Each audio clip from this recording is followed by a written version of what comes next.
Thank you for joining us for all of our in-person and remote participants. As we see, we still have folks joining us today.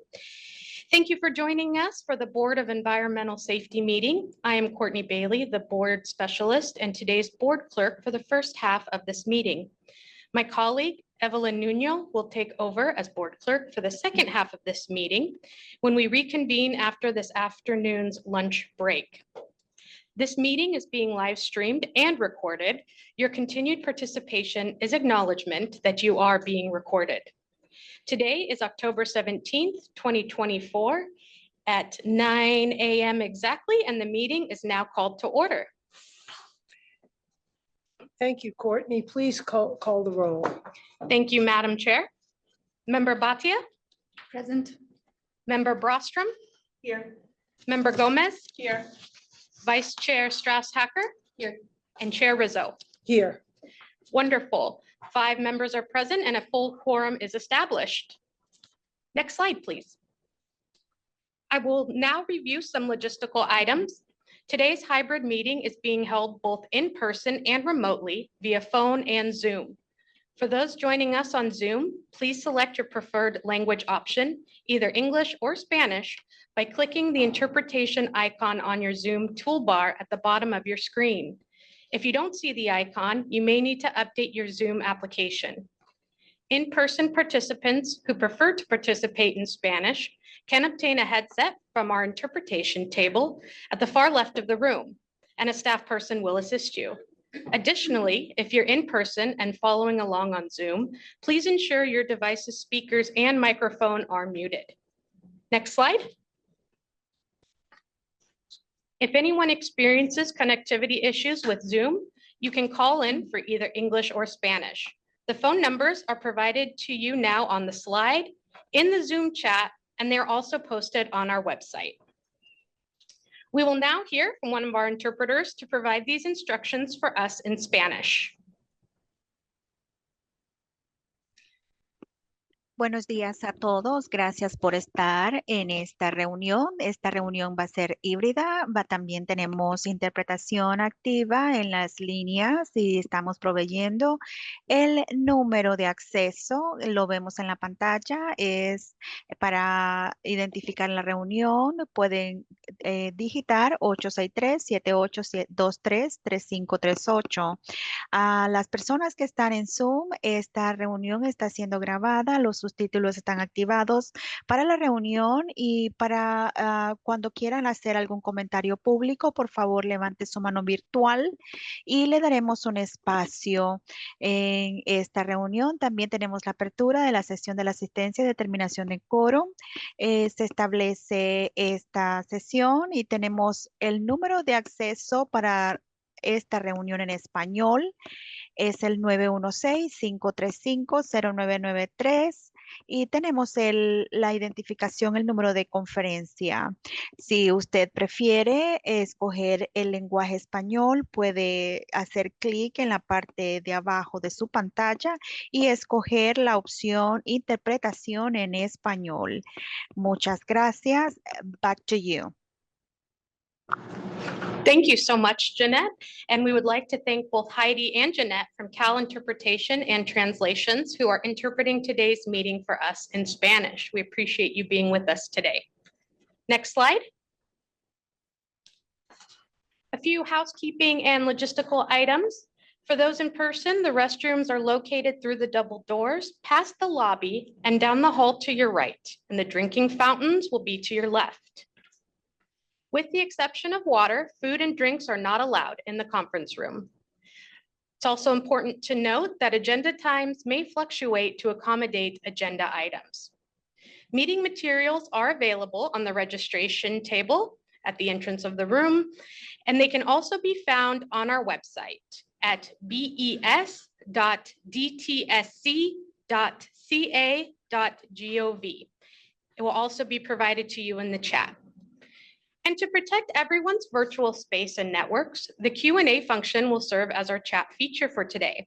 It will be used for individuals that are experiencing technical difficulties or are unable to make verbal comments. Please begin your comment with "please read aloud," if you wish to have your comment read out loud during a public comment session. To ensure that all board members are fully present and focused on today's presentations and discussions, they will not be reading or following along in the chat or the Q&A function. All participants will remain muted until a Zoom host unmutes them once recognized. Only presenters, videos, and screens will be shared. Next slide. So how to comment. Our public forum for items not on the agenda, which will be agenda item number 9, will be held at approximately 1:50 p.m. For those joining us in person and wish to comment during public forum, if you were not able to sign up in advance, please complete a yellow comment card and submit it to myself, my colleague Evelyn, or Sheena at the tables in the back of the room. Comment cards are available at the registration desk and on the podium and the clerk desk as well. If you would like to express your comment in writing, you may submit it via email to besinfo@bes.dtsc.ca.gov. Okay, and finally, as some of you may know, today is the Great California Shakeout. At 10:17 a.m. this morning, millions of Californians will conduct a shakeout drill.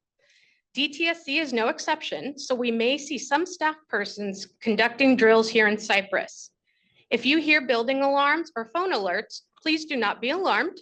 We will continue with our board meeting as regularly scheduled and will not participate in any shakeout drills. But we surely hope to have a shaken good time.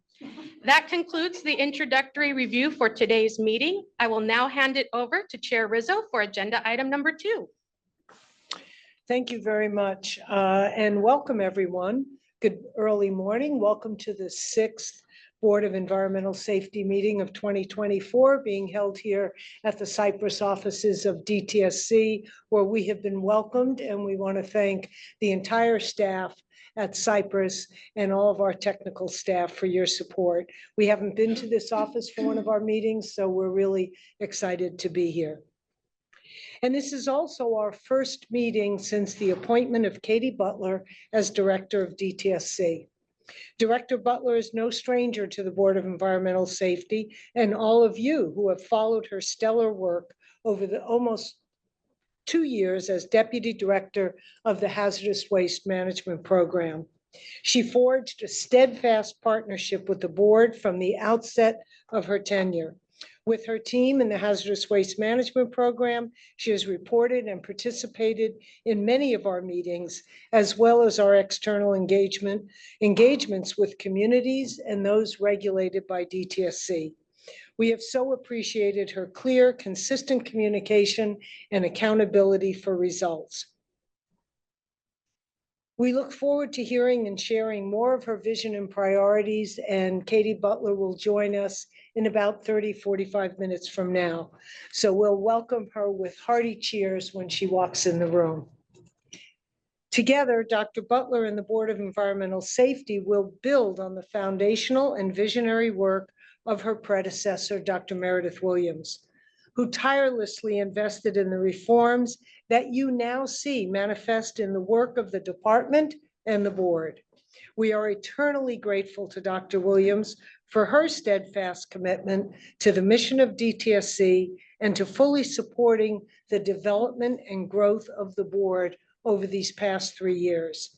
Transparency and accountability were central to her tenure, and it's reflected throughout the department. Wherever you are, Meredith, we all wish you well, and we hope we get to see you again soon. And now for the business of today. As is our custom, the board makes every effort to connect with communities and facilities when we travel and gather for our business meetings. You will hear about yesterday's engagements and plans that we have tomorrow, from visiting a facility ROChem, EcoBat, meeting with Clean Air Coalition advocates, and you'll hear all about that from our board members and our staff. In addition, we've partnered with DTSC to hold an emergency fee regulations workshop between 3 and 5:30 p.m. today at the conclusion of our board business, requiring that we adjourn promptly at 2:30 p.m. to reset for the Zoom webinar workshop. So there may be items on the agenda that will have to be deferred to a December meeting, but we'll be closely tracking time.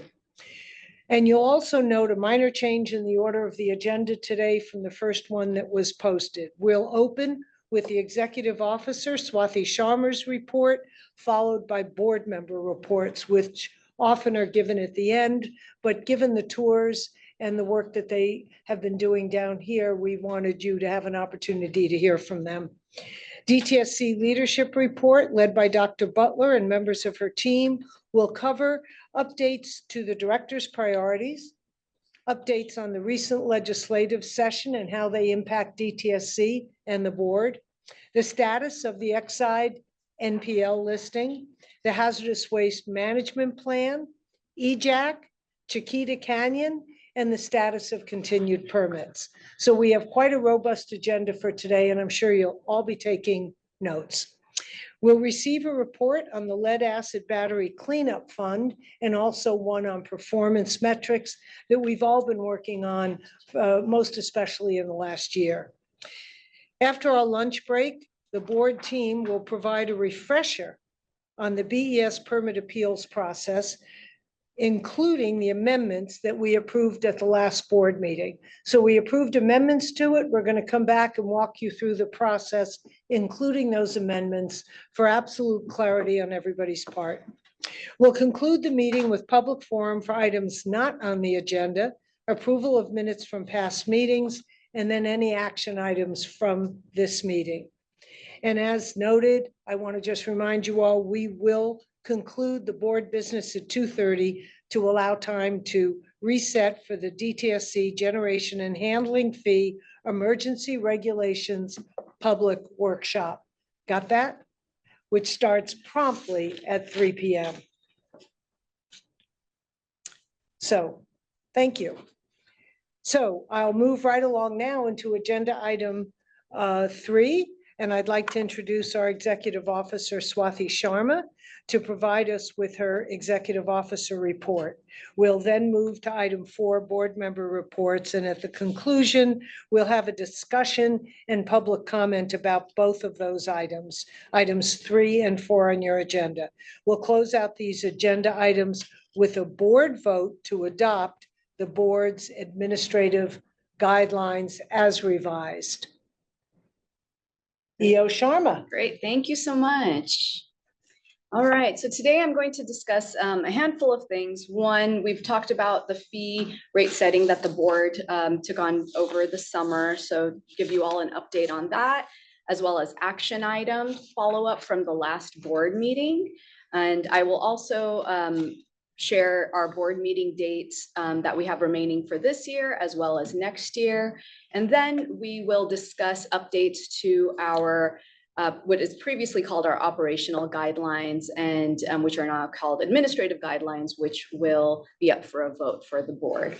So next slide, please.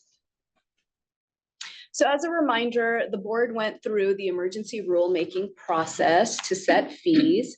At the August 28th, 2019 board meeting, the board adopted the fee rates and set the fee rate limits. Through the month of September, our team went through the emergency rulemaking process, and those fee rates were set on October 1st. BES notified CDTFA of the adopted rates as well as the caps. Next slide, please. You all have seen this timeline before, but I wanted to share where we are at now. So since we have adopted the new fee rate setting, after this, DTSC in October releases an annual fee summary, and then DTSC sends fee payer notice. And then we basically start the process all over again, starting in January. At the end of November, the prepayments are due. And then in January, CDTFA sends out fee payer notice again. All the details, as well as when these notices go out, contact information, if you have any questions for either BES, DTSC, or CDTFA, you can find information on our website. We have a designated page that provides a lot of information about fee rates, as well as contact information for CDTFA and DTSC. But we have concluded the fee rate setting process, and so now the notices will be sent out for that. Next slide, please. At our last board meeting, we had a robust discussion about the fee rate setting process and fee rate limits. Vice Chair Hacker had several suggestions that we are going to take into consideration for the next time we do this process. And so a number of these were just to discuss the loan repayment, look at vacancies, looking at metrics, and then also discussing the generation and handling fee and looking at the different percentage rates that we present as a subcommittee to the rest of the board. So I wanted Vice Chair Hacker to know that we will be taking this into consideration as we are going through the fee rate setting process. In addition to the fee rate setting process, the fees subcommittee is going through fees analysis right now. There is this second pillar that the board is responsible for, is analyzing the current fee rates. Are these the correct structure or not? And so this is something that we're embarking on. So many of the suggestions that you have made, we will be taking into consideration as we go through that process. Next slide, please. Board Member Bhatia also had suggestions on the fee rate setting process, as well as including fee compliance rate. And we've linked to our website, the CDTFA website that you suggested, and some of the other suggestions that you had, we will be incorporating over this next year. That concludes the action items from our last board meeting. Next slide, please. So in 2024, we have one more board meeting left, which will likely occur on December 4th. This date may change to December 3rd, so please keep posted on our website for the most updated dates as well as location. In terms of location, it will either be at Berkeley or at HQ. We're still in the process of reserving a room for that. So please be on the lookout on our website as well as eBlast for upcoming board dates. Next slide, please. And then these are our tentative board meeting dates for 2025. We did need to make a change from what I posted previously to our March board meeting because we realized it was conflicting with a Coupa conference that many folks from DTSC and our board will be attending. So we revised the schedule. And again, these dates may shift, so please check our website for the most updated dates. Okay, next slide, please. All right, so I'm going to take a few minutes to talk about what was previously called our operational guidelines, and we are proposing a change to call them administrative guidelines now. These were originally adopted by the board at the first BES meeting in March of 2022. And these guidelines were drafted before the board started its work by DTSC, and much of it had to do with the mandates in SB 158. But now that we've had an opportunity to work as a team and a board, we wanted to clarify and expand on some of the items that are in that guideline. First, we wanted to change the name. We have an operating plan, so there was often confusion between our operating plan and operational guidelines. So now we are calling it administrative guidelines. And it's a real opportunity to revisit these concepts now that we've been working as a board and team for 2 years now. So some of the topics that have been revisited, revised, and mostly expanded upon are the following. So one is the role of the board with respect to DTSC's programs and functions. And this is all based on the mandates that are listed in SB 158. So we've just expanded upon the language that was originally there. We refined the relationship of the board chair and executive officer, as well as what's delegated to the executive officer. It's the same delegation, we just expanded upon what that language is and what that means.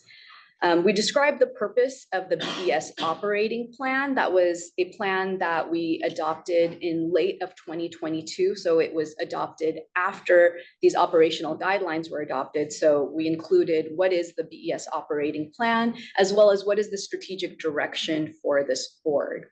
We also better defined the functions of the subcommittee. As most of you know, because of Bagley-Keene and because of the numerous mandates that are in SB 158, we work as a subcommittee. So that means no more than 2 board members are in a subcommittee working with our team and working with DTSC. So we better defined what it means to be a subcommittee and what that means for the board. And then we also added language about addressing the Public Record Act's request. All of this has been provided to all of the board members. It was publicly posted, and really the intent was to expand on what was already listed in the operational guidelines, now administrative guidelines. So that is all that I have. Well, thank you, Swathi. And it may seem like a small matter, but I can tell you the amount of effort on the part of the whole team to pull that together, to really go back over the last 2.5 years, understanding what it is we do, what it is we've done well, what we could learn from, and really need to outline more clearly for everyone. And most especially, I think, the role of the subcommittees, just to really codify that, because it's how we work. And we felt it was important to be very public and transparent about how we do our work, so that if I'm on the fees committee, but not the hazardous waste committee, I want to refer you to the person who is. So we're not all as fluent in all of the programs, because until we come to a board meeting and learn about them. So it's really important when you're interested in knowing what board members are working on something, it's very clear and transparent. And also, obviously, our staff who look at this. We now have like 9 staff, everybody. The first meeting, I don't even think we had, did we have? You you, had Swati? 0. We had 0. So we went from 0 to 9. So we're very grateful for that. And we're hoping to continue that expansion, even under some of the constraints that are going on with the state. I just wanted to also to give special thanks to our board counsel, Greg Forrest, for helping with the administrative guidelines, combing through all the language. So thank you. We task Greg with monster projects all the time. So thank you, Greg. And the team that he has as resources also at OLC have been very supportive of us. So, and some of them are here today. So thank you all. All right, now we're going to move, before we do the vote, we're going to move to agenda item 4, board member reports.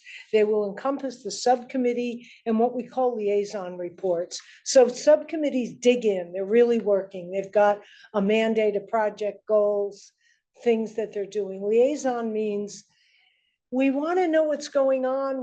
It's not clearly an SB 158 mandate, but it's of great interest and importance to the communities that are served by DTSC, and therefore we want to be attentive to it. So that's the distinction. And also some public engagement updates. So our board members will have, after we hear from the board members, we'll have public discussion for both the EO's report and the board member reports. So who's the lucky person that's going to go first? I'll go first. Thank you. Vice Chair Hacker just volunteered. I appreciate you. Yesterday, a group of Board of Environmental Safety representatives and DTSC representatives were hosted by the ROChem facility in Inglewood. The reason for the tour is that ROChem is a facility that's been in operation for quite some time, 1962, although their business lines have evolved, and it's coming up on a final permit decision in 2025. As the board hears appeals of hazardous waste facility permits, this would be an opportunity for those of us at the board who are unfamiliar with the facility to have an understanding of its operations in the event that an appeal should be filed and accepted by the board. So we're very appreciative of the team at this facility for giving us an understanding of their operations and how the business itself has changed over the years since it was first put into practice. So that's all I need to say for the moment. I'm grateful that so many of us could tour the facility and understand from the DTSC permit writer and the DTSC team what are some of the areas that DTSC addresses in its permit writing so that we would have a better sense of things in the future. Thank you. Great, thank you. We'll move on now to Sushma Bhatia, Okay, who was supposed to go first. Sorry, Sushma. no worries. All right, I can provide a quick update on the 3 subcommittees that I'm working on with various members of the board team and board staff.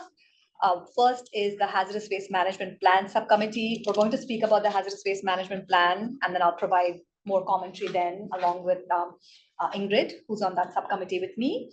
The second subcommittee is the Metrics Subcommittee. Ingrid and I are also working on that subcommittee, and we have a presentation lined up, so you'll hear more about our work on the performance metrics. The third subcommittee that I'm part of is the Fee Subcommittee. I can provide a little bit of commentary to add on to what Swati said. At the last board meeting, you heard us talk about the fee recommendations, and we adopted fees. And since then, the board staff have been working on the emergency rulemaking and providing the communications to CDTFA and DTSC and so on the updated fees for this fiscal. We are now shifting gears to focus on the deep dive and root cause analysis type of work that SB 158 mandates the board to do.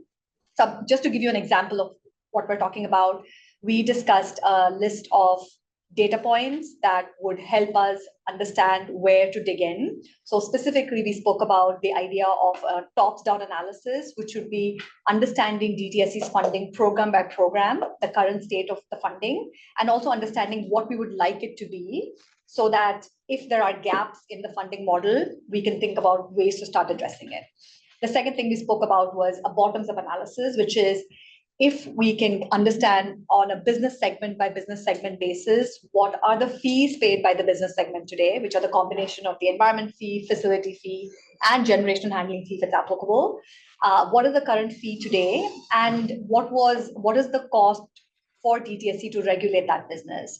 And the idea is if we can get that kind of data, we can start to understand where are the gaps from that bottoms-up business segment level. So what DTSC will get is a list of our ideas and questions, and where data exists, we would love to get that data and start working with DTSC to better refine areas where we can jointly focus on. So that is work on the fee subcommittee. Lastly, I'll just mention that member Gomez and I attended a community meeting yesterday with CAC, and we for an hour and a half heard a lot of concerns from the community that we have now documented. We will, in our normal fashion, we will write a memo outlining all of the community concerns we heard yesterday, and we will share that with the broader board team. And just for clarity, CAC is the Clean Air Coalition. Thank you. You bet. Thank you very much. So let's move on to Georgette then. Yeah, so as stated, we had a community meeting yesterday with Clean Air Coalition. We are touring on Friday, tomorrow, Friday. We're gonna tour EcoBat in relation to the work that I've been doing. Ingrid and myself with Swati, we've been monitoring the development of EJAC. And as people know, or you might not know, for those that are interested in serving on the Environmental Justice Advisory Committee Working Group, the framework is out. Applications are being taken as we speak. So please reach out. I believe that we might have it listed in our website. I'm not sure, but it is definitely listed in DTSC's website. I am also continue to work on Exide, participate in the working group in relation to the work that the community is continuing to bring forward with DTSC staff. We're working on a few follow-ups to the site visit that we did in August. I have followed up with Greg in relation to some of the items that were raised by the community. Also in relation to the analysis of adding Exide to a superfund by US EPA, which, as you all know, the announcement has been made that they are considering it. They are in the process right now. There is, they're taking input. I believe the deadline has been extended to November 4th, maybe? December 4th. December 4th. Thank you, Maddie. So if folks wanna get some input in relation to the designation, please make sure that you submit your remarks. And you can find more information as how to do it on DTSC's website. There's an Exide dedication, so you can find more information there. Or you can follow up with me or staff as well. Yeah.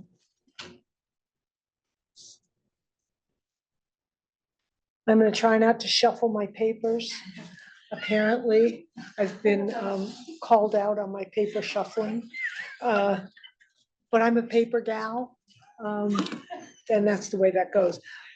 Thank you, Georgette. welcome. I really appreciate you. Before we go to Ingrid, I want to acknowledge that Director Butler and Director of Communications, Ally Westcott, have arrived. But we praised you and we will praise you again later. There is a recording. You can hear us praise you. And everybody stood up and cheered. It was wild. It delayed the meeting by about 5 minutes. So you might want to watch the recording. Really good to see you, Katie. Ingrid.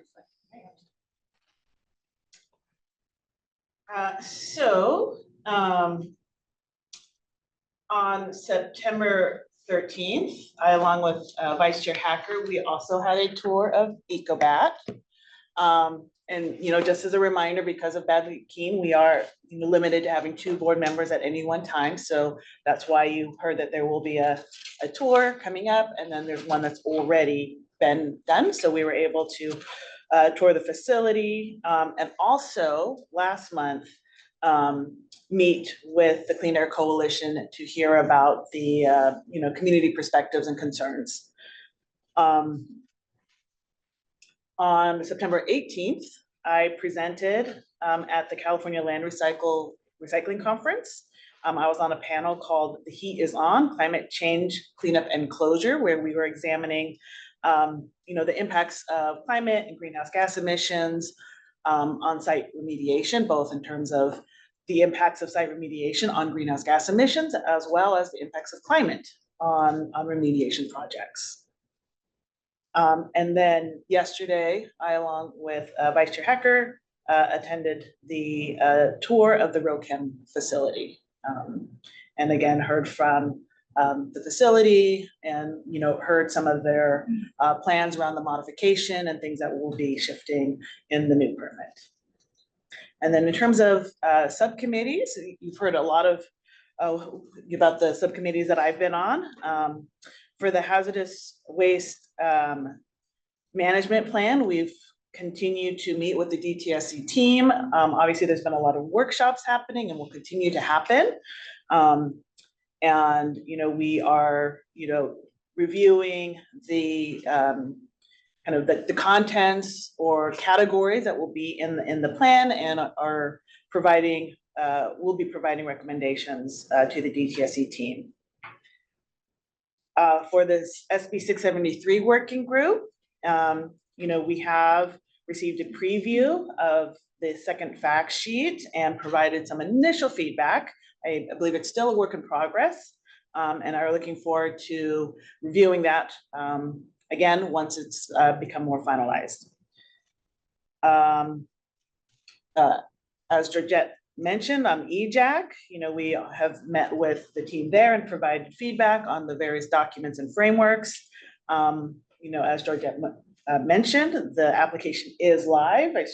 I encourage folks to apply. and look forward to working with that body once it gets created. I think that is it. Thank you. Thank you, Ingrid. Okay, we'll now have board discussion on the EO report and/or any of the subcommittee reports. Any questions or commentary?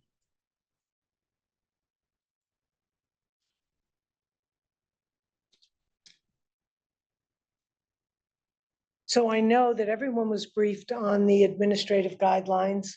We went through that with individual briefings by Greg and Swathi. So I'm not surprised that we don't have any comments on that. But okay, hearing no board discussion, we'll open it for public comment, please. Thank you, Madam Chair. For those joining us in person and wish to comment, please raise your virtual hand and I will call on you individually. For those joining us on Zoom, please raise your hand or press *9 on your phone. If you have joined the Spanish channel, please wait for the interpreters to provide instructions. I will acknowledge each commenter by first and last name as displayed on Zoom, and I do apologize in advance if I mispronounce any names. We ask that your comment be no longer than 3 minutes. The time allotted will be doubled for participants expressing their comment in Spanish to allow time for translation. If you are commenting in Spanish, please let us know at the start of your comment. I will start with commenters in person. We have any folks in person that want to comment? Seeing none, I will now go ahead and take comments from our Zoom participants. Seeing none, I will now check in with our Spanish interpreters to verify if we have any comments from the Spanish line.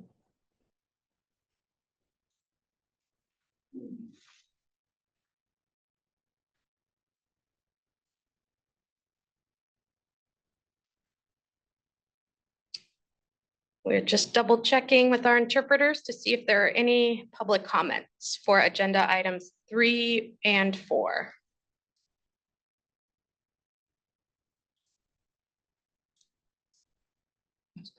Okay, seeing none, we will go ahead and close public comment for agenda items number 3 and 4, the executive officer report and board member reports. Madam Chair. Thank you, Courtney. Thank you, Courtney, and thank you to all the board members for, you did such good work that nobody even has a question or public comment about it. So there you go. That's progress from, let's say, an earlier iteration. So thank you. So now what we need is we're ready now for a motion to adopt the revised Board of Environmental Safety Administrative Guidelines.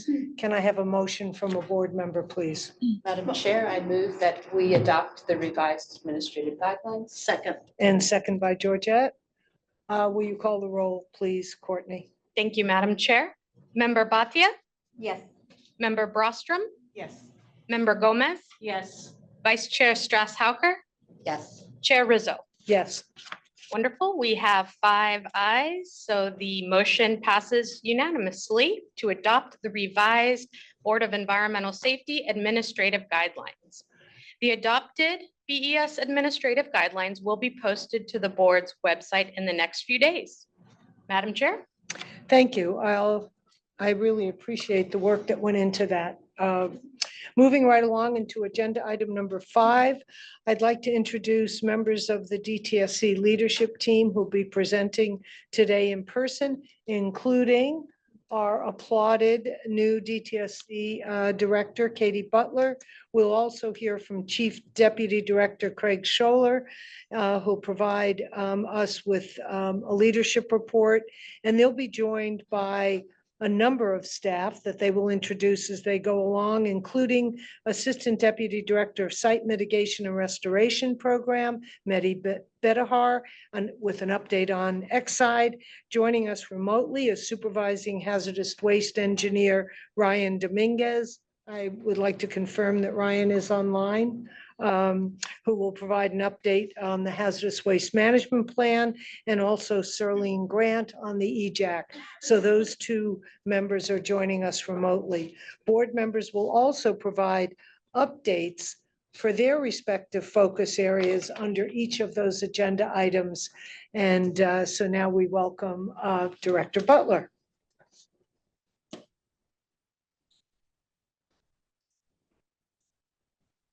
Thank you, Madam Chair. Thank you, honorable board members. It truly is an honor to be here today as the director of DTSC. And I want to share a little bit about what kind of drove me to DTSC originally.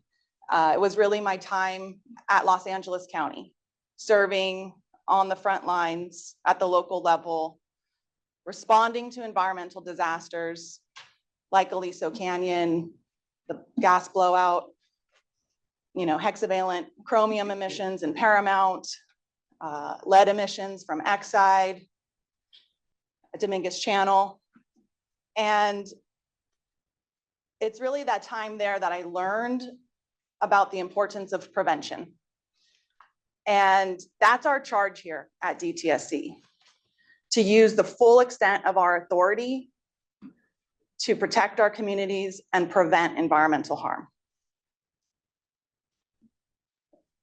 And Chair Rizzo, you did a really nice job summarizing earlier how DTSC has come a long way. And really thanks to all the hard work, many partners, many folks at DTSC in the administration, the board that got us here. And so now we can focus on driving forward, driving into the future, and being a national leader in environmental regulation and public health. And that is certainly my goal, bringing the public health lens that I have to this position, to the department, that many of our mission-driven staff share. So this transition did happen pretty quickly. So I'm taking these 30 days, the first 30 days, to listen to staff, hear from many of our stakeholders, hear from the board on what is important to you, to our stakeholders, as we enter this new chapter. So I'm working on developing, my vision and priorities using that information. And what I can tell you, though, is coming from the Hazardous Waste Management Program and serving as deputy director for nearly 2 years, I am passionate, as many of you know, about enforcement and building a stronger enforcement culture across our department that reaches all of our programs and offices. So with the goal, and I know how much we like metrics, Board Member Bhatia, I do too.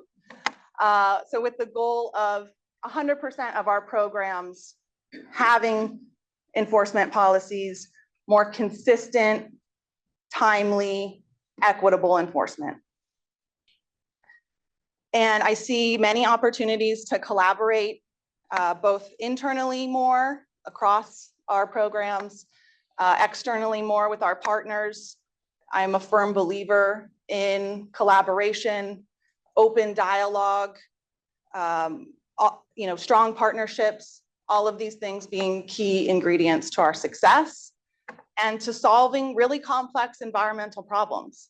I mean, as a department and as a society, we have some tough challenges that we're facing, and we really have to work together to solve them. So that's a little bit about my philosophy. And again, happy to be here. And you introduced the other members of my team, did such a nice job summarizing the agenda for today. So I'm going to dive right in and get down to business of department news. So comings and goings, we have some changes in our leadership at the executive level.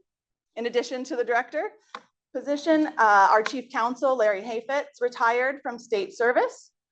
He's moved on to serve an important role at a nonprofit on the East Coast, advocating for clean air for our East Coast.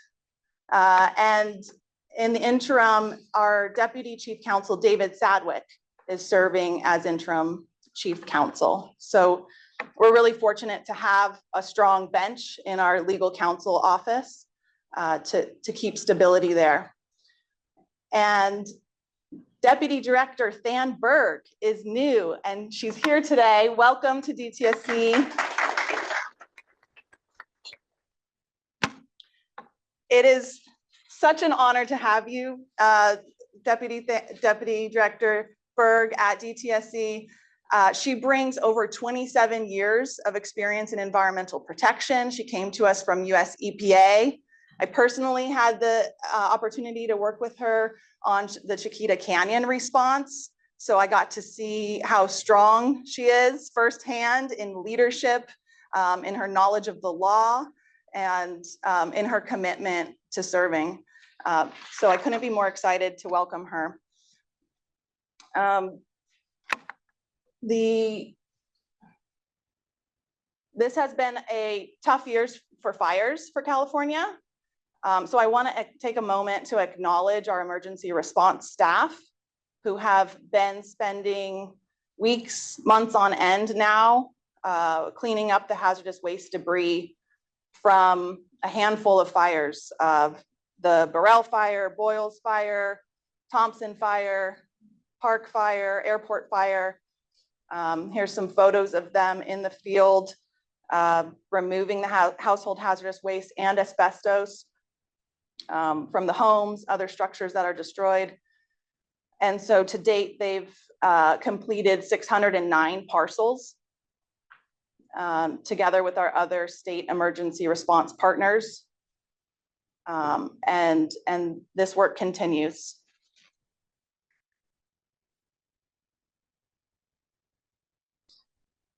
As far as general enforcement updates, we are well underway to implementing our enforcement strategic plan. And under the leadership of Maria Soria, she is already coordinating across the department with other programs on building a culture of excellence when it comes to enforcement.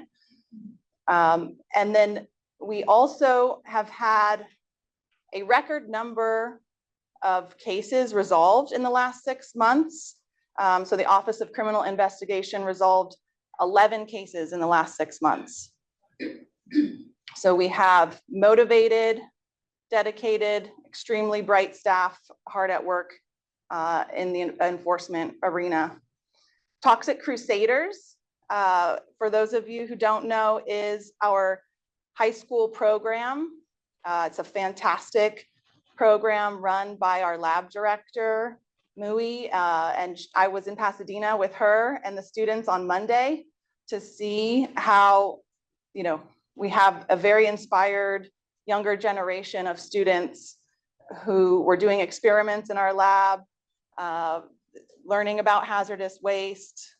And this is a program that has doubled even in just the last year.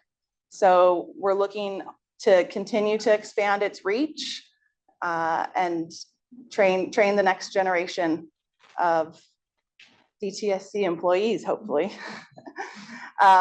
Also, the Green Ribbon Science Panel is coming up.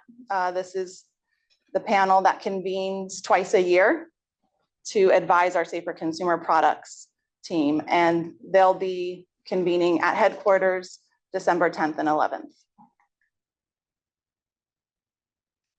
So I'll turn it over now to Serlene Grant, our Deputy Director of Office of Environmental Equity, to give an update on EJAC, the Environmental Justice Advisory Council. Thank you, Katie. Can you secure Serlene on camera, please? Celine is here. Can you hear me? Yes. Okay, so in a minute, I guess you'll see me.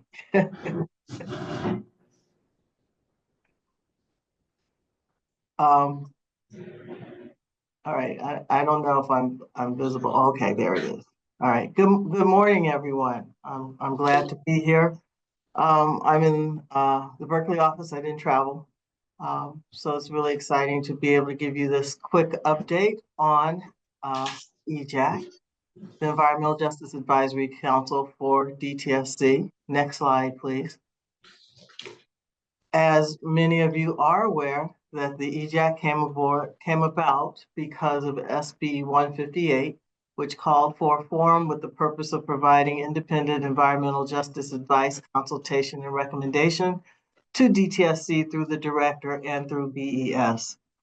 So in the last several months, we have developed a draft framework, and we are at the point where we have circulated the framework, the application, the scope of work, and some other materials to the public.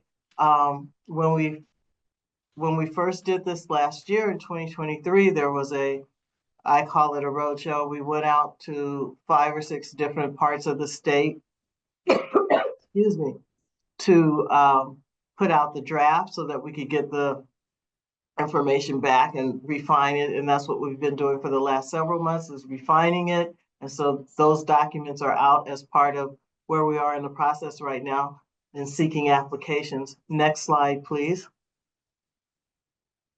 So a little bit of a typo here. The 5-member council is actually up to 7 members. It's a 7-member council. We hope we have a 5-member selection panel, but there's up to 7 members on the EJAC itself. And through the selection panel and review of the applications, they will be selected from throughout the state, a diverse group of interests and backgrounds, from community activists to technical scientist types who understand some of the complexities behind some of the scenarios and situations that we are trying to address, to tribal representatives. So there's a large array that we're seeking, and we're seeking applications from. And again, the purpose is to provide advice and recommendations to DTSC regarding our environmental justice objectives and initiatives across all of our programs. And to do this by bringing in a community-based approach, we want to make sure that the community's voice is part of our decision-making and part of our solutions that we generate. And how to work with communities that have historically been disenfranchised and ignored in some of these policy decisions. So that's really important to us. Next slide, please. And so, as I mentioned, the framework, the scope of work is done. We've had a lot of people working on this from many levels of staff and many levels of organization. DTSC staff, Cal EPA staff, board members from BES. And we're circulating that information. It's posted to our website. We're in the application period. Our deadline for applications, we're taking them right now. Our deadline for applications is October 28th. And we need the application to be postmarked by October 28th, but we will receive the mailed applications into a date into November, like I think it was like right after the election, November 5th or 6th, something like that. We have our selection panel identified, and they are working on rubrics and process that they will use to review the applications. The selection panel is made up of a representative from DTSC, not an executive, a representative from Cal Agency, EPA, and 3 community representatives. And we hope to have interviews the week of November 18th and be able to announce the seating of, or at least who the members are, by early mid-December. Next slide, please. So as we're doing this outreach all over the state, we have a coordinated approach among the public participation unit, the OEE unit, where all of our representatives have created this database so that we're not overstepping each other, and we're working with and doing outreach to our EJ community groups, churches, other people, other places where we know that individuals may be plugged into who would be interested in something like this. We have a social media campaign that has been launched with OEE and the communications department. We have done direct tribal organization outreach. And to the tribe, we want tribal voices, but we also know that this does not replace our government to government obligations and processes with tribal representatives. And then we have flyers and postcards for in-person communications. Next slide, please. And so my last and final slide is a pitch to make sure that people who are interested to please apply. And for everyone who's listening right now, if you have friends, colleagues, and neighbors, encourage them to apply. We really want a broad base of applicants from our application pool. We've received the first 2 days that we announced, we received a few, and we're receiving a few every few days. And so we hope to get many more so that we can have that broad, diverse representation that we're aiming for. And with that, I believe that's my last slide. So thank you all. Any questions? Thank you, Serlene. We'll hear from Georgette, then we'll go to board questions. And after that, Georgette, do you want to add to that since you're our EJAC queen Oh, from the me and board? Ingrid are. Okay. Yeah, so I mean, there isn't much that we didn't share during our previous report. Just curious, I know that you mentioned, certainly, that applications have been coming in, and one of the questions that I had was more on if you can give us a number. What does that look like? What's a few? A few is a few for right now. There's about 15, I believe, 15, 16. Okay. Okay, that's all. That's I really good. don't have much. Anything, Ingrid? I may be being corrected because, oh, I'm sorry, I just got a text while I was answering you. 11, we have 11. Okay. Yeah, I mean, I was just gonna add, you know, just to highlight that, you know, while this body is gonna be housed at DTSC and administered through DTSC, the EJAC does have an important role to play for the BES. And, you know, it is in the statutory language that not only is the EJAC going to be providing advice and recommendations to DTSC, but also to the board.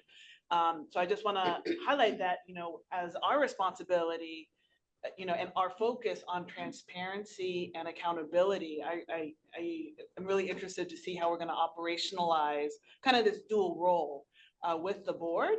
And I'm particularly interested in, you know, having EJAC members really be the eyes and ears on the ground that can help inform us and our body on how we can meet our obligations around transparency and accountability. So just wanting to highlight that, you know, while, you know, there's a separation and the administration is DTSC, we are really looking forward to also working closely with the EJAC and think it plays an important role in fulfilling our obligations.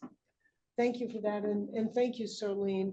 After we complete all the reports from leadership, we'll go back to public comments and any further board discussion where people can bring up any of these subjects again. But I just did want the two board members who have been engaged with EJAC, Georgette from day one and Ingrid since her tenure began several months ago. So thank you, Serlene. We'll move back to Director Butler, who will go into priority updates and whatever other reports you're prepared to give us. Thank you, Katie.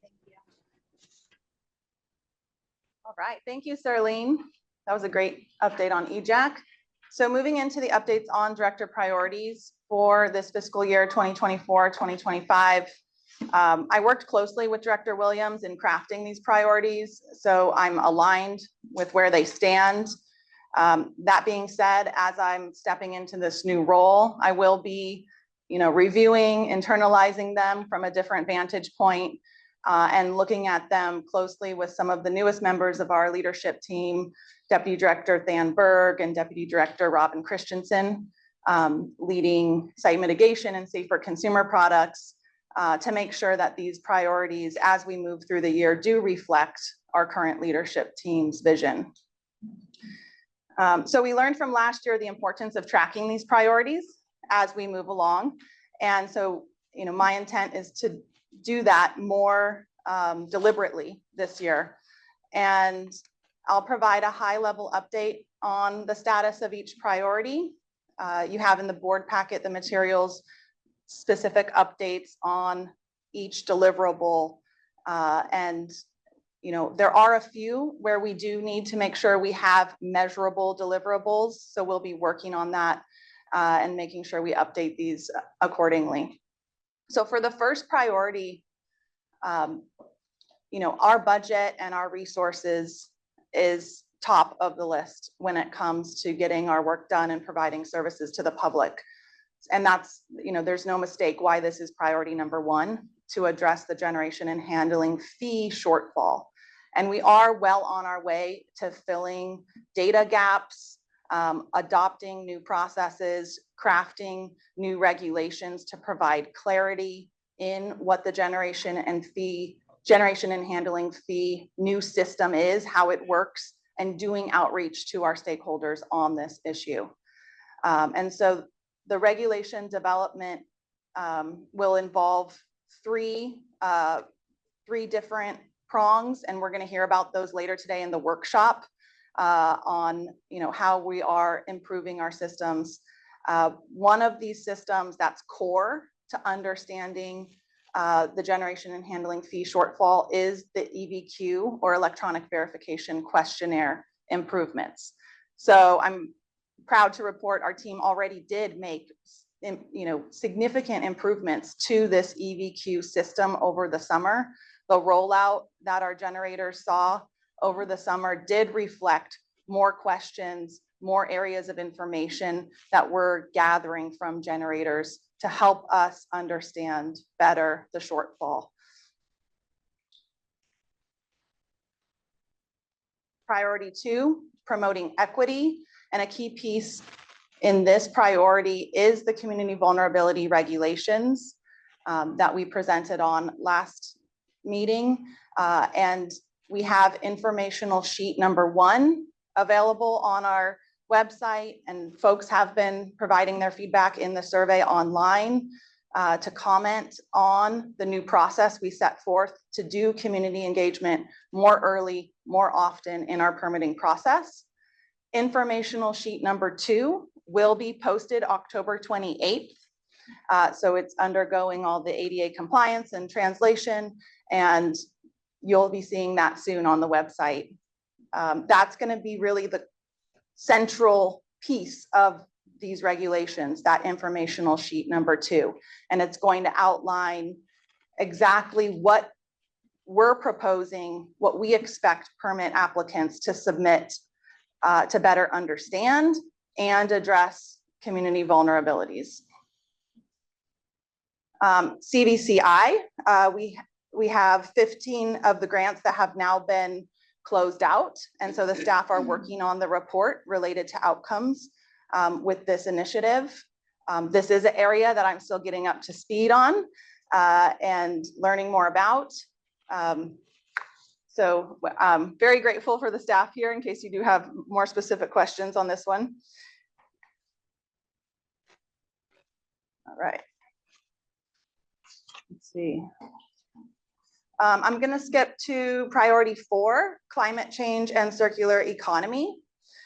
And so this is one where we did try to touch on in the priority how each program in DTSC, safer consumer products, site mitigation, and hazardous waste, they all have an important role in achieving this priority, helping us be more climate resilient.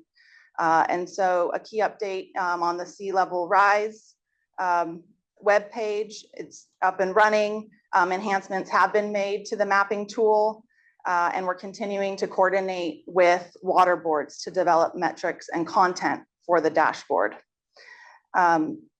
We are developing an evaluation form and training for project managers on sea level rise, so we can apply it in our work on a more regular daily basis. The guidance was updated and posted on our website October 11th. Laundry detergents containing non-phenol phthalates. This is an effort Safer Consumer Products has underway. Regulations are not in effect, but it was reported at the last meeting that the regulations were adopted. So priority product notifications are now due to DTSC on November 30th.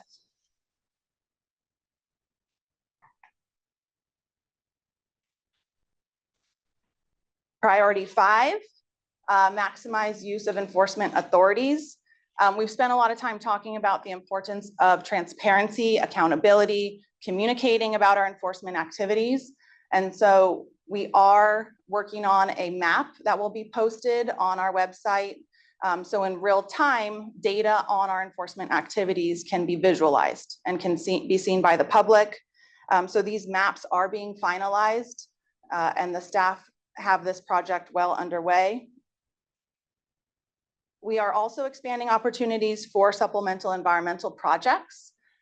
We are working closely with the Rose Foundation on opportunities to leverage their expertise and capacity so that we can make these supplemental environmental projects more accessible to nonprofit organizations across the state, making sure that the benefits from our enforcement activities are put back into the community where the environmental harm occurred. We continue our work on metal shredder inspections and enforcement activities. And we also, I mentioned earlier, we have work group collaboration. A partnership agreement is being developed for this last deliverable under enforcement.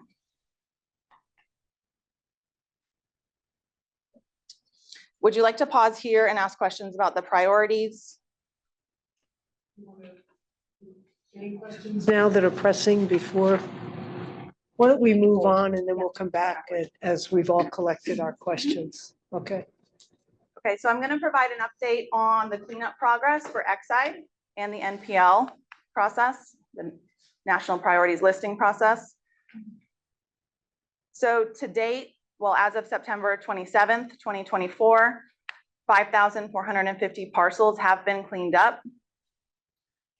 We are in discussions currently with the cities of Maywood and Huntington Park to sort out some specifics on the parkway cleanups so we can move forward with those. So they are delayed compared to when we had hoped to initiate them. And we're working hard at coordinating with these cities to make sure that this is implemented in a way that's reasonable with our resources that we have, but also, you know, meets expectations that the cities and communities have. 957 access agreements have been obtained, and we secured all access agreements needed to clean up a total of 5,940 properties. I'm happy that the third-party monitor is in place now. And we heard at the last Exide community meeting about continuous improvements that the third-party monitor is noting and helping us make. So we do look forward to continuing to work with the third-party monitor to make sure that the cleanup is implemented, you know, in a way that's compliant with all of our processes and policies.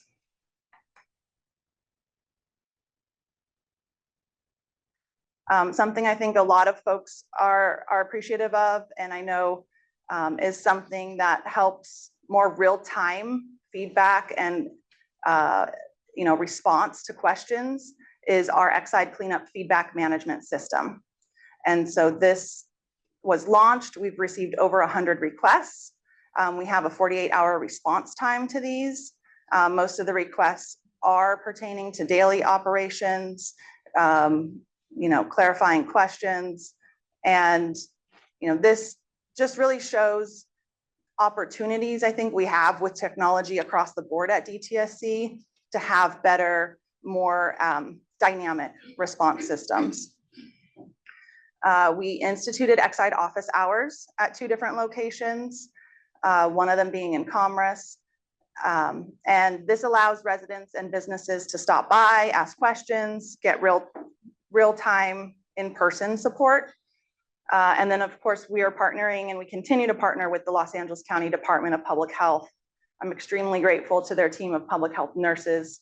They come to every one of our public meetings and do offer free blood lead testing for families and children especially. So our working group meetings continue, and I know those forums are extremely vital to making sure we have open communication. Our community leaders did a site tour on August 14th, and we had the public meeting I mentioned on August 21st. I want to flag this opportunity for public comments on the national priority listing process. That is open for comment until December 4th.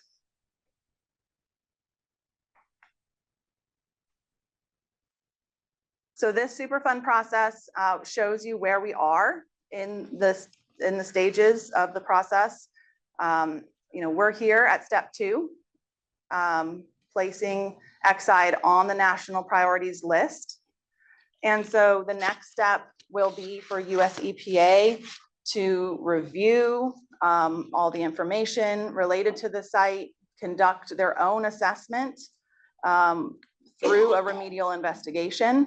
And that investigation will determine, the extent of the impact of Exide and address, I know, some of the burning questions that we all have as far as how far the cleanup goes out, what levels are we cleaning up to, what does this change in process mean for the cleanup itself. And so those are many of the details and important details that will be assessed and determined through that step number 3 and number 4, the feasibility study together. The public will have an opportunity to comment at every step of this process. So right now, the comment period is open for this step 2 being placed on the NPL. And then once the remedial investigation, the feasibility study, and proposed plan is prepared, the public will have an opportunity to comment at every step of that process.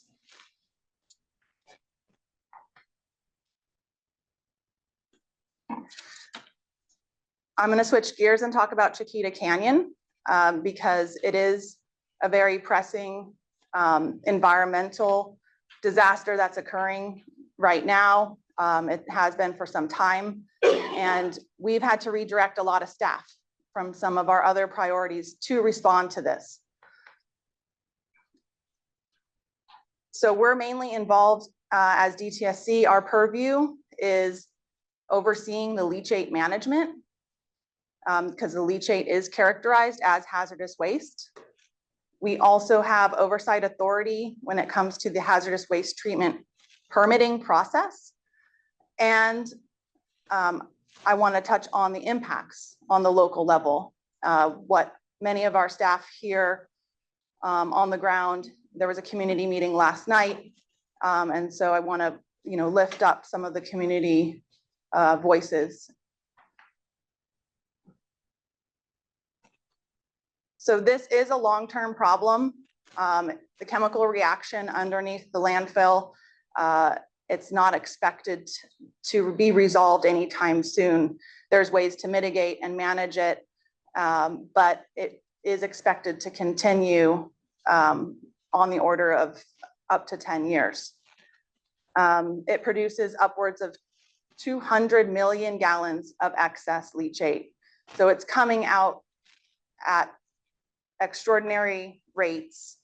And our role in the multi-agency response was to do everything possible to connect the operator with, outside vendors to pump, treat, dispose of the leachate using all of our, contacts and our engineering scientific expertise to make sure that was, and oversee the operator in doing that as expeditiously as possible.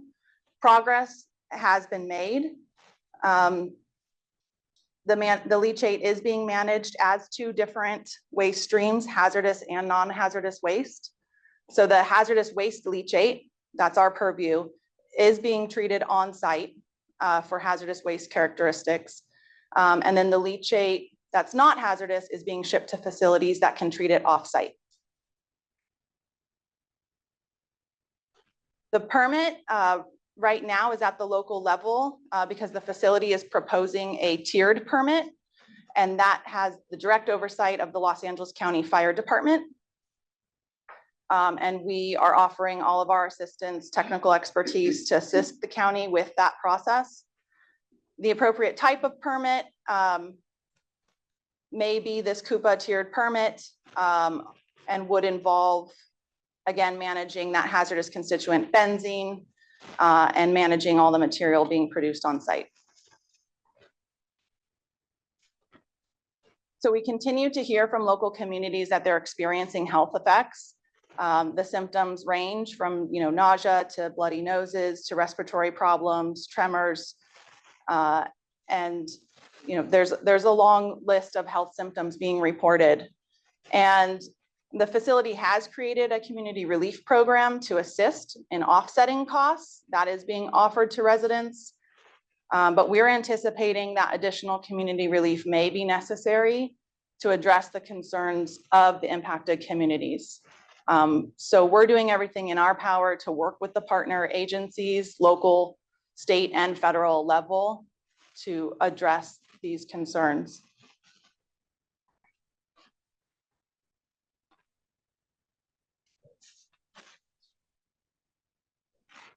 Updates on continued permits. So this is, has always been a goal of mine since I've been here at DTSC, to clear our backlog of permits and make decisions on permits.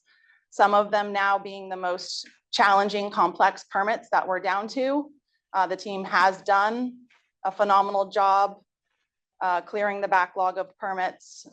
This graph here shows you the decrease in the number of continued permits at the year end, year after year.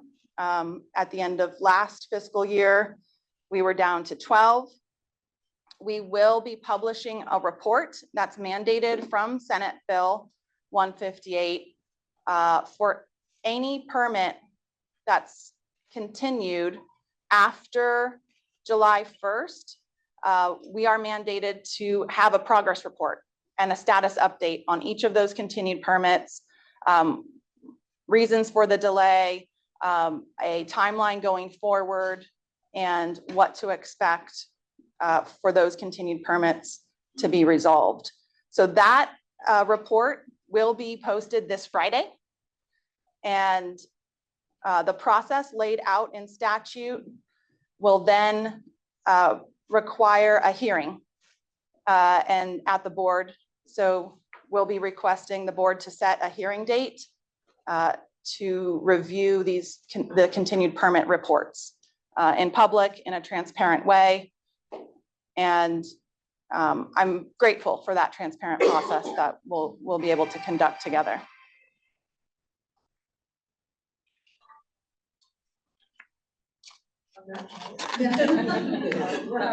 That was timely, on cue. So, I'd be remiss not to take this opportunity to talk about the benefits of our newer permits. They are exhaustive, they have greater clarity, they're more enforceable. And I think you're gonna see a shift in my leadership from, now that we've handled more timely, robust, comprehensive, clear permits, to now enforcing those permits and tracking enforcement of the permits, making sure that those conditions are followed, monitored closely by our teams. We did You'll see in the packet an update on some of the permit timelines. Since we last met, we did issue a permit to the Naval Base Coronado. And that is an example. I think it's the first permit where we actually released a decision prior to the previous permit expiring. So we're getting ahead of our timelines now. And in large part, that's because of the new requirements for permitted facilities to now submit their application materials ahead of time. So they can no longer wait until a permit lapses by regulation to submit their permitting applications. And that's so important because having that codified is the way that, you know, allows us to enforce that rule and stay ahead of this permit cycle. Okay, so I'll pause for questions, or do you want to keep moving on? Probably. But I think the questions are building up. So why don't we take this moment? Before Go we ahead. go to questions, I just wanted to add for the continued permits process for the board. So once that report is published on our website, BES will provide 60 days for facilities to respond with a written brief and public comment for that report. And then our goal is to hold a hearing in January. And to our existing board meeting date, does Yep. that give us enough time? Yes. So thank you, Katie, for giving us a timeline that allows us to do it at the January meeting. So for those of you who want to know that will be on the agenda for January 15, 16, and those are our board meeting dates. So thank you. So I see burning questions on the part of the board. Georgette? Yeah, thank you and welcome. Congratulations. And I know that you've been drinking from a water hose as well. So one thing as someone that has been relating with the Exide Working Group, a ask that came from our last meeting was to have you join and address the group and just to see what your how you are hoping to approach the Exide process. So that would be something that would be great. I'd be happy to. And then the other question that I really wanted to dive into was in relation to Chiquita. It sounds very concerning, and specifically concerning from the health aspect of the community living there. And I appreciate you sharing what the reality is looking like from a health aspect to the response and the fact that this is an emergency, we're treating it in such a way. But I can't help to think about the long-lasting health impacts of the community members and how that's going to be incorporated. I know that you mentioned there's a fund and the facilities responding, but it's responding to the now. Is there a future, because these folks are going to get impacted this is their life. And how is that being incorporated into the discourse, if at all? Yeah, it's a great question. And I want to applaud our partners at South Coast Air Quality Management District. They have been so dedicated to ensuring that we have the best environmental data, air quality data that we possibly can during this incident. Because that data is going to serve to be extremely important in any future health assessment, future health study. I think one of the biggest fears or, things as a public health expert is not having data on the exposures. And so I think, having that focus right now to make sure that we are collecting all the environmental data, the exposure data, information on odors that we possibly can right now will be critical to any kind of future efforts. And those discussions will have to be had with the local health department, state health department. And I think there is a lot of work to be done to sort out that piece. Because like you said, we are also focused right now on responding. Respond, yeah, so I get it, but I hope that we don't lose sight Mhm. of the aftermath. Mhm. So it's just something to plan. The other piece, and I don't know if I heard you correctly, and if I did, I want to ask, I'll follow up with another question. This is more like holistically. 'Cause I think it came up last night, in our meeting with Clean Air Coalition. But in relation to the facility, I know right now the focus is responding, and I get it, but is DTSC looking at what are the conditions that need to happen to issue a facility permit? Is that being considered right now, or?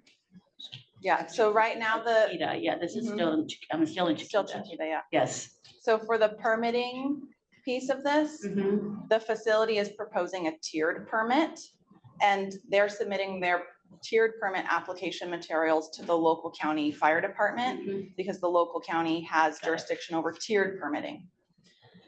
And if that route works to go with the tiered permit, then the local county fire department will be the primary oversight agency. And like I mentioned, we realize the magnitude of this situation. So we've offered all of our technical experts, our permitting experts to assist LA County with that process. Mhm. And LA County Fire Department has been a good partner in that with us. Mhm. So I'll follow up with my final Yeah. question and then I'll stop. And this came up yesterday, in terms of facilities, Mhm. and maybe there isn't an answer yet, but I hope that we can get an answer, because DTSC can't revoke permits, Mhm. right? And you Yes. have that power. Yes, yes. So when is it enough? Mhm. And this is in relation to the fact that there's human beings that are living there, and we're seeing the impact, Right. right? And you're seeing it right So the now. challenge right There's- now with Chiquita Canyon Mhm. is that they currently don't have a permit from us, Right. right? And because they're not a permitted hazardous waste facility Mhm. under our purview. The hazardous waste leachate has resulted from this, this incident. And so where we are actually focusing our enforcement attention is on our authority over the leachate itself. The Mhm. leachate is characterized as hazardous because it has benzene in it. So our teams, from an enforcement perspective, are focused on looking more closely at those levels of benzene and whether those levels of benzene off-site could trigger our authority to take, action that would further protect the community. So that's something our teams are taking a close look at, and they continually look at the data as it comes in to do that. So I hope that helps. Thank you.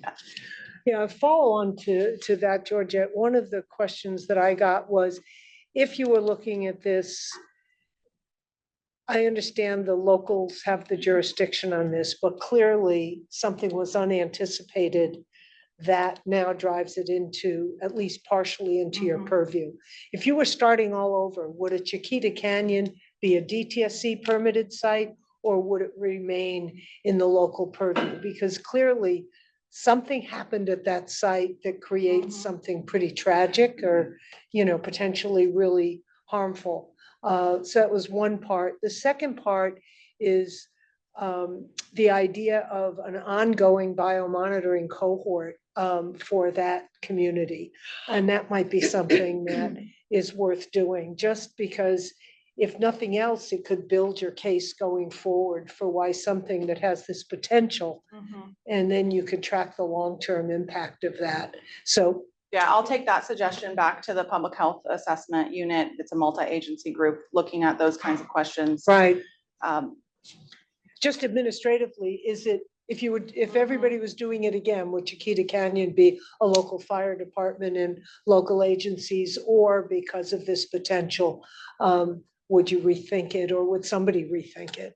I mean, that's the Yeah, I think, question that I keep getting. municipal landfills are clearly in the jurisdiction of the local enforcement agencies at a county level under Cal Recycle's umbrella. And what it raises for our teams are broader questions about monitoring of landfills across the state, monitoring for hazardous waste properties of leachate at other landfills. And, you know, we're certainly prepared to work closely with Cal Recycle if we do, you know, start to see that there's hazardous characteristics of leachate other places. So I think it's, you know, still working jointly with Cal Recycle and Cal Recycle maintaining primary purview over the municipal landfills. Another area we had talked about liaisoning and having more connection to was the sea level rise climate impact issue. And we haven't. It's sort of dropped out of our high priorities. And at the point at which you're now, you know, really taking a look at that and you've got goals, I think it would be good for us to pay better attention to it and possibly hear more from you at an upcoming meeting, you know, as to what are those goals? How can we help with that? We don't have a specific role, but it feels like it's up, right? The issue, and we're gonna see more of it depending on what happens tonight with the wind and the fires, as what PG&E is gonna shut down 30,000 you know, people's power because of the concerns. So just, I'm, you know, we haven't addressed it, but I think we should take a look at how do we tie in with the climate issue. It just hasn't risen to the level that I think it deserves and that we should pay attention. Did you have something? Sushma? Yeah. So I have 5 questions / comments. First one is you started speaking about maximizing the use of enforcement activities. And that is obviously our goal as well. But in order to fully understand progress against this goal, we need to be grounded in some metrics. And you worked with us on deep diving on the hazardous waste management program metrics. We would love to work with you to scale that across all the programs more quickly so that when we talk about director priorities, we're speaking the language of metrics alongside the priorities. So that's comment number 1. Second is on the Exide topic, you talked about the 957 access agreements. It would be good to understand what the baseline is. How many access agreements were you seeking? How many are missing? So we understand the gap that still remains to be addressed. So that we can fully celebrate it if it turns out that it's where over 50% of access agreements that we were seeking have been secured. Is that a good number or a bad? It's hard to know. Okay. That's comment number 2. Number 3 is Chiquita Canyon.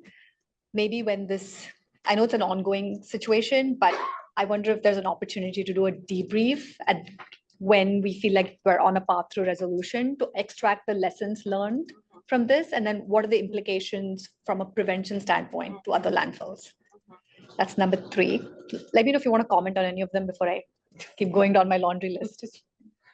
I'll do the first 3. So Okay, the first yes. one, metrics for enforcement across the program, 100% agree. Yep. I think our strategic plan actually identifies some metrics cross-department that we can lift out of there Great. and look to your end, Okay. maybe doing that more quickly, Great. at least at a high level for some more straightforward metrics for programs other than hazardous waste management.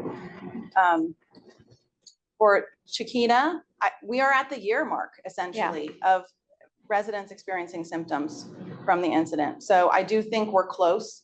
You know, I think in the next month or 2, that would be a good time to regroup and talk about lessons learned. Yeah. I think we're already there. Your second one was about Exide, the percentage baseline. of access agreements. I don't know if we have that.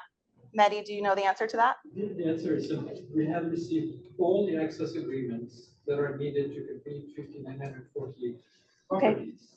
Now that We can't hear you on the mic for the people on Zoom, on up. if you don't mind. It's always good to see you, Mehdi, especially with a yellow tie. Thank you. For those of you not watching in color, it's pretty bright there. So the 957 is a number that's going to fluctuate over the weeks. Yeah.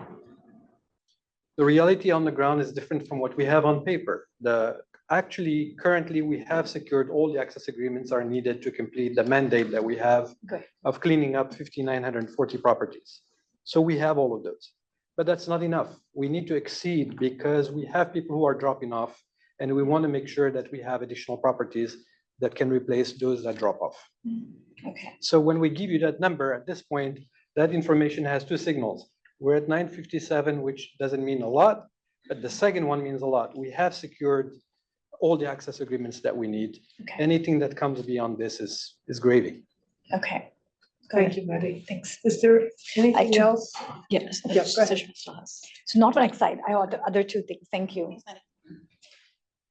So on the topic of Chiquita, when you were talking about it, one of the things that came up for me in the context of the hazardous waste management plan is there's this discussion of revising or updating the waste characterization to enable more work streams perhaps to be diverted to municipal landfills.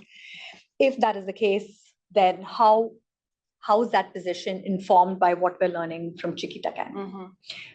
You may not have an answer now, but the idea is how we actually using what we're learning from Chiquita Canyon to shape our future policies. Right. And lastly, I think I'm just adding to the point Georgette made is, I think the question that came up in the context of our community meeting yesterday is, what would need to be true in order for DTSC to revoke an existing permit or to deny a permit? And like, what might the principles and the framework be so that you have something clearly to point to that says these conditions are met or not being met, which is why we're taking the action that we're taking. Okay, great. So on the first question about Waste characterization. Yeah, waste characterization, future considerations for a hazardous waste management plan, where we're, maybe reevaluating some of the waste characterization and whether it's, safe or not to put in some municipal landfills if it's lower level toxicity or, given the modern design standards of our landfills. And I think our team is doing the right thing by working carefully with Cal Recycle and water board experts. And I'm not sure we know, what caused the incident at Chiquita Canyon. And it may be a while till we find out the root cause. But it will be important to, continue to, have eyes on that.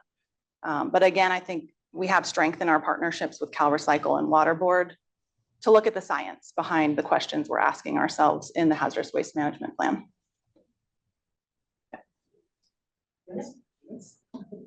I also have a laundry list, but the good thing is some of them have already been covered or I have just slight variations. So starting with Chiquita, I also had questions about the community relief program. Particularly, some more of the details in terms of, how many funds are available, how does that relate to need, and how is that information getting to the community? How accessible is this information and the fund to the community? And I know maybe that's out of your jurisdiction, but those are definitely questions that came to mind, particularly around, this fact that the communities are actually experiencing health symptoms. And then also, as I read the slide, that doesn't seem like any of the costs are associated with health. They seem to be related to, other things, utility, home hardening, odor mitigation. So, again, I think Georgette asked the iteration of this, but, if this fund doesn't pay for the health costs that might be incurred by the community, where is that coming from, or where is that in the discussion? And again, maybe this is not the question for you all, but it certainly was a question that came up when hearing the presentation. I can speak to it a bit. The relief program, it's voluntary. The facility is conducting it in a voluntary manner, which with my enforcement lens, I think is part of the problem, right? There's no actual oversight, regulatory entity overseeing the program itself. That being said, the program, has provided on the order of several millions of dollars in relief to nearly, or I think just over 1,000 applicants. It varies. I think transparency has been a huge issue with the program that residents have raised because it's not entirely clear why certain people get certain dollar amounts. They range anywhere from, $400 a month to $4,500 a month, depending on the application details and what the operator decides to grant. So, we've certainly heard issues with the program. And I think it's because it's voluntary. There's not a regulatory entity overseeing the adequacy of it, evaluating how it's working. Do you mean voluntary between the facility and the public? So they can decide and there's not, It's a program originally LA County Supervisor Barger asked the operator. without any oversight by any one of the regulatory entities? Right. Interesting. How do we feel about that? Keep going. Well, this was also touched on, but you started your presentation talking about the importance of prevention. And so, I guess the obvious question comes to mind is, what's the next Chiquita Canyon? And how do we plan for it? And, what are the assessment tools that we have to figure out whether and where there may be similarly situated landfills? And who does that analysis? Who's responsible for kind of looking at what happened in Chiquita? What are the conditions that led to the disaster? And where else might they be in the state of California? Yeah, that's something we can take back to the multi-agency group now working on Chiquita. And, to the point earlier, I do think it's a good time that we ask ourselves those questions and, in the coming months and not wait too long. Right. Yeah. And then, okay, so moving to Exide. So I also had similar questions about, the access agreements that we have enough necessary, I guess, to meet kind of stated goals or statutory goals. However, to me, the correct measurement is not against those statutory requirements, but that we need to measure those access agreements against need. And do we have a sense on maybe the universe of properties that still may need, a cleanup or a assessment that haven't yet been obtained? That's a great question. And I'm still getting up to speed on this. But, I think it calls us to, sort of report out on those specifics, more specifics as we close onto this gap, and get to the end of those last properties. Mehdi, do you have anything to add?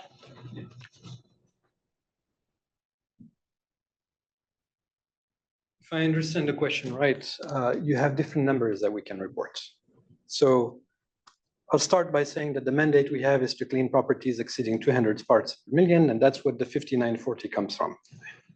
Now, remember that meanwhile, we had a lot of properties that were not sampled at all because they refused to give us access agreements. Initially, we had about 1,500 properties. Out of those 1,500 properties, we have successfully sampled over 900 properties. So that leaves 600 in limbo. Okay.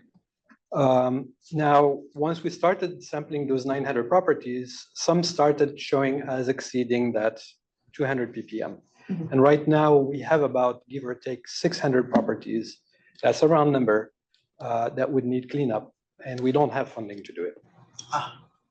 Okay. Maybe are those landlord refusals? Owners. Owner refusals. Owner refusals. Owner refusals. That's the way I understood it when we went on the tour, that it's not the residents, it's the owner of the property. So there's no authority that you have to access a property if the owner says no, and the owner doesn't want the property to have been labeled contaminated. So there's this interesting, one of the things that came up on our tour as an idea was some of those properties will change hands, and working on something that would happen during a sale where that would be required, if there's any way to work on something like that, so that when it changes hands, the new owner has no, must then comply with this. Yeah. And I just don't know to- if that's enforceable, but it was a suggestion that came up when we talked with community about it. If there's a new owner and they think they just have to do it, but that might help. If I may, very quick, there is a new information. The city of Los Angeles and the county of Los Angeles right now are encouraging people who have not sampled their properties to proceed. And that's done when people go to pull a permit. So that negotiation with those cities have been successful. And we're talking with the city of Maywood to do the same. Right. And just so that I understand the numbers you just provided. So there's about 600 properties that have continued to refuse access. Of the 900 and something that you've now gotten that access, about 600 of those have tested over the 200. Overall, yeah. Okay. Between 500 and 600, yeah.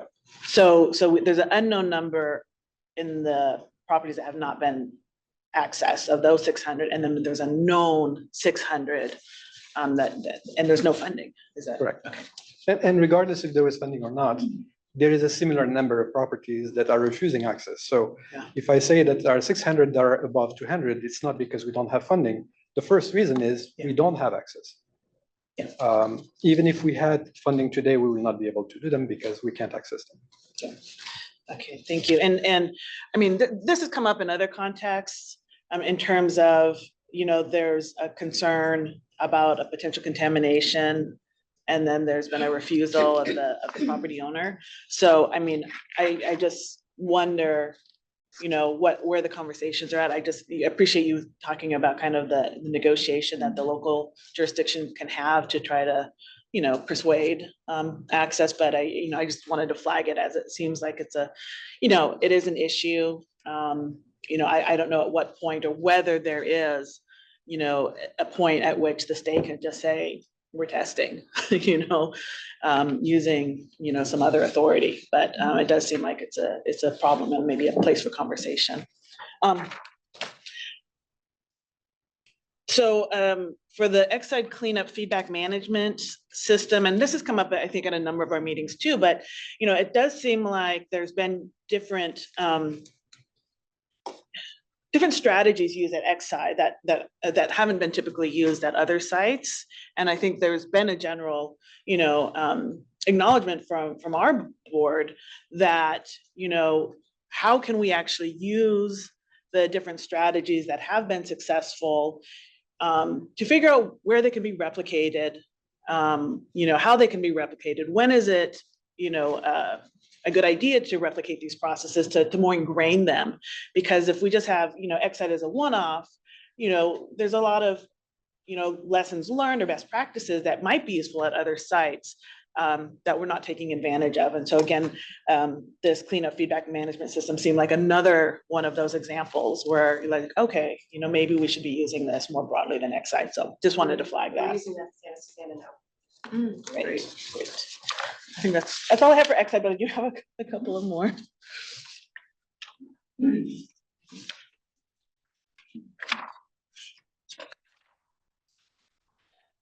So, just for the SB 673, you talked about the goal 1. I was just wondering, you said that you've been getting responses. I was just wondering kind of, do you have a general idea of how many comments have come in, how many people? I know you have that survey, but what's the response been like so far? Yeah, I don't have that data, but we have been getting some general feedback on that first goal pertaining to how, questions about how will the community engagement be conducted so that it is effective, and what would DTSC's role be? Similar to some of the questions that some of you asked at the last meeting, we're hearing that from some of our community partners. So I don't have the data specifics from the survey, but we can get that to you. Yeah. And then I think my last question actually goes all the way back to some of the updates you gave at the beginning. So I was particularly interested in your enforcement update, where you talked about there's been a record number of recent cases resolved. And I was wondering, are those litigation cases? And I am curious in terms of kind of how those have been resolved. Are these largely settlements, or have some of these actually concluded? Just kind of getting at like, I am interested in seeing kind of what resolution of these cases look like in terms of maybe what was initially sought and where the actual disposition is when the case is resolved. And I know you They probably don't are have those yeah. numbers, They but are largely settlements, but we can get that data to you. And I think what it's reflecting is our enforcement managers paying more close attention to tracking, to looking, through their case log, making sure that they're kind of tracking the timeliness of enforcement cases. Yeah.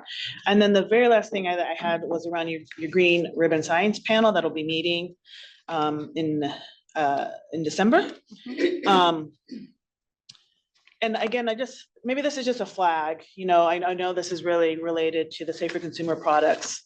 But something that has come up a lot is, the need for kind of more spaciousness to talk about innovation within the department.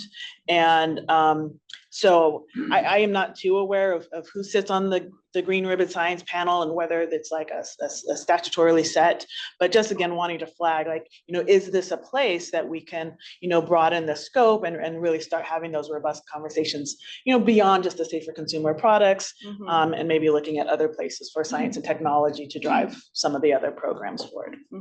Thank you. No, it's a good question. And I know that panel is focused on safer consumer products and that program. It will be my first time attending in December, so I'll get to see for myself and, kind of look for opportunities to what you're saying. I think even inviting more staff from across DTSC, our hazardous waste management program, Ryan's team, to panel discussions like that that's exactly the kind of cross-program synergy that I want to see.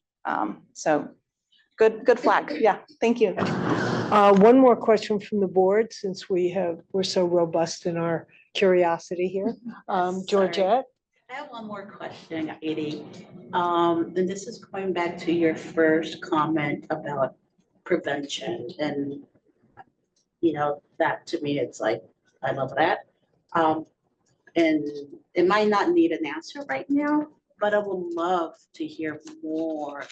What does that look like? And what are we thinking in terms of, like, what literally does it look like? So it's just something that I would love to hear more and dissect that more.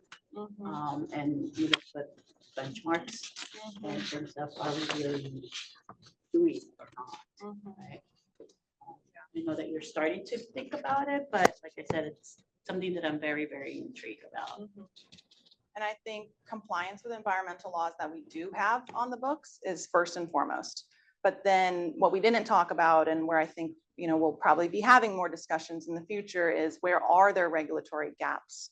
Where do we need to, think about new policies so that we are anticipating future concerns? The hazardous waste management plan is going to be one place to do that, where we're anticipating waste from alternative energy streams. But there's going to be other ways across the department that we can look at being more proactive, preventative. So I'm glad that resonates with you, and yeah, certainly will be a priority. Yeah, it's the Board of Prevention, Environmental Safety. Thank you, Katie. Is there anything before we go into the next part of your report from any of your deputies on stuff on the issues we've already covered? Are we good? Okay, so we'll move on to the hazardous waste management plan update, and then we'll get a legislative update. Then if we'll have public comments at that point, unless there are any other pressing board questions. But I do want to acknowledge that several members of your team are here, and we really appreciate seeing everybody. So thank you. So we'll now move on to, I guess Ryan is doing this remotely, Katie? He's on the screen. Oh, there you go, Ryan. Yeah, hi, Jeannie. Hi, how you doing back there? I'm doing all right. All right. Nice to see you guys. All right, you too.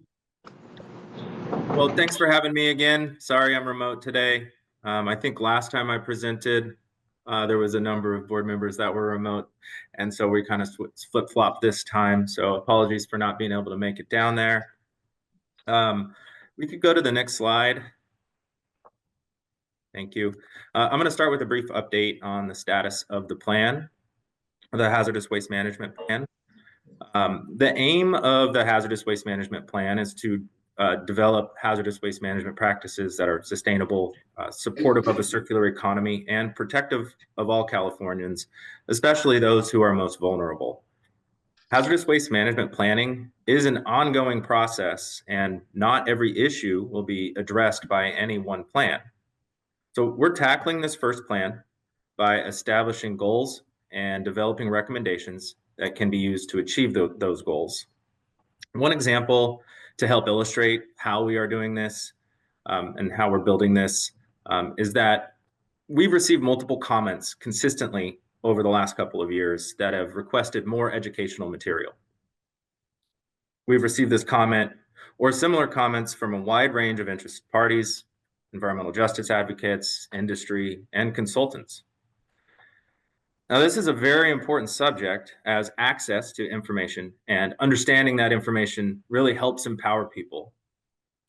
So we are working to develop some recommendations to achieve this goal, and those recommendations would be included in the plan.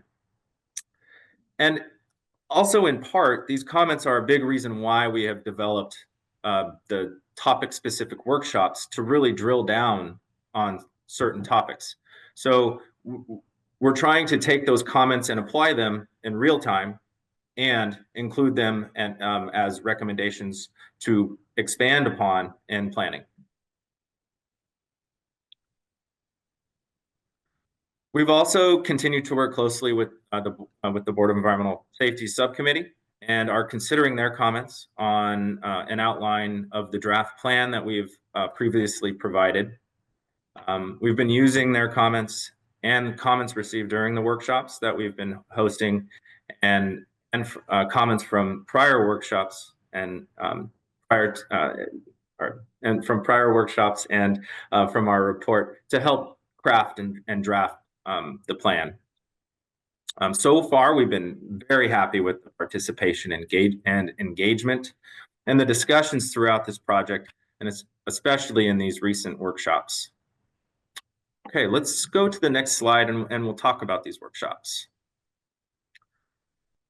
So we've completed 5 workshops so far.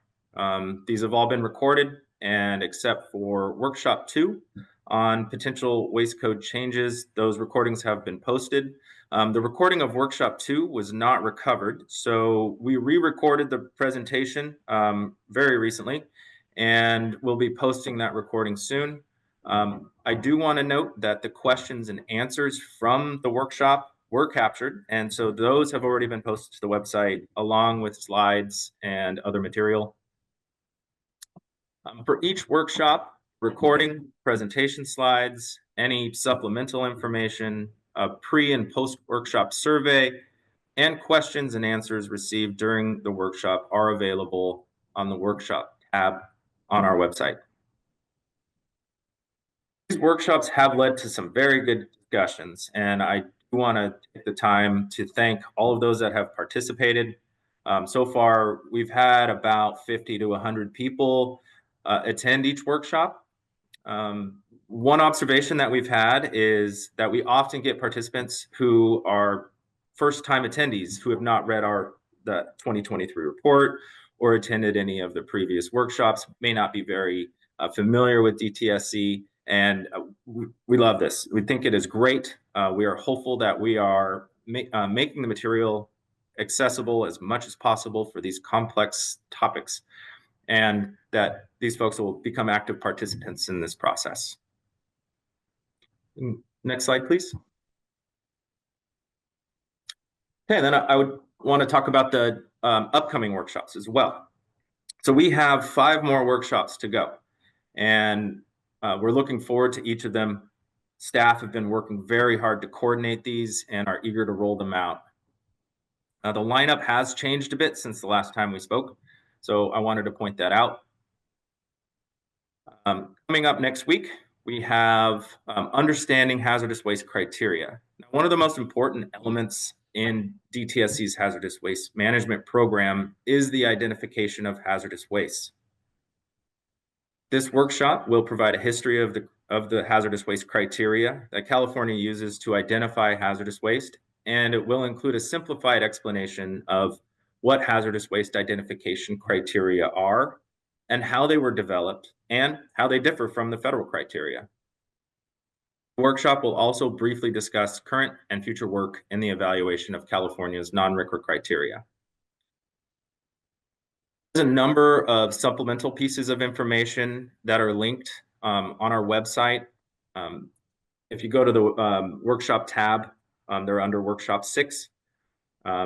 Folks that are interested in the workshop can review them prior. It would be very helpful for setting context and getting some background reading, starting to dip into the terminology, get your ear tuned in. In addition, Section 8 of the 2023 report will provide a very good background for this upcoming workshop. After that, we will be discussing incinerable waste. In one of our prior workshops, we have recommended that incinerable waste should be a focus for reduction. So that workshop will provide background on the types of industries that generate these types of wastes and the location of generators. It will also discuss the potential approaches to a reduction strategy, as well as barriers towards hazardous waste reduction. Following that, we will build on some of the knowledge that we shared during the hazardous waste criteria workshop and talk about modern landfill design, operation, and opportunities for alternative management. Now, we've previously discussed our efforts to review the design and operation of non-hazardous waste landfills, and this workshop will focus on our findings. It will provide additional information regarding a finding in the 2023 Hazardous Waste Management Report and describe the reasoning in the past for the disposal of waste like non-RCRA soil in hazardous waste landfills. It will also provide an example of a waste, treated wood waste. It's a hazardous waste that's currently managed under alternative management standards and the shared regulatory oversight responsibilities. It will discuss some of the landfilling requirements that have been put in place since the 1970s and how that has translated to increased protectiveness of landfilling practices over time. So we're hoping to gather feedback for consideration of alternative management standards for non-RCRA contaminated soil. We're looking for currently considerations include location requirements, design requirements, operating requirements, and monitoring requirements. Now, for this workshop, we've been coordinating with both CalRecycle and the Water Board, and we're happy to share that they will be able to join us for this, and we'll be discussing their roles and responsibilities in alternative management. Next, we will close the workshop series with a workshop focused on environmental justice, followed by a workshop to discuss recommendations for updates to analytical testing methods. We anticipate the environmental justice workshop actually be before the workshop on testing methods. We were hoping to hold that environmental justice workshop a little earlier in the workshop series, but we're working and coordinating with our Office of Environmental Equity, and their availability just didn't allow for an earlier date. So right now we're targeting November 12th and 13th and working to solidify that hopefully this week. So if you attend our workshop next week, you will likely see the specific date for that workshop. They're the 12th or the 13th. Next slide, please. And as always, please visit our website to find updated information about upcoming workshops and other materials. We also have our 2023 report posted there and encourage everyone to download it and read it. With that, I want to thank you all for the time, and I will open it up for questions or comments, or if you want to continue on, and I can stay posted until later, but up to you. Thank you.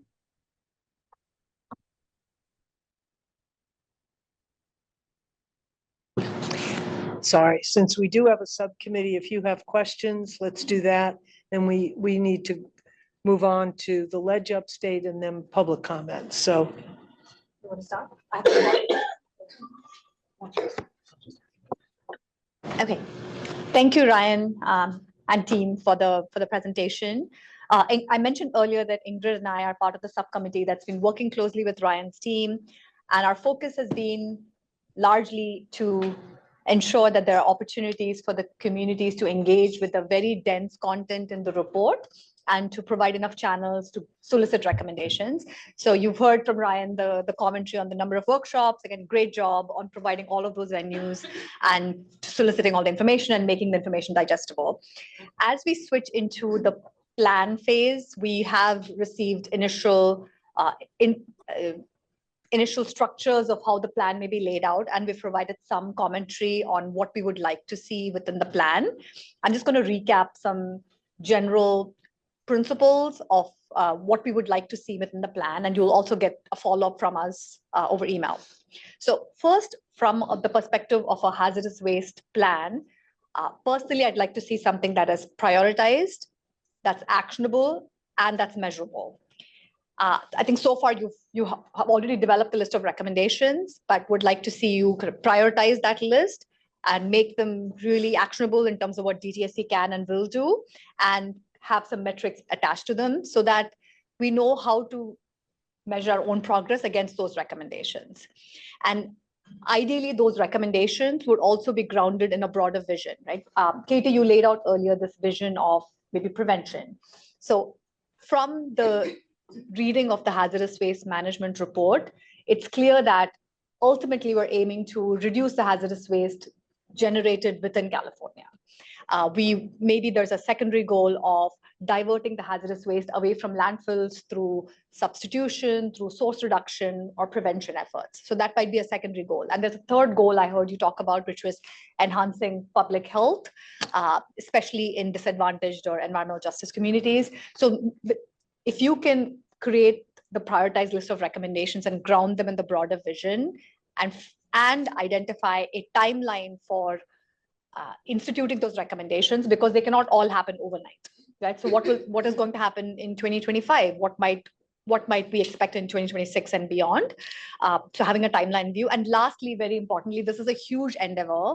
So you're going to require help. What help can not just we, but all the other entities, government, non-government, businesses provide for us to collectively realize this vision? So these are some broad sets of recommendations. Again, you've heard some of these already. We will structure them again and send them to you. Ingrid? Mm-hmm. Yeah, thank you. And yes, we've been meeting for quite a while, and I think the trajectory of kind of our feedback loop and communication we started at a pretty high level focus in terms of what's the overarching goal, what's leading, some of the recommendations. I think maybe I'll speak for myself, really focused on, highlighting harm reduction as kind of like what's leading versus, kind of leading with capacity. So there's been a lot of high level conversations around that. And I think, as we're kind of moving into actually seeing a plan, I think more of our focus is going to be on, cross-referencing with SB 158 to make sure that we're meeting the statutory requirements in the plan, that we're doing all the things that the statute mandates, and that, so just making sure that this is comprehensive. Obviously we're looking at the outline and we're reviewing that now, and we're hoping to give you some more comprehensive comments on that outline, and something that I think has become more of a recognition for us, and maybe so we can kind of allow people to be a little bit prepared.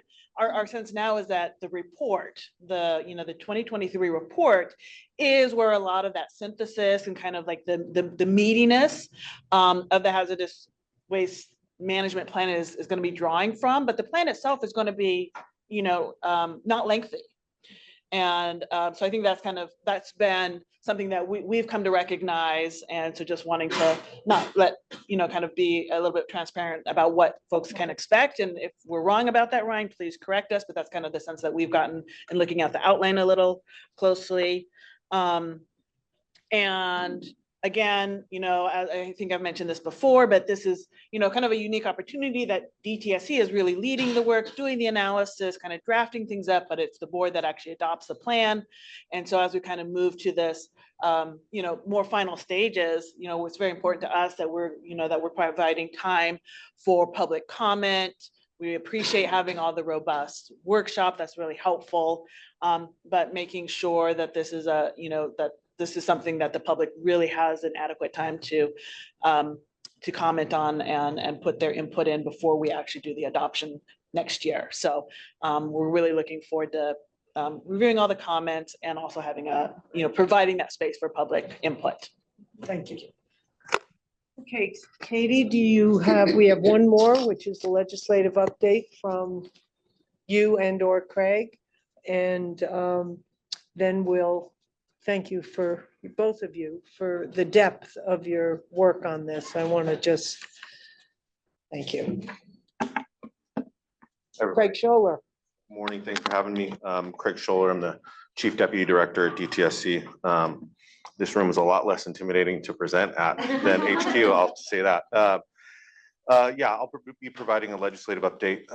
As you all know, the legislative year has ended and the period in which the governor has a chance to sign bills has also concluded. So I'll give a brief update on what we'll be seeing this year. Starting out with we have a legislative team within the department that tracks and reviews bills and provides input to legislative offices. I know we're talking about legislation right now, but I also just want to highlight that the team also provides, I think, a really important service to legislative offices as far as constituent services. As we can all imagine, legislators hear from their constituents, whether they're residents who have concerns in their communities or businesses who are having trouble navigating some of our processes. And our legislative team are the first ones that hear from legislators about what their needs are. And so, again, that's something we value and wanted to highlight that here. Let's see. Okay, so at the beginning of the year, there were 30 bills introduced that our team tracked. I will say that number is low. As we all know, there are thousands of bills introduced every session. Our team monitors a lot more than 30 bills. Those are the ones I think that we identified that have direct impacts on the department, as well as bills changing throughout the year. There are sometimes unintended impacts to the department that the team monitors and looks out for. So as you can see, there were 2 bills that impacted site mitigation that were introduced, quite a few more that impacted safer consumer products and the hazardous waste management program. And at the end of the year, 9 bills passed out of the legislature. This was a tough year for bills that cost money. So by the time we got to the end of the year, that number was down to 9. Here.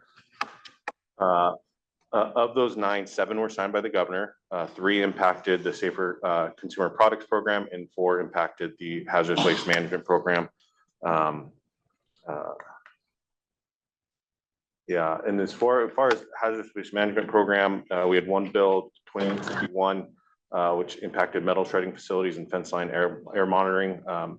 The department will take on some responsibilities there as far as testing materials coming off site, and so will the local air districts as well. There are also 2 bills, 1143 and 1280, which we will be serving a consultative role on materials that at times can be considered hazardous, but I believe CalRecycle will be taking lead on those regulations. So something we will be working on collaboratively with that department.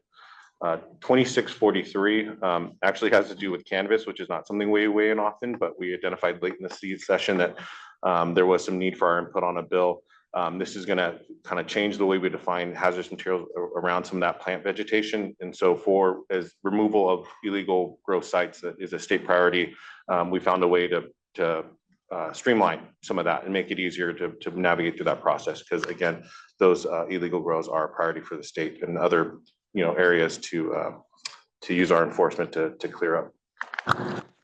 Craig, could we ask you to slow down just a little bit? No, that's okay. You have great information and the interpreters just want to make sure they capture it all. So thank you. Thank you for that reminder. Allie is texting me that right now. So moving on to bills that impacted the Safer Consumer Products Program. We had several bills that I'll just start here. 347 is a bill focused on enforcement of existing product bans. This will give us the authority to create a registry that producers will have to provide us information up front and also pay a fee to manage that registry.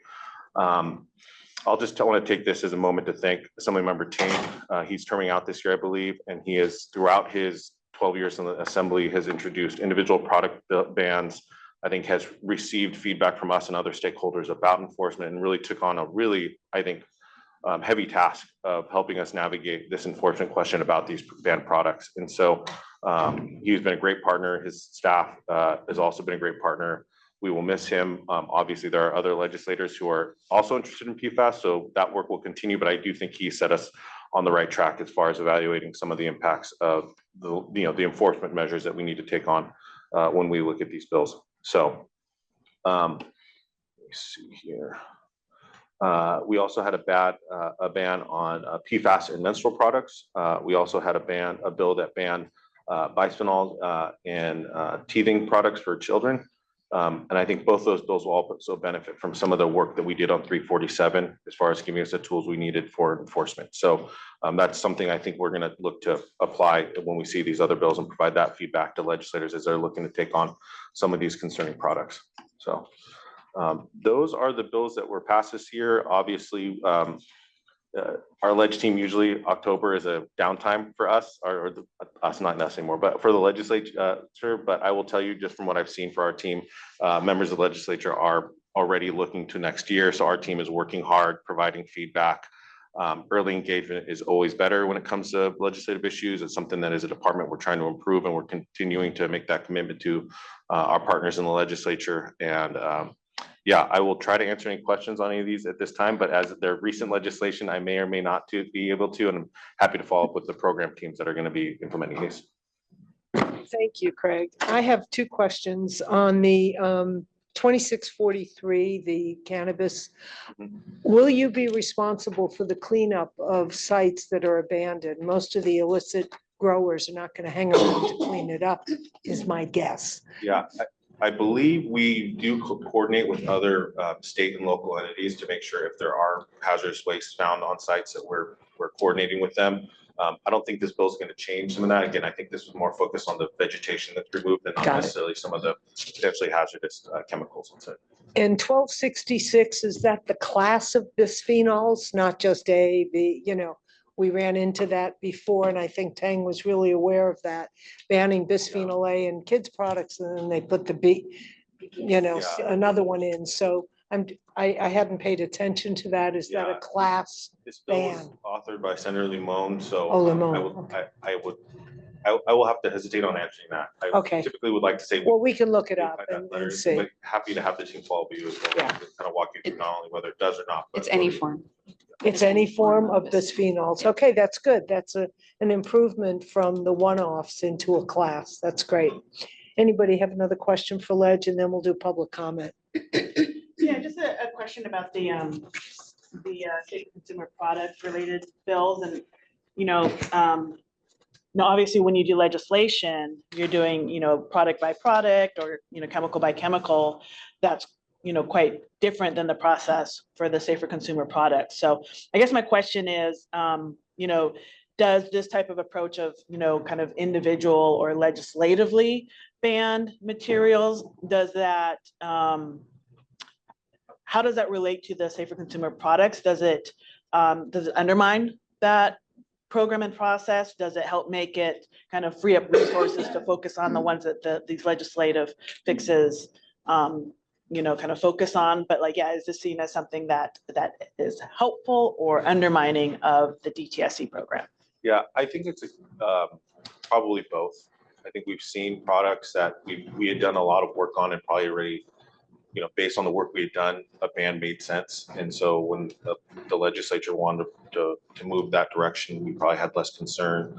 So I don't know if it's really disruptive. I think we can all kind of identify now that, some of these chemicals are in so many products that, we have a CP has a large task in front of it. And I think that's, so the legislature, I think, will continue to weigh in on some of these that they think are potentially more harmful.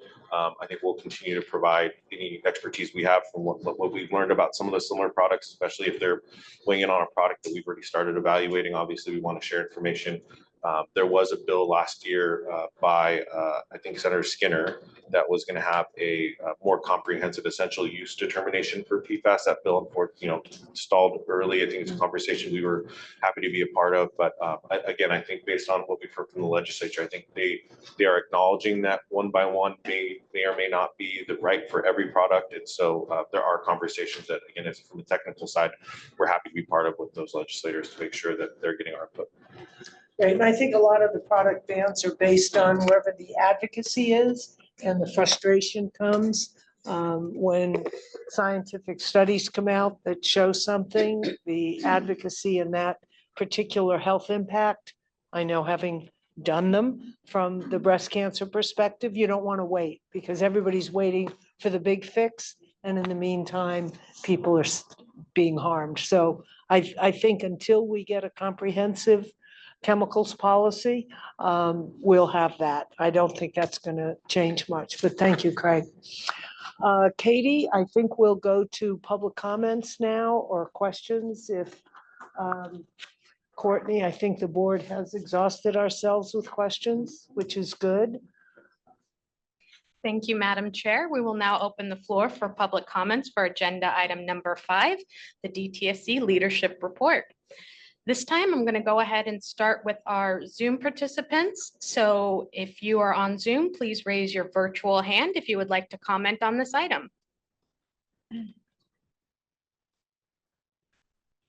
Okay, seeing none, we're going to go ahead and move to our in-person participants.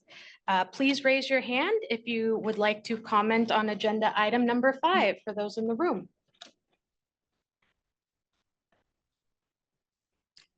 Okay, we will do a double check with our Spanish interpreters to make sure that there are no comments or commenters that are interested in making a public comment.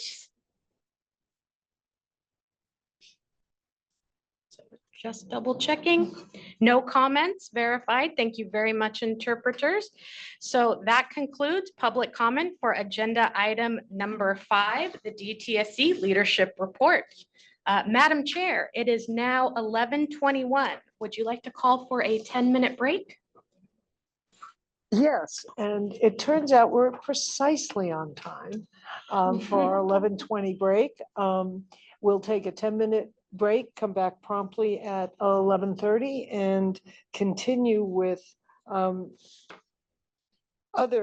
LABRIC report and a lot of other materials we want to talk about. Thank you, Katie, and the entire team. I know it takes a village to put these together, and grateful for all of your contributions. It just gets more robust at every meeting. So, and welcome your first meeting, quite an expansive report. Okay, thank you. We'll take a 10-minute break. Welcome back, everyone. It's now 11:32. We're 1 minute past our start time. Pretty good.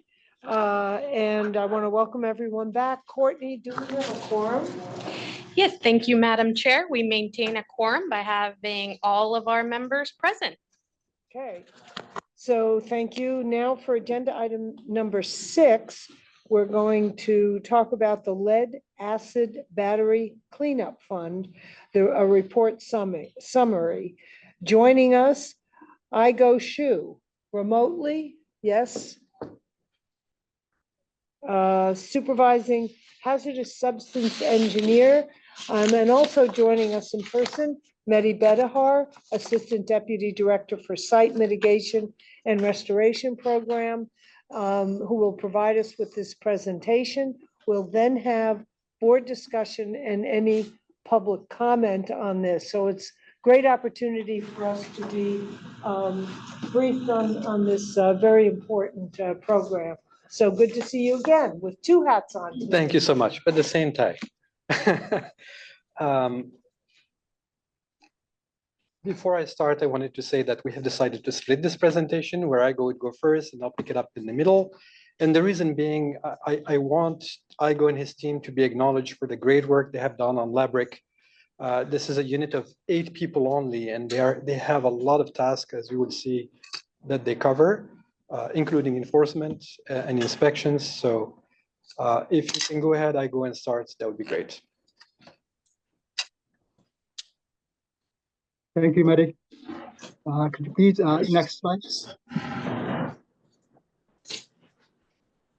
The lead battery recycling facility investigation and cleanup program was created by DTSC to implement the Lead Acid Battery Recycling Act 2016.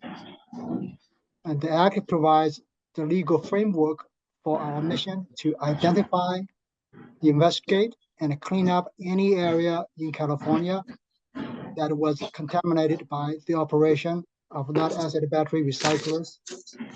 The act calls for fees of $2 imposed on purchasers and manufacturers of lead acid batteries for each battery sold at retail. And these fees are placed into the lead acid battery cleanup fund. The lead acid battery the program is authorized to use monies from the fund to perform a limited number of specific activities. And these specific activities involves 2 major components. The first major component is investigation or evaluation of areas in California reasonably suspected to have been contaminated by the operation of a lead acid battery recycling facility. And the second major component is cleanup of areas that have been determined with reasonable certainty to have been contaminated by the operation of a lead acid battery recycling facility. The LabRic program reports its progress annually to the legislature. Next slide, please.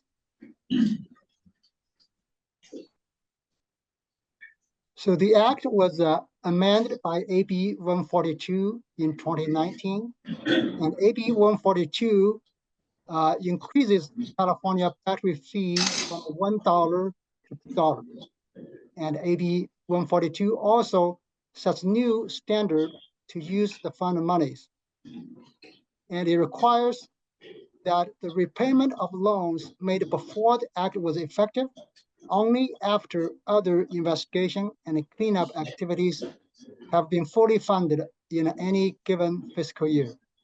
In addition, AB 142 imposes extensive requirements for public notice and comment. It requires DTSC to provide notice and an opportunity for comment on any proposed designation of a site as determined with reasonable certainty to have been contaminated by releases from the operation of a facility known to have been a lead acid battery recycling facility. It requires any proposed designation of a site by DTSC to additionally include an explanation of the basis for DTSC's designation.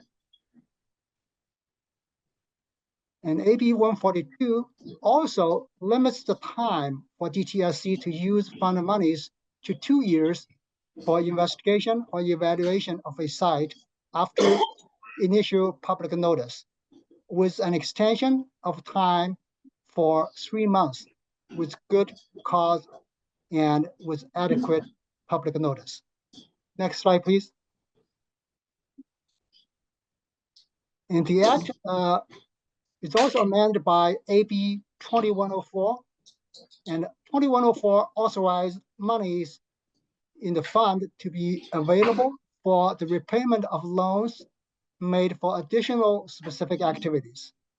And AB 2104 also requires that repayment of those loans occur only after additional specific activities related to the formal Exide Technologies lead acid battery recycling facility in the city of Vernon have been fully funded in any given fiscal year.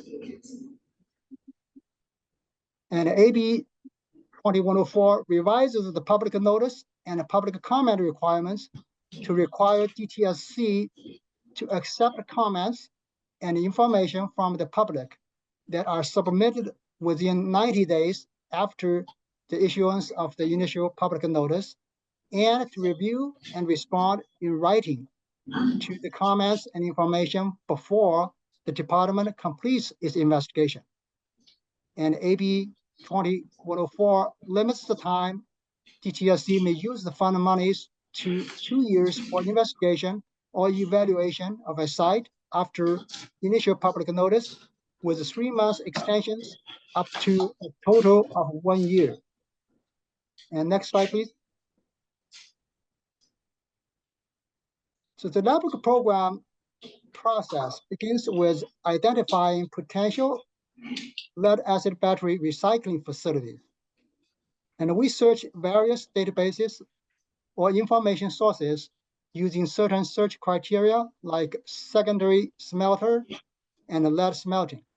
So once a potential lead-acid battery recycling facility is identified, it undergoes a site screening process. During the screening process, DTSC scientists and engineers will review available evidence to determine eligibility for investigation or site evaluation using the lead-acid battery cleanup fund. If the site is eligible for fund use, it will be prioritized for investigation or site evaluation. And once the investigation evaluation is complete, DTSC will review the investigation results to determine whether the contamination is reasonably certain to have resulted from the lead-acid battery recycling operation. If the answer is yes, the site is eligible for use of monies from the fund for cleanup or other response actions. If the answer is no, and there is existing contamination on the site, TTSC will refer the site to other appropriate agency or program. Next slide, please.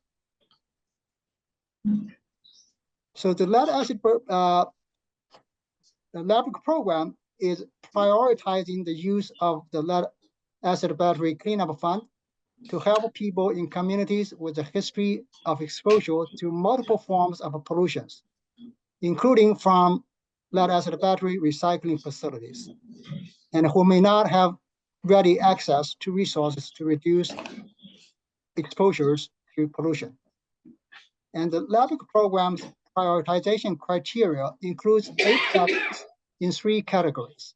So the first category is potential risks to human health. And in this category, we assign scores based on 4 factors, including population, number of sensitive land parcels, which means schools, parks, childcare centers, outdoor use facilities, and community garden areas. And any known lead contamination levels and the number of other lead-acid battery recycling facilities within a quarter-mile radius.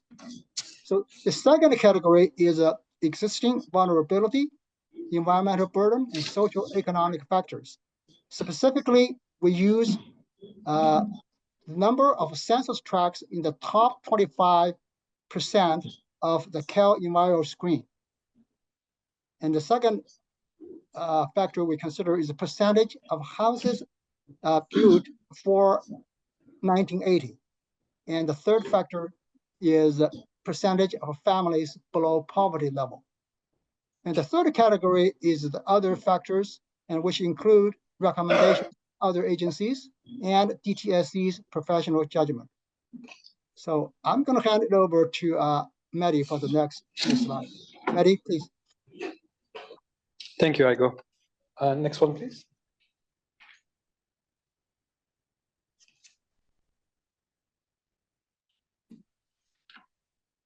So as Igo mentioned, there is a process that needs to be followed, and that's heavily regulated. So these are roughly the list of activities that I mentioned earlier. We have a team of 8, so they proceed with site identification discovery. They do the screening, they do the prioritization, and then they move forward with the next step, investigation.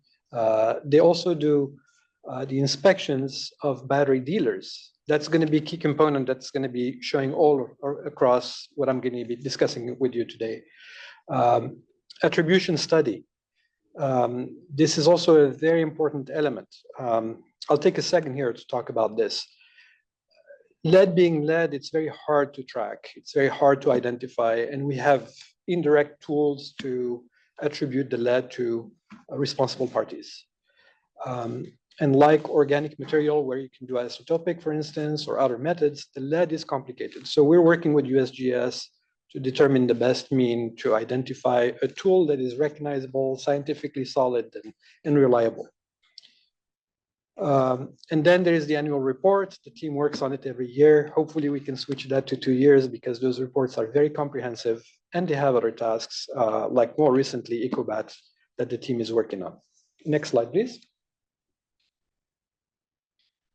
This is a list by order of priority of sites that are in our radar. I mean, you recognize Berg Metals. This was a designated site. And what that means is that we are authorized to spend money to proceed with the investigation and any follow-up here, meaning remediation if needed.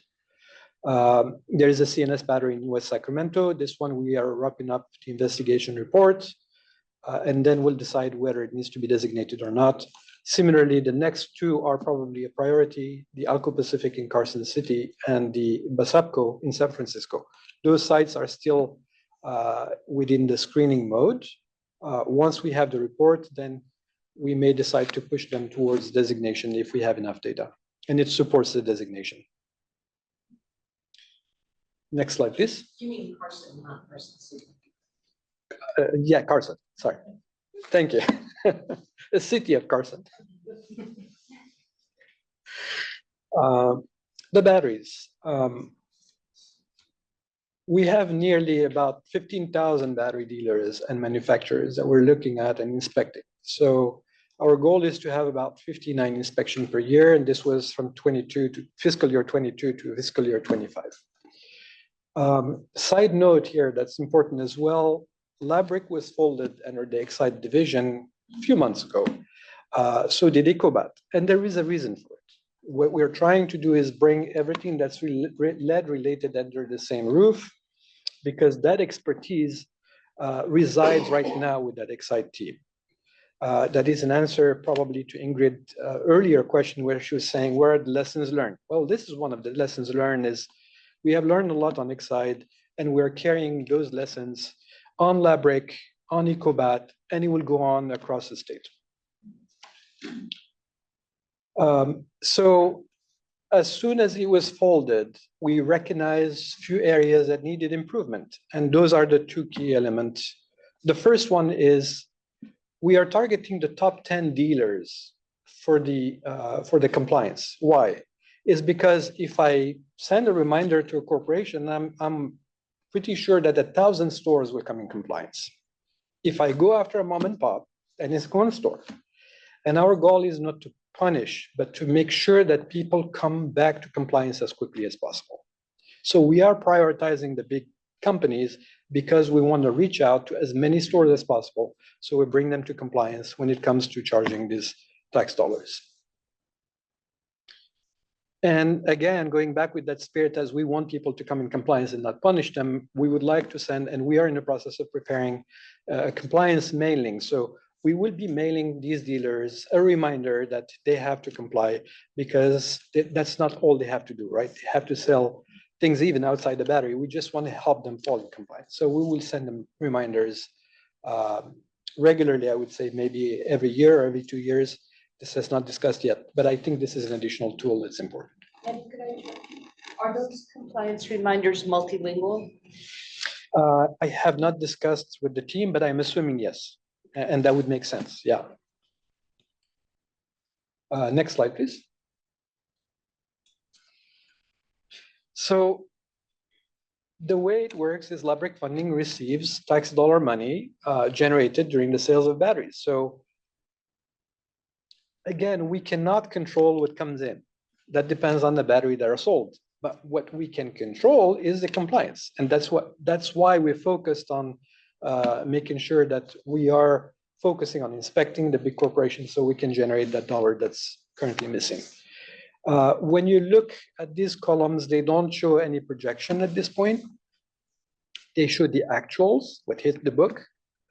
But what we have done recently is also try to understand the budget as it is, not just balance and income.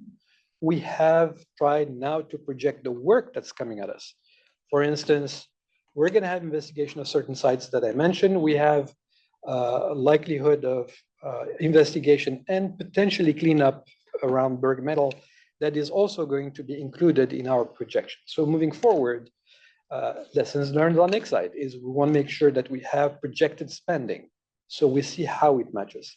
Because when you look at the dollar amounts here, these are small dollar amounts compared to what's really needed, especially when you hit the cleaning. When you're cleaning properties, $30 or $40 million does not carry you a long way. And we have seen this on next side where we have spent over 550 million on residential. That gives you a little bit of a sense of the dollar amount that we're talking about. So this is where we are for, if you look at the last line, which is fiscal year 22-24, we had an ending balance of 41 million. But again, this was last year. And we'll have to wait for this year and see where it goes and how we're going to reserve the money for this, the list of sites that I mentioned. Next slide, please.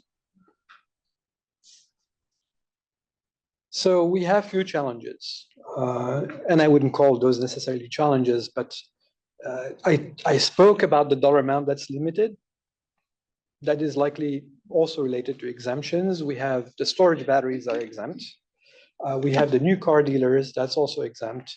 And we have the medical equipment that's exempt. So there is a whole number of batteries that are exempt, and we cannot generate that dollar to increase our revenue and therefore continue cleanup, especially when we hit the cleanup.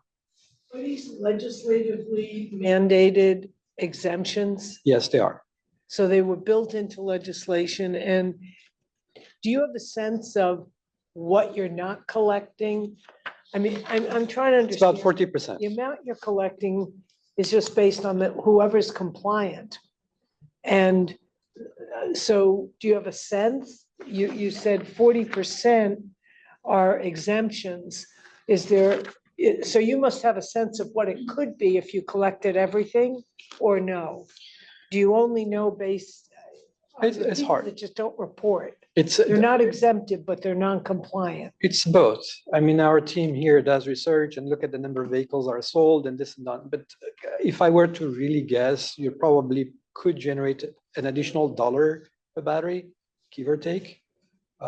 So you would be generated 30% more if you were to collect money from these exemptions. From these, but what about what you don't know, the people that just aren't paying? We have You have non-compliant, they're not exempted, they're just not reporting. No, actually, our inspections are showing who is compliant and who is not for the most part.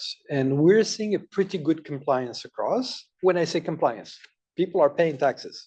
They may not be compliant in the way they're reporting it, but the taxes are being paid right now.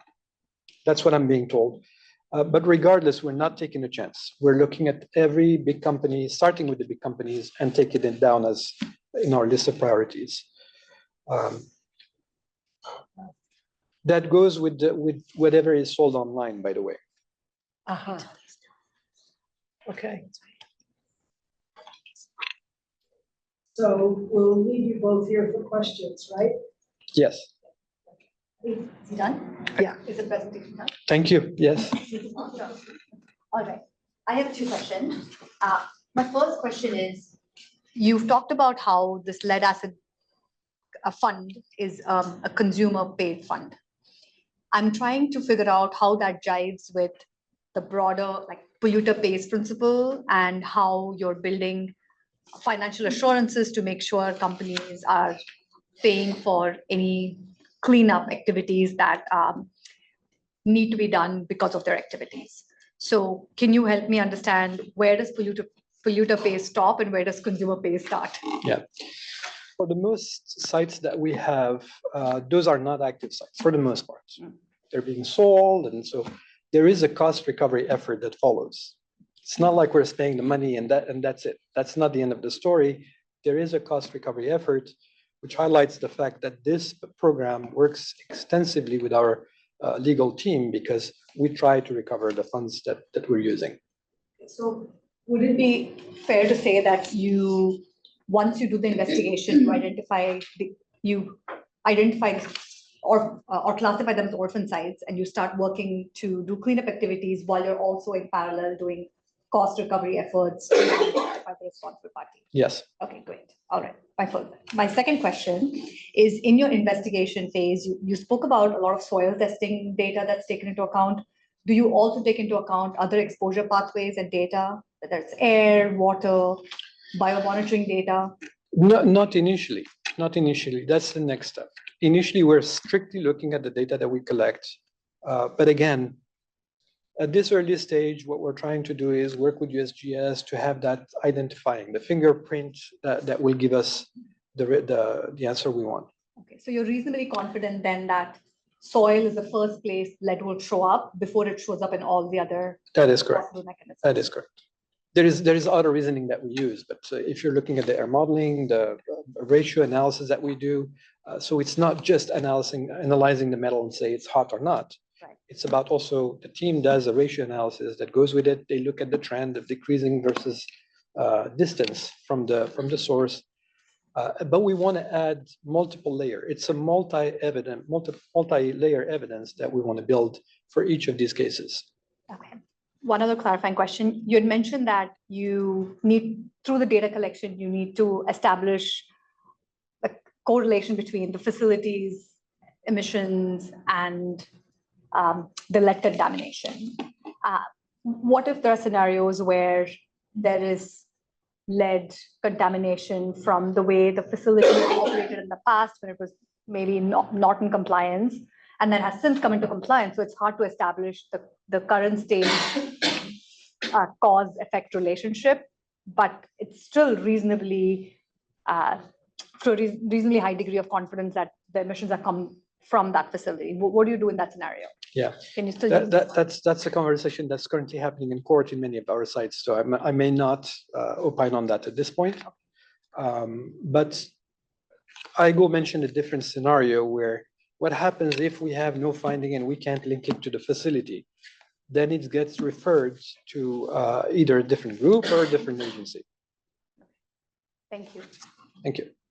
So I had a question, there's the projections that lithium ion is basically taking over the market share from lead acid batteries.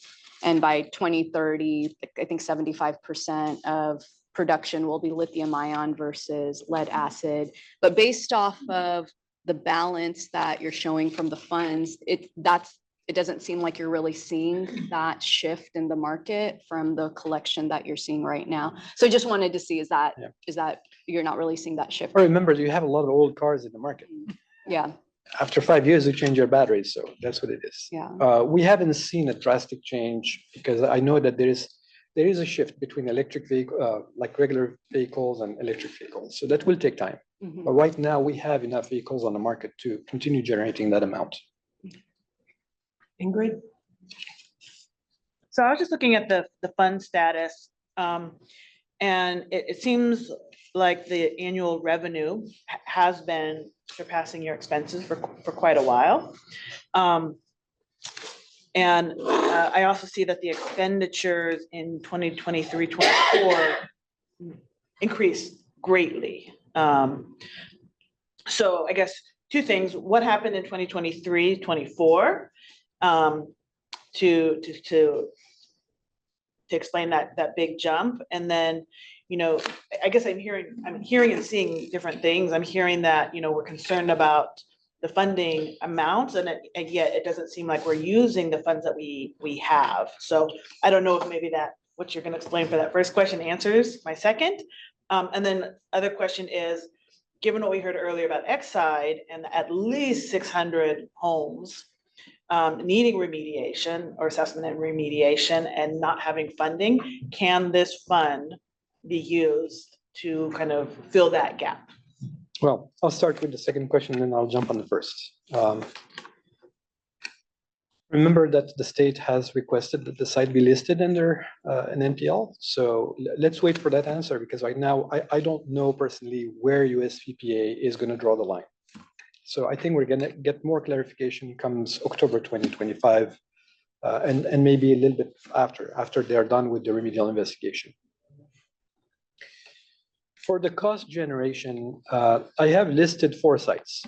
So more recently, we had Berg Metal that came and suddenly it's designated, but we had to spend money to do the initial investigation. I call initial investigation, I go with call it screening. I call it initial investigation because samples are physically collected within the right of way. And so you have a contractor. Right now you have 4 sites are listed. They were not listed last year. So the more you move through the list, the more money you'll be consuming. With that said, if we hit one site that's designated and we come to realize that we're going to need $300 million, for instance, for the cleanup, there is no money. It's not fear. It's more recognizing how we better plan ourselves moving forward. And it would require us, for instance, to save money for 4 years to build that budget and start the remediation. Because the way this program works is there is a lifetime to the funding. The minute I request the funding, I have 2 years to spend it, or 2 years to encumber, 2 years to spend. So it's all that schedule that's critical to how we run the operations. But yes, 35 may seem like a lot, but it can be used also very quickly. Thank you. Alexis, you had a question, we'll go to the public comment. I was so pleased to see the investment with the USGS in the attribution study. And in the report that you gave us, we are thinking the contract had run through the end of June, and I was wondering when you might have some public findings to share. Yeah, I don't think the findings will be very, very soon because they have delay on their end. I'm being told that the contract will be extended or has been extended because it's a must-have. But as soon as we have something, we're going to be happy to share it. I think this would be a great forum in which to do that, given the statewide interest. I don't want to take time now, but at some point with our team, I'd like to better understand. In the chart that you had on page 10, there were a few columns with the loan payment.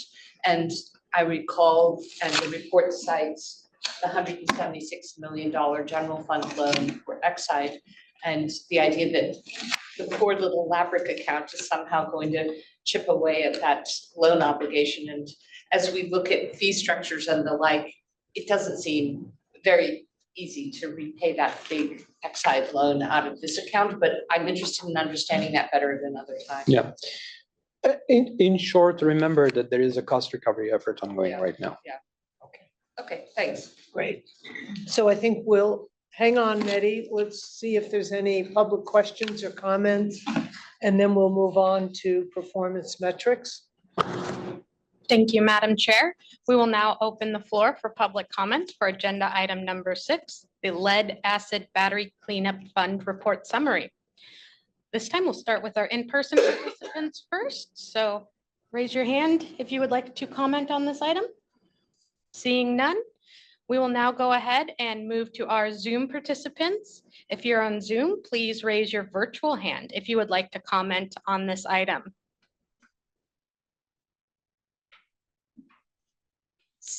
Seeing none, we will now check with our Spanish interpreters to see if there is anyone in the interpretation room that would like to comment on this item.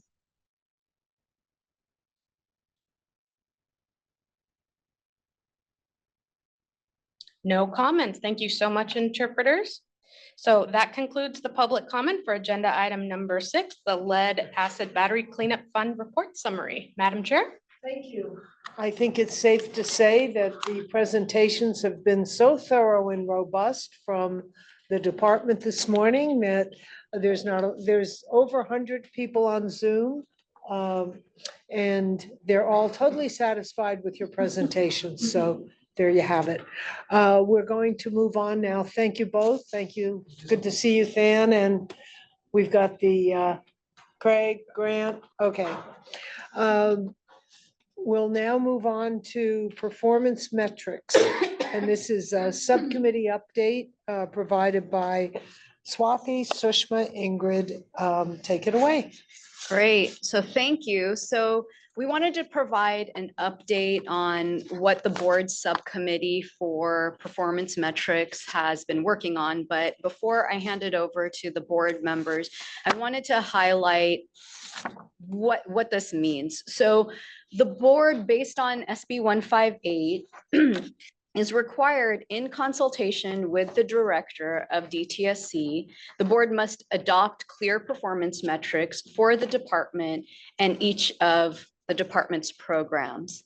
In addition, the board also can provide recommendations, provide a level of funding that will enable the department and the board to implement and carry out their duties and responsibilities, including the department's performance metrics approved by the board pursuant to SB 158.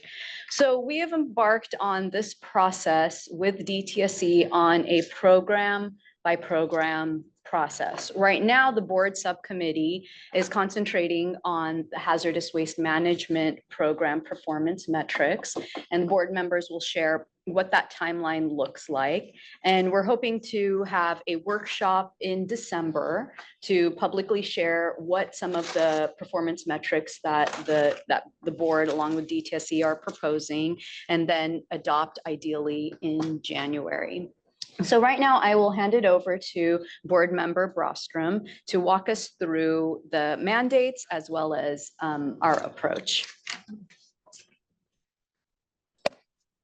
Great, if we can go to the next slide. So this is our subcommittee. We have One moment, I'm sorry. Liz is here with the baby Linda. Okay, our former board member Lizette Ruiz has arrived with baby Linda, and we just couldn't help ourselves. Before she goes to gushing. college. Yeah, before she goes to college. Hi, baby Linda. Okay, we'll try to behave ourselves. Yeah. Sorry, Ingrid, but No problem. I'm gonna have all I can do to not go over there. Okay, keep going. So our metrics subcommittee is made up of myself, board member Bhatia, Swati, and Linda, our board senior staff engineer. So we've been meeting quite regularly for some months now, for a better part of a year. And if you go to the next slide. So this is our mandate. SB 158 set out language that provided the board with the duty to adopt clear performance metrics for the department in each of the department's programs, and this should be done in consultation with the director of DTSC. And so really the goal here is to ensure there is accountability and transparency in how the department is performing over time. And really, this is a way to measure success and progress over time. So having these clear set of metrics will help assess where the department is succeeding and where there's areas that still require work. So I think this is going to be something that proves very useful to the board over time. Next slide. So the approach that we ultimately landed on is rather to kind of dive into all of the different program areas that we were going to take a deep dive with DTSC on each programmatic area, starting with the hazardous waste management program. And we were going to do it in a specific way. We wanted to start with the evaluation of the metrics that DTSC has been tracking through its strategic plan, dashboard, the director priorities, and other existing metrics that DTSC is currently using. And then we also wanted to look at internal metrics tracked by each DTSC program. So we've been taking a look at other metrics that are less publicly facing to also make sure that we're assessing whether those are metrics that we might want to adopt for ourselves. And then we have conducted an analysis of what what really that metrics was trying to solve. What is the problem statement for each of these metrics? And assess for ourselves whether or not that's the best way to meet, address the problem, as well as to provide our own suggestions for other ways to meet those goals using different metrics. And so, as I just stated, in 2024, our focus has been the hazardous waste management program, and we have been looking at those metrics both with a lens on what's already existing, as well as coming up with our own recommendations. And, because, our committee has been working for some time now internally, we wanted to give a sense, both in this public arena as well as to our other board members, to give you a sense of our process and provide a little context and content on where we are. And I'm going to pass it over to Member Bhatia. Thank you. All right, so I'm to make this a little bit more tactical and understandable, I'm going to give you examples of our work. But before I jump into it, I want to do a big shout out to Linda. Thank you for organizing us around metrics. She's done a lot of the work behind the scenes to collate all the existing metrics across the DTSC universe and give us a platform to have really good discussions and debate on how do we move forward. So thank you for your work and for the rest of the board staff's work on this. All right, so what you're not seeing today is a massive spreadsheet or document behind the scenes that has multiple metrics and our commentary on the intent behind the metric, what we feel about whether that metric is truly meeting the intent behind it, and how do we recommend moving forward. So today we're just giving you some examples to give you a flavor of our work. We're not doing a full deep dive on every single recommendation that we've made.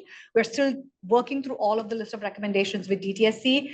At the end of this process, after we do the workshop, we will bring something for the rest of the board to make a decision on and to review and have a discourse on. Okay, so moving on. Next slide. All right. So for the, earlier you heard both Member Brostrom as well as Swati mention that we started with the hazardous waste management program.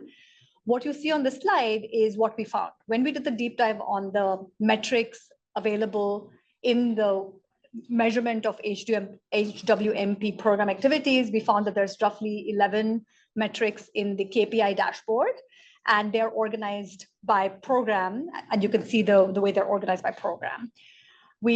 Of those 11 metrics, through our multiple meetings and discussions, we've landed on recommendations to modify 10 of those 11. And as we unpacked the intent behind each metric, we actually made recommendations to add 10 additional metrics. Again, these are preliminary recommendations. We haven't yet fully vetted them, which is why we're not bringing the full list to the board. Okay. So I'm going to now give you one example of what a modified metric looks like and one example of a new metric that we are proposing that DTSC add looks like. Okay, next slide. Okay, this is an example of a modification. There is a metric in the KPI dashboard today. So if you go on DTSC's website, you will see a metric on the permit backlog. Okay. I like this example because you earlier heard Director Katie speak about continued permits and how their intent with DTSC is to reduce the number of continued permits. So there is a metric that tracks the permit backlog that DTSC has, and it's published on the KPI dashboard. However, looking at that metric and understanding the intent behind the metric, we felt that more granularity on the backlog based on the number of years that the permit has been continued is actually valuable information to us. And it's valuable because if you look at the way DTSC's process is set up today, DTSC typically notifies a facility 12 months in advance of a permit expiration coming due, which means, and we also know that DTSC takes roughly 2 years on average to reissue a permit. So if you take both of those things into account, we felt that 2 years of continuance of a permit tends to be typical in the current process. So we really wanted to understand how many permits are being continued within for the 2-year term, how many permits are being continued for 2 to 5 years and beyond. So if you go to the next slide. Thank you. So you'll see our recommendation is give us more granular information based on the timeline for the continuance. So we can actually try and figure out where is the delay happening? Is it on the facilities end? Is it on DTSC's end? And how can we start to reduce the ones that are backlogged for longer than 5 years? Move to the next slide. I'm now going to give an example of a new metric. So also earlier today, we heard a little bit about SEPs, which stand for Supplemental Environmental Projects. The intent behind a SEP is to direct more money from settlements into the impacted communities. If that is the intent of a SEP, what can we do to collectively understand how effective we are? How many projects are being recommended for SEPs? Of those applications coming in, how many projects are actually moving forward and getting approved, and how many funding dollars are actually going into those impacted communities. So these metrics do not exist today in the KPI dashboard. We are making a recommendation that these metrics be included in future tracking. So that is an example for you of a new metric that we're recommending. Overall, as you can see, we're going program by program, but even within the program, we're having to go sub-program by sub-program to understand what is the service that DTSC is offering, how is that service outcome being measured, and are we properly communicating the outcome metrics to stakeholders. Next slide. Right, so where do we go from here? I mentioned earlier that we are still going through our vetting process. The HWMP is our first time doing metrics. So we're building the muscle for doing metrics. And our goal is to use that muscle to then hopefully supercharge the way we do metrics across all the other programs. But once we're done with the HWMP metrics, we will do this workshop in November, and we will bring a recommendation to the board in January. And post that, we know that we want to jump into safer consumer products, but we also asked Katie if we could maybe parallel path and look at metrics for multiple programs. So stay tuned. Great. Yes. Thank you both so much. A couple of questions come to mind for me. One is, we've been hearing with the budget issues and with the vacancy rate in the department, that that has an impact. So I really encourage you to look at that as well, because the reality of that, if you can't fill vacancies and you have as a result of the budget cuts, you've swept positions off out of different departments. I would take each one of those departments and look at the staffing allocation and whatever's frozen or swept away, and therefore you don't have the people to perform it. It makes the case going down the line, or not. But I think we just can't make a global statement that says because of staffing shortages and our inability to hire, we can't perform to that. I think it's important to understand the staffing in each program. So that's my one comment. Alexis? I'm really grateful for this sustained work on metrics. And it took me back to when we were working on the evaluation of DTSC. And the specific one you're suggesting of modifying the permits that are continued or in continued status.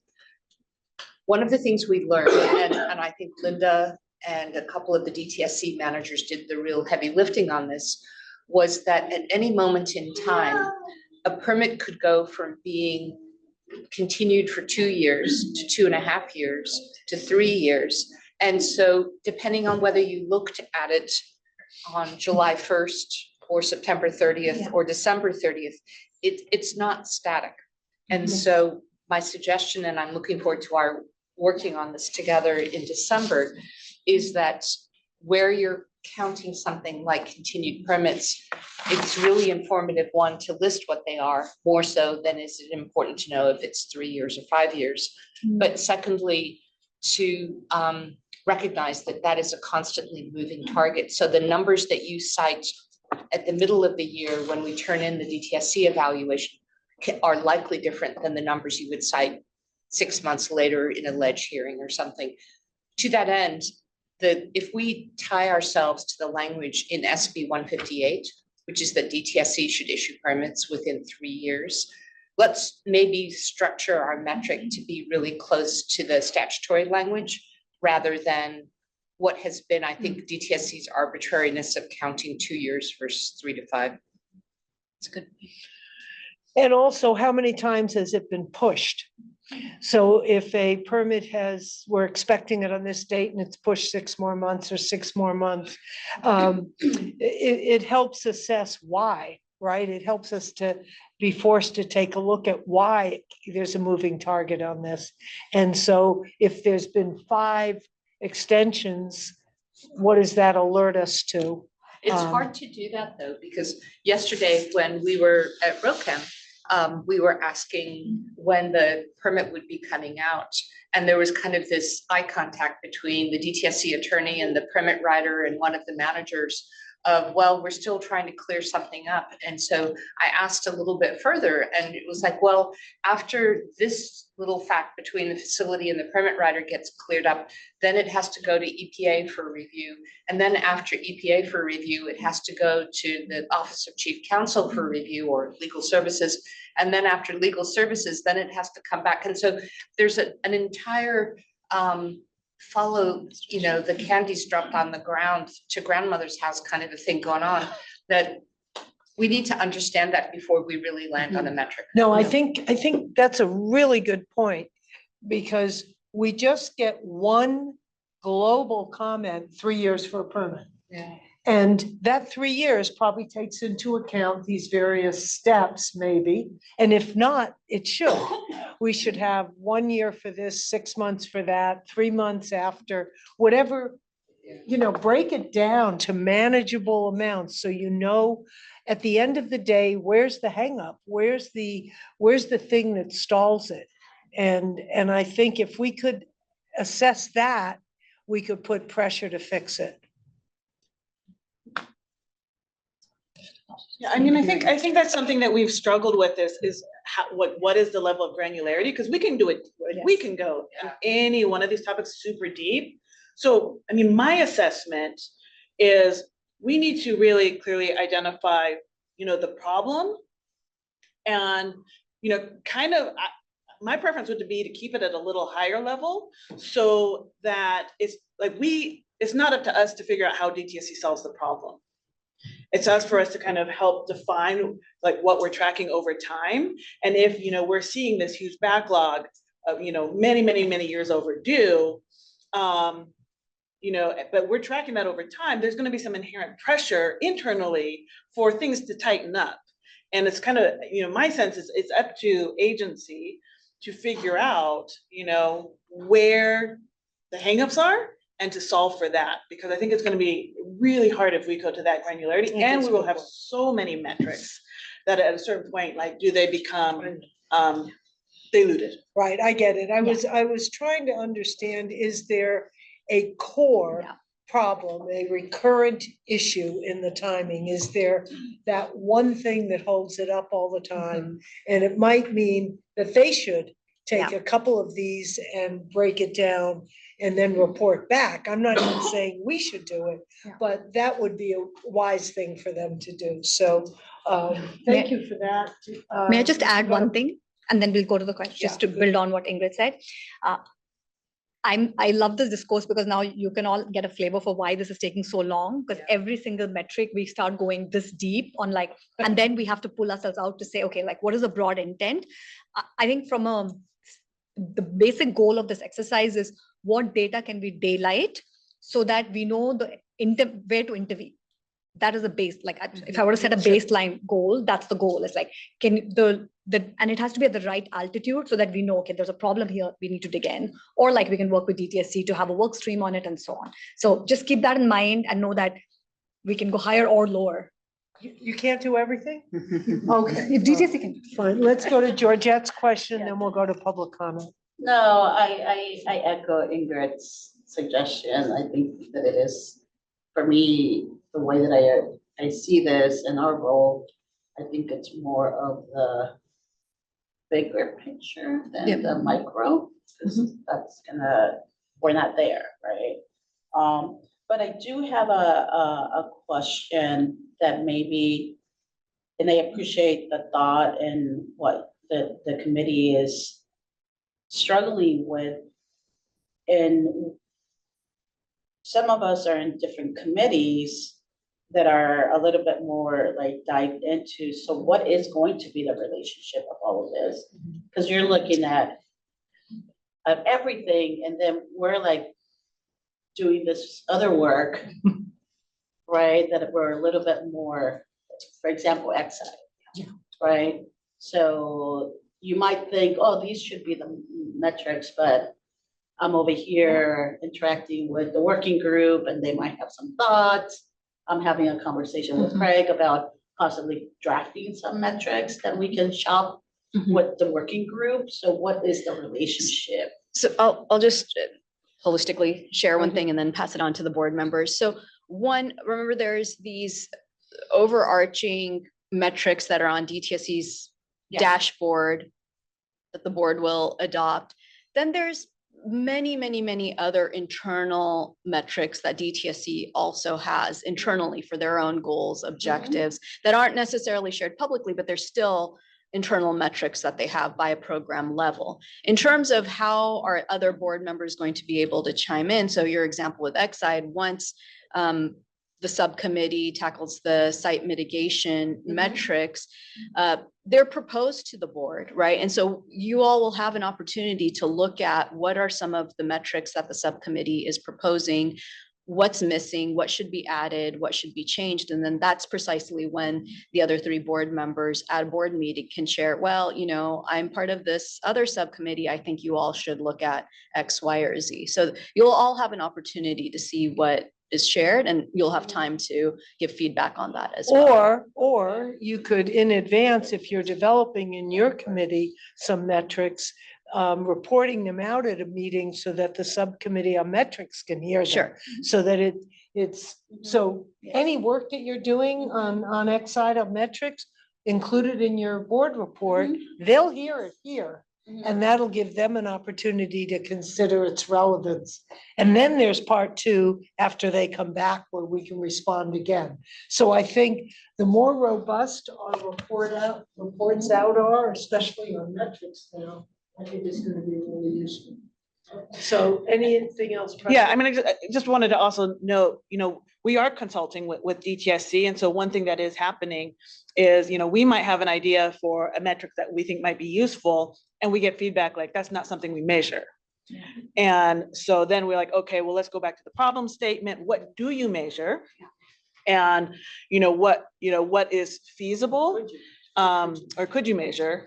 And so we also have kind of that line as well. So I just wanted to share that, we're doing at least that kind of level of checking ourselves with the program staff.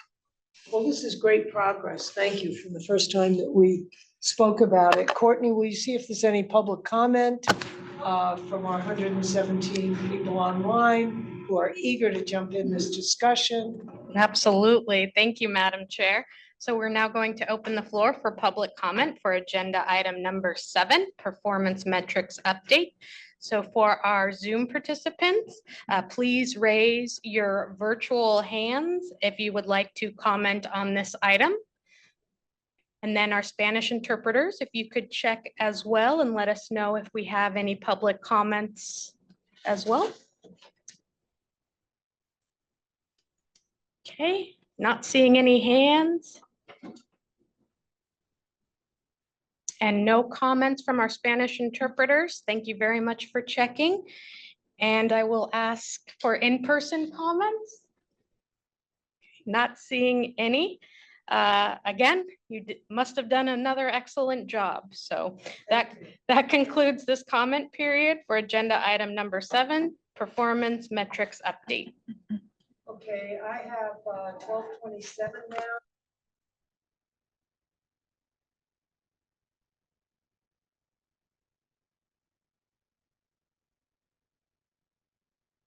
We'll see you all here. Okay. Thank you, everyone. As Chair Rizzo stated, we will take a lunch break and we'll return at 1:05. When we return from lunch, my colleague Evelyn Nuno will serve as board clerk for the remainder of the meeting. And also as a reminder for those joining us in person, if you wish to comment during public forum, which is agenda item number 9, please submit a yellow comment card if you have not already done so to myself, Evelyn, or Sheena to ensure you're called on. Thank you. We'll see you at 1:05. Well, welcome back, everyone. It is now 1:11, I believe, do we have a quorum? Thank you, Madam Chair. We do maintain quorum by having all members present. And this is Evelyn Nuno. I will take over for the role as board clerk for the remainder of this meeting. And I would like to take this time to remind everyone that this meeting is being recorded, and by your continued participation is acknowledgement that you are being recorded. Madam Chair.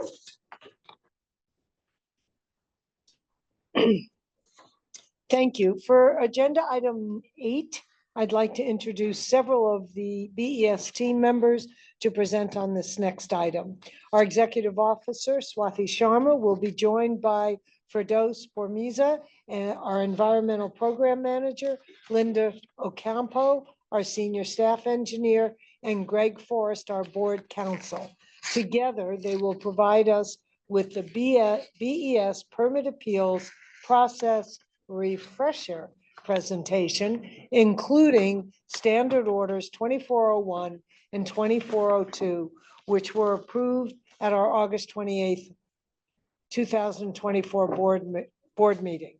These approved standing orders can be found on our website, and the links have been provided in the chat.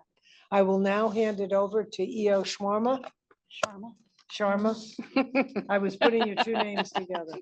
No corrections allowed. Okay. Great, thank you. So as a reminder, the reason we're holding this agenda item is we've received several questions about our permit appeal process.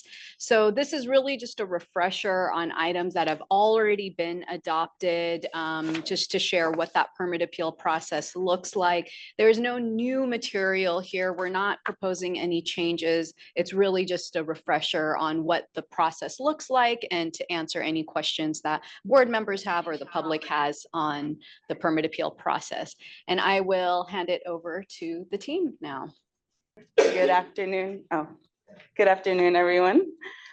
Thank you for joining us today for this refresher on the process for appealing hazardous waste facility permit decisions. The goal for this presentation is to provide an overview of how the BES appeals process works, the steps involved, and recent updates that affect the handling of the administrative record. Next slide.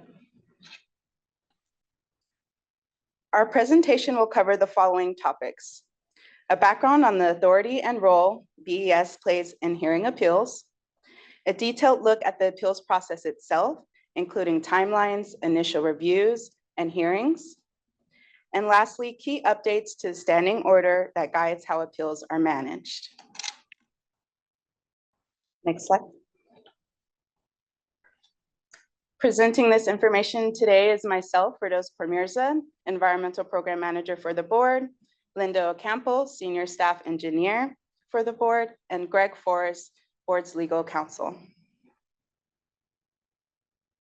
Slide.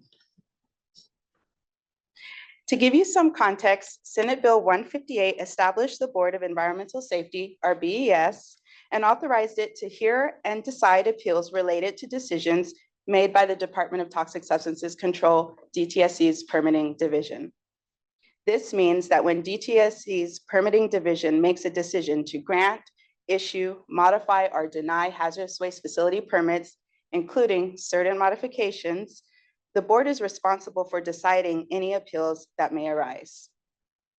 This authority ensures there's a fair and transparent way for the public, regulated entities, and stakeholders to resolve disputes over permit decisions. Next slide. Next, let's take a closer look at the regulations guiding the appeals process. Before the board was created, appeals were decided by a permit appeals officer who was appointed by DTSC.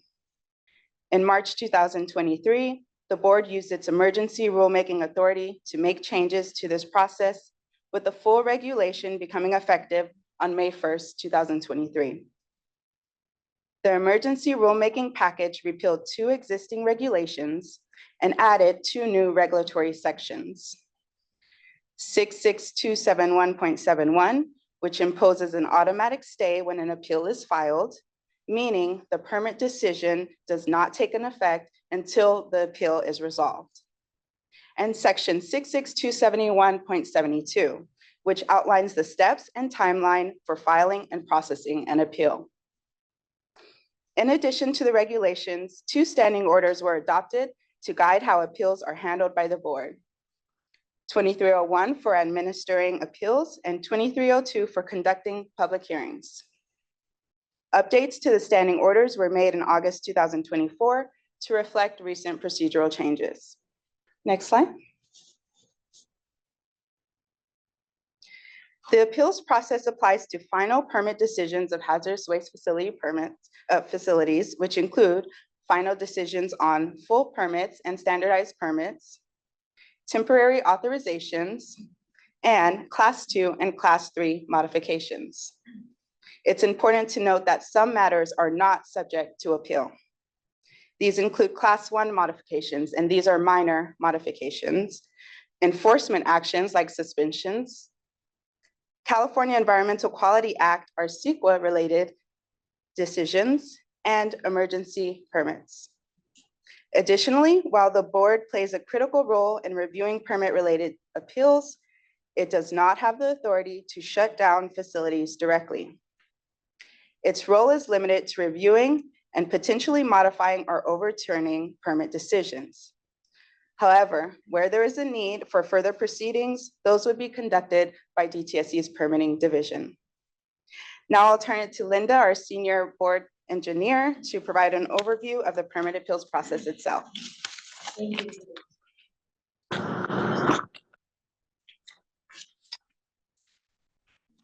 All right, thank you for those. So there are 2 main goals for this portion of the presentation. One, to provide somewhat of a detailed overview of the permit appeals process. And the second goal is to provide a kind of a how-to for filing appeals. Okay, next slide, please. Okay, so I want to start off by providing a visual outline of the board's permit appeals process from the initial permit decision to the final order. Added to this flowchart are 2 procedural updates shown in dashed boxes. These new elements, such as a meet and confer stage, were added to ensure all parties have access to the complete administrative record in time. These updates are reflected in Standing Order 2401. Our legal counsel will go over those changes after this section. Now, in the next slides, I'll provide a breakdown of the main steps in the process. Next slide, please. So I want to start off with covering the reasons for filing an appeal and who can file, or as noted in the regulations, has standing to file. The reasons to appeal a permit decision are if any of these apply. So if you find that decision was based on factual or legal errors, there was an abuse of discretion during the permit renewal process, there was an important policy consideration on the board's under the board's jurisdiction, which the board should review, or there was an error in the permit review process. Now, who has standing to file a permit decision, file an appeal for permit decision? So in the prior appeal regulations, the ability to file an appeal was restricted to any person that had previously submitted comments or participated in a draft permit public review period. This meant that if you did not engage in the process leading up to the final permit decision, you were effectively barred from challenging it. Under the regulations adopted by the board, these standing limitations may be waived for good cause on a case-by-case basis. This allows individuals or entities that might have valid reasons for not participating in the draft permit comment period to still participate in the appeals process. Next slide, please. All right, so how to file an appeal?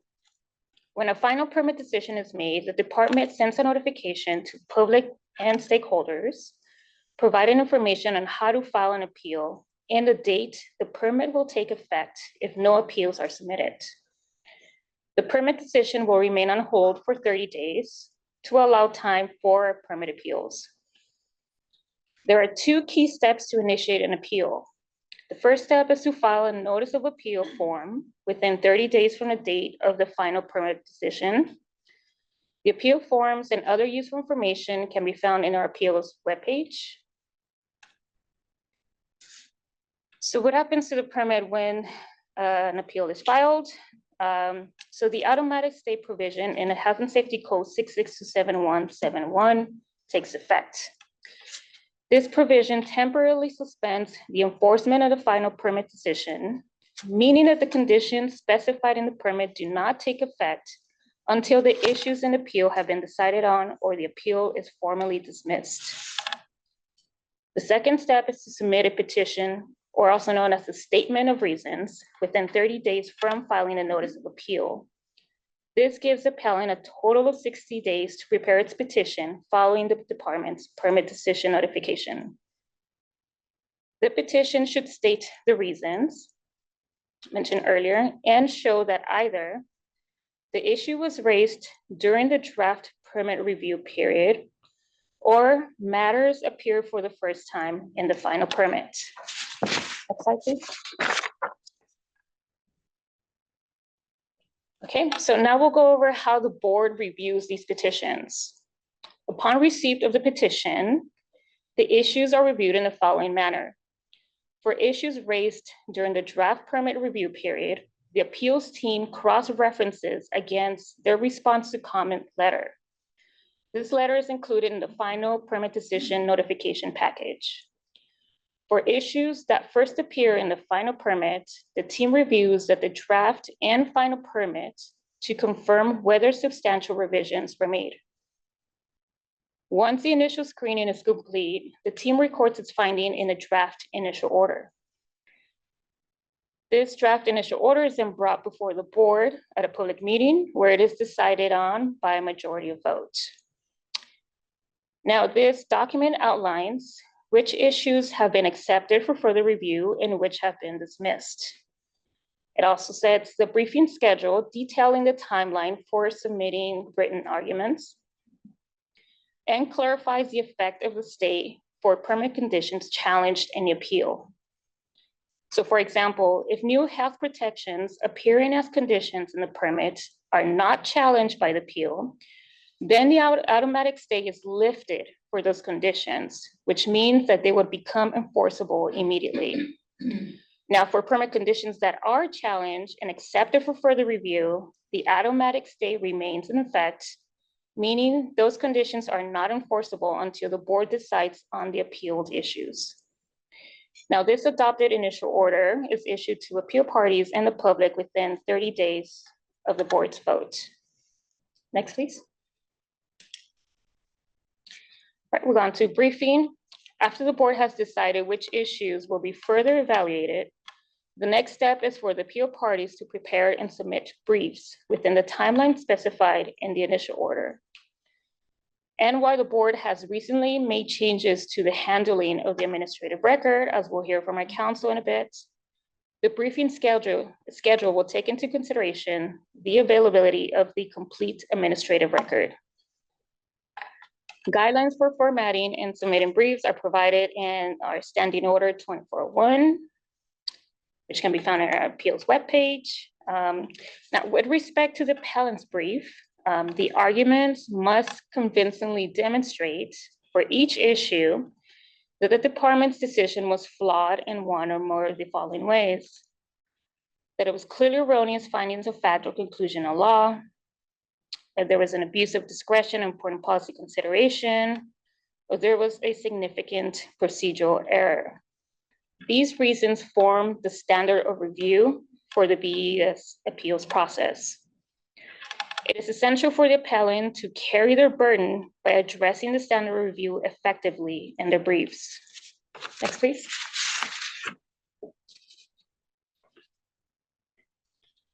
Now, in the final stages of the review process, each appeal brief is evaluated for its key arguments against the evidence in the administrative record and relevant statutes and regulations. During the hearing, the appeal parties have the opportunity to present their oral arguments before the board. This provides a platform for each party to further explain their positions and respond to any inquiries from board members. Members of the public are also invited to provide comments on the appeal during the session. Following the presentations and public commentary, the board decides by majority vote on the merits of the appeal based on presented arguments and evidence. Now, this stage marks the final review phase where all aspects of the appeal are thoroughly considered and weighed before a conclusive decision is reached. Next, please. So the board's decision on appeal can take can go on two different ways. One would be to deny or grant in part or full, and I'll go over that a bit. So if the board determines that the appellant did not satisfy their burden of proof, then the petition may be denied. In this case, the department finals permit decision is affirmed and becomes final. Any stay that was in effect is lifted. Therefore, permit conditions become immediately effective and enforceable. Now, if the board finds merit in some or all of the appellant's arguments, the petition is granted for those issues. In this case, the board issues a remand with specific instructions, which can take one of two forms. One, the board retains jurisdiction and reviews the matter at a subsequent public meeting, or the board directs DTSC permitting to prepare a new draft permit addressing the issues granted. Now, until the appeal is resolved under either scenario, the permit conditions associated with the issues granted remain ineffective and non-enforceable. So the board's decision is formally documented in a final order, which is issued within 30 days from the hearing. Then after following the board's decision, the appeal parties have the option to seek judicial review of the department's final decision. This step moves the matter beyond the board's administrative appeals process and into the judicial system, should any party feel that further review is necessary.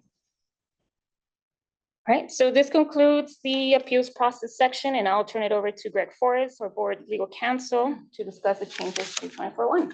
Thank you, Linda. So Linda just went over the steps in the appeal process that are reflected in the regulations that the board adopted through its emergency rulemaking. I'm going to discuss the standing orders that the board adopted that helped to fill in some of these gaps. So there are two standing orders that the board adopted. One is 2401, which establishes rules for the administration of appeals. That deals with matters such as completing the administrative record, filing briefs, deciding motions, page links, those kinds of details. The other standing order, 2402, establishes rules for public hearings. It deals with the presentations that are shown at public hearings, the evidence, continuances, other matters related to the public hearing process.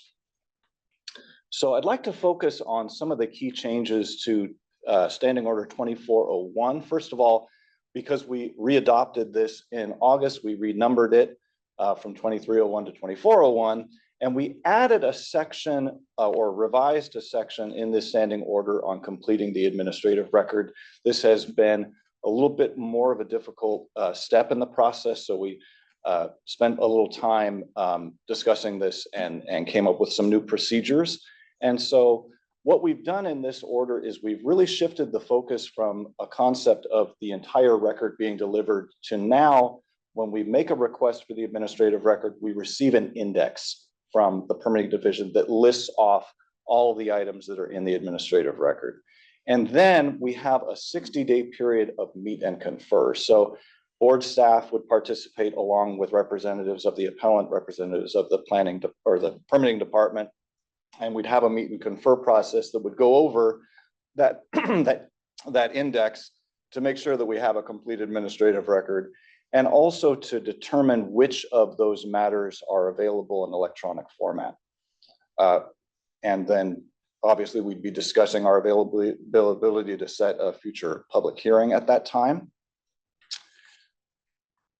And then also in 2401, we included an appendix because while the regulations do specify what is contained in the administrative record and define it with some specificity, there is a catch-all category of other documents contained in the supporting file. And historically, DTSC has used appendices to help understand what ought to be included there. Main point here to emphasize is that while we've included this appendix, what gets included in the administrative record is still determined by the permitting division, because after all, these are the items that they relied on in reaching the decision. But we have a meet and confer process now where the parties can meet and discuss and determine whether it is really inclusive of all those documents, and they have a process to discuss that. So I have a slide here that shows the timing for this, and I'd like to give you a sense of how that timing would work in a typical process. So once the appeal is filed, we make a request to the permitting division for the index, and we receive that within 30 days.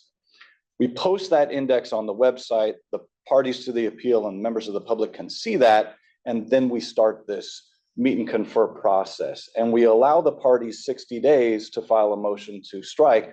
Hopefully through the meet and confer process, we avoid that, but if not, then they have the ability to file a motion for that. So I wanted to give you a sense of sort of the range of appeals that we deal with. Some of these appeals deal with modifications that can be relatively minor or narrow. And in those situations, we may be able to complete the administrative record process in as little as 60 days, best case scenario.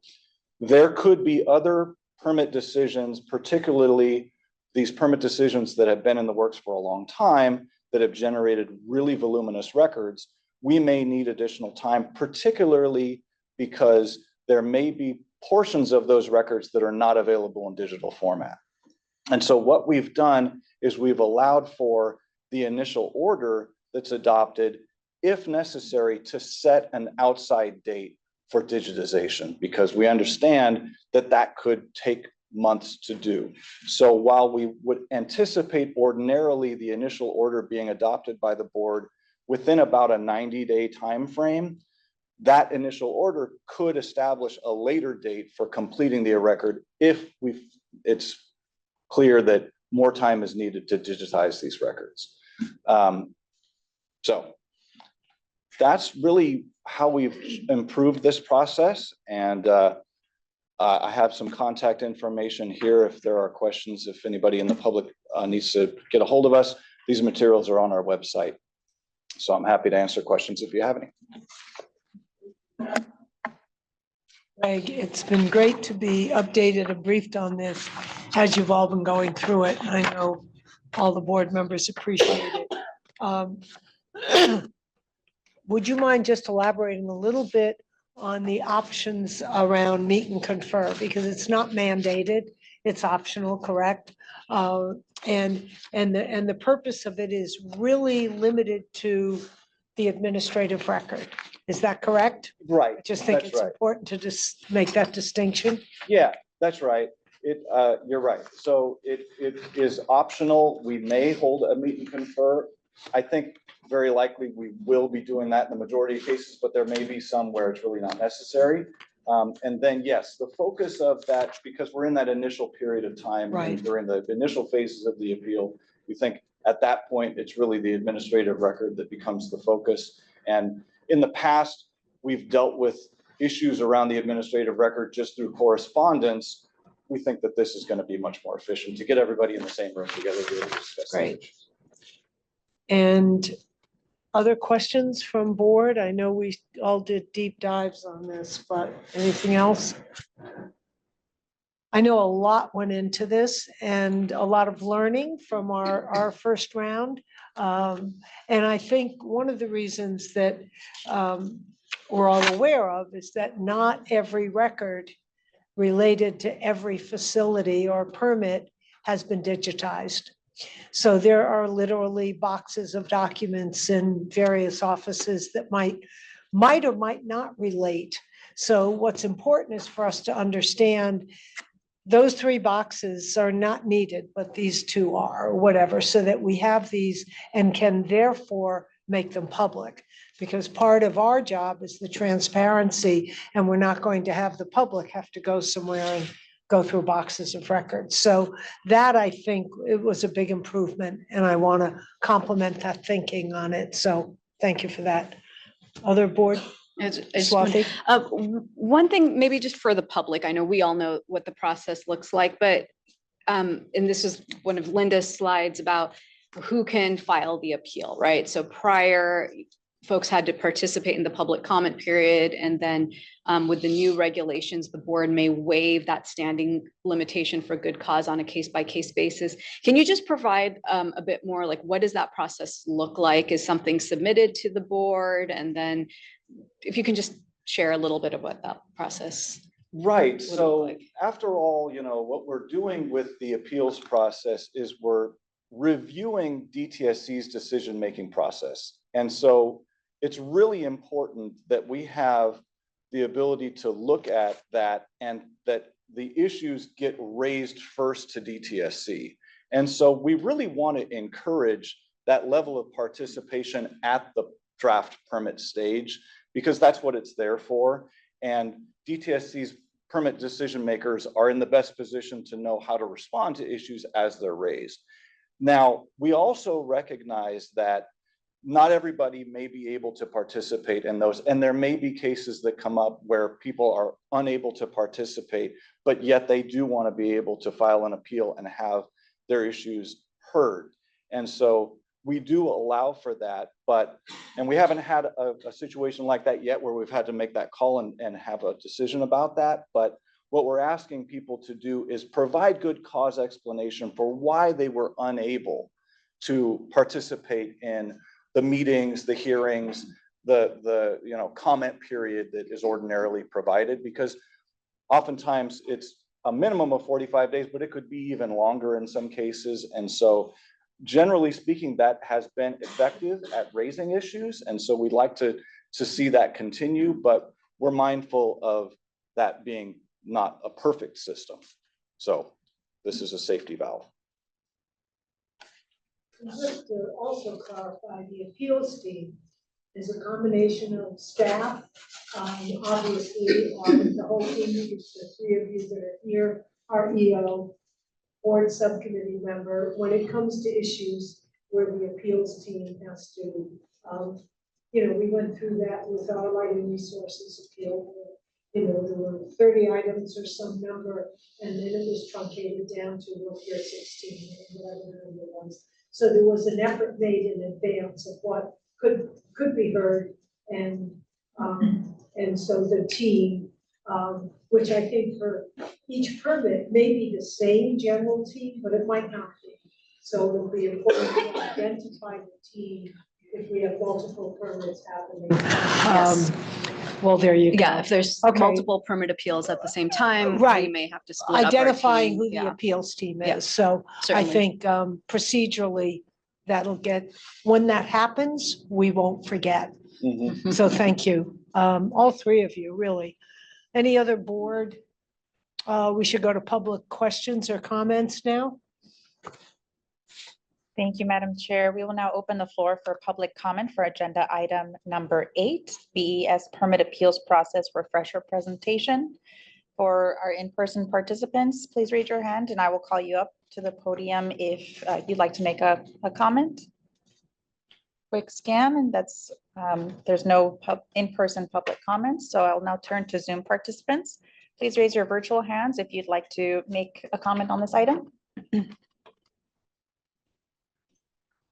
Seeing none. Spanish interpreters, can you please confirm if there are any Spanish comments for agenda item number 8?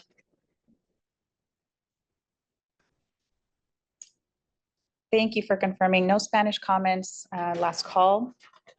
I still don't see any hands on Zoom, so that concludes public comment for agenda item number 8. Madam Chair. Well, thank you.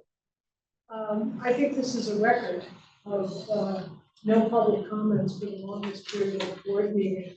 Either that means we're doing really good or other challenges that we want to hear about. But anyway, that we can move on now. And so. Sorry.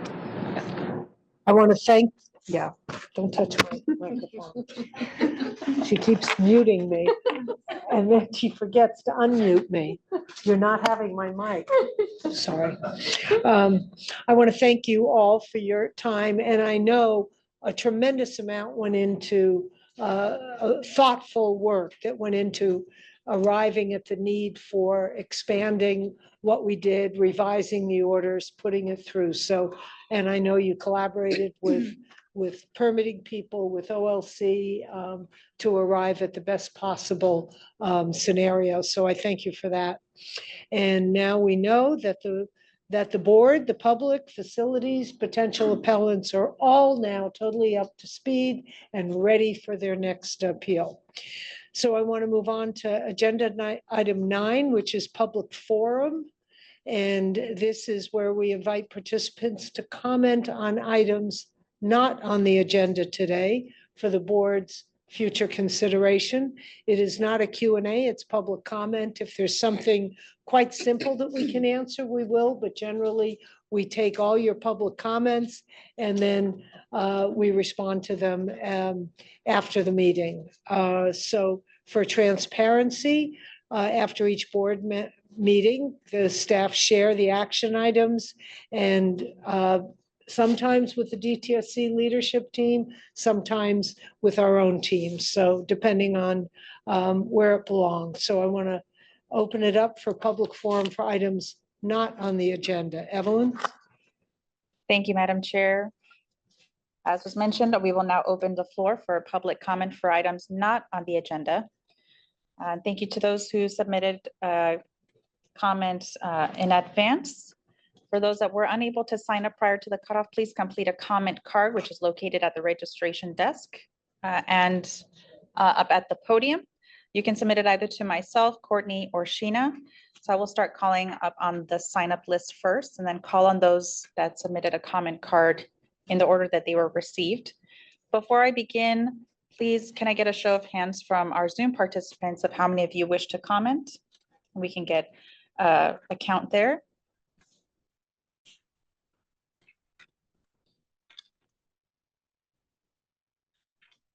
Okay, I see one hand raised, and we also have one online sign up. And so far, please confirm, staff, I don't believe we've received any comment cards. So I'll begin with our online sign up, Billy Puck. Let me confirm if they are on Zoom.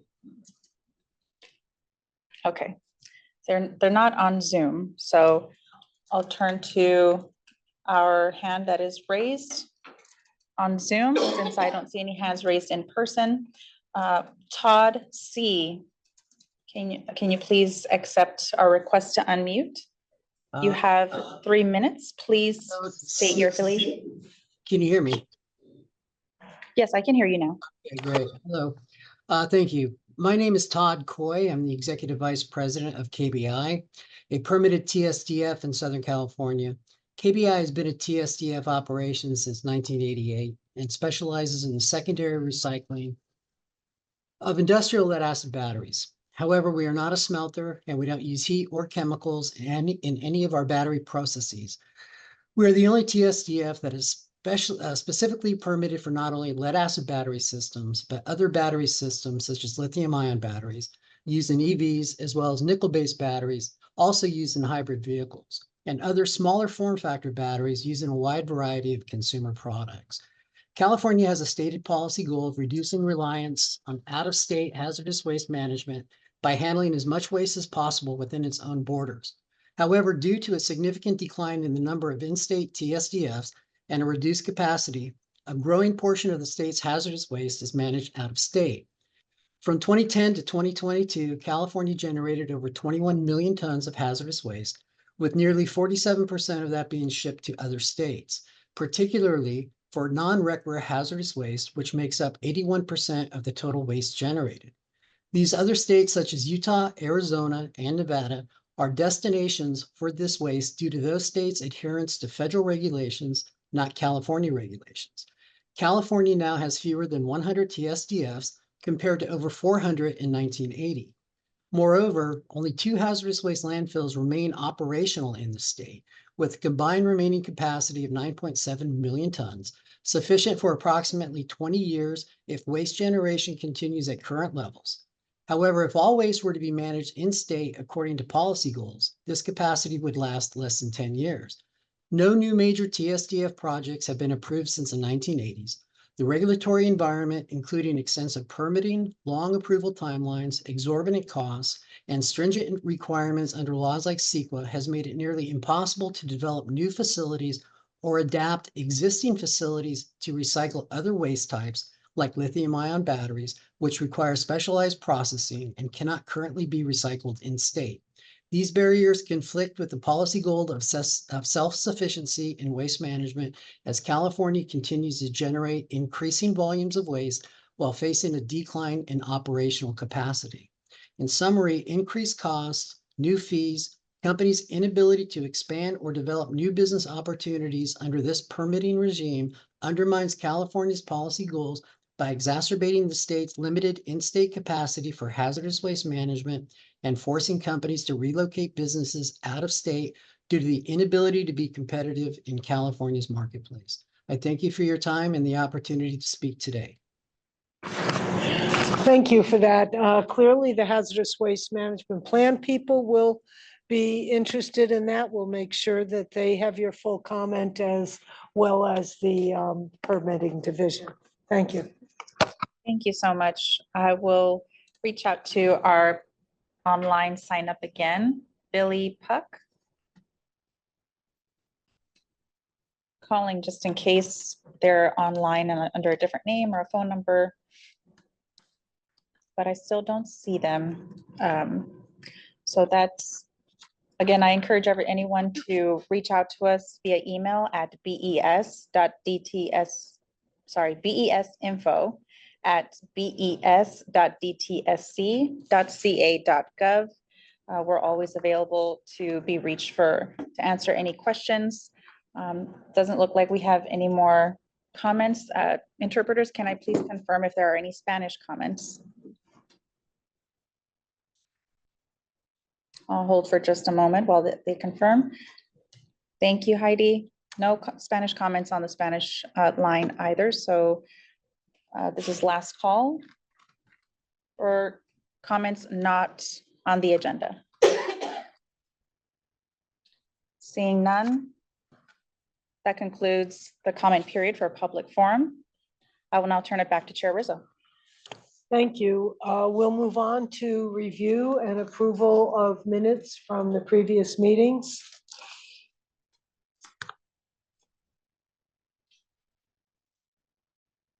Am I supposed to do something? Okay, I'm going to ask for a motion right about now. I appreciate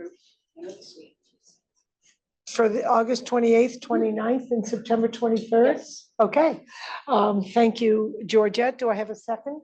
Alexis seconds. Any discussion? I know you all got the minutes ahead of time and have reviewed them. No discussion. Can we have a vote? Thank you, Madam Chair. Member Bhatia? Yes. Member Brostrom? Yes. Member Gomez? Yes. Vice Chair Strauss-Hacker? Yes. Chair Rizzo? Yes. Great, thank you. That is a unanimous approval to approve August 28th, August 29th, and September 23rd, 2024 board meeting minutes. Back to you, Madam Chair. We'll now move on to action items that came out of this meeting. And then we'll thank our staff and take a break, I guess, before the workshop.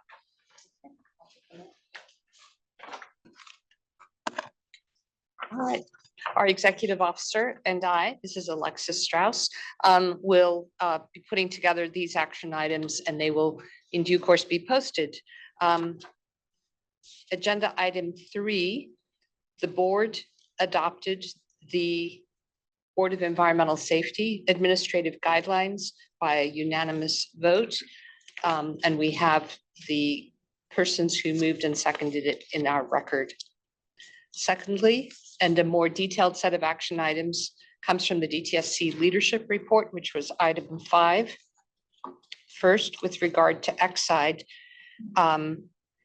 Director Butler was invited by Board Member Gomez to address the Exide Working Group, to which she responded positively, and we will be confident that that will get scheduled. With regard to her update on Chiquita Canyon, Chair Rizzo raised the option of biomonitoring of affected residents in the vicinity of this site. And we will see what is possible in terms of follow-up in a future update. Chair Rizzo also, in general, raised the question of what the sea level rise goals outlined by Director Butler may be and what the lessons learned could be. With regard to the continued permit status update, the document will be posted on October 18th. As our executive officer noted, there will be a 60-day public comment, and it will likely come to the Board of Environmental Safety's public meeting January 15th and 16th.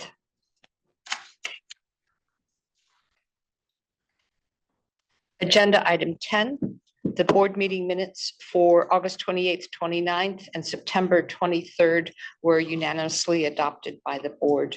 And those are the main action items that I have.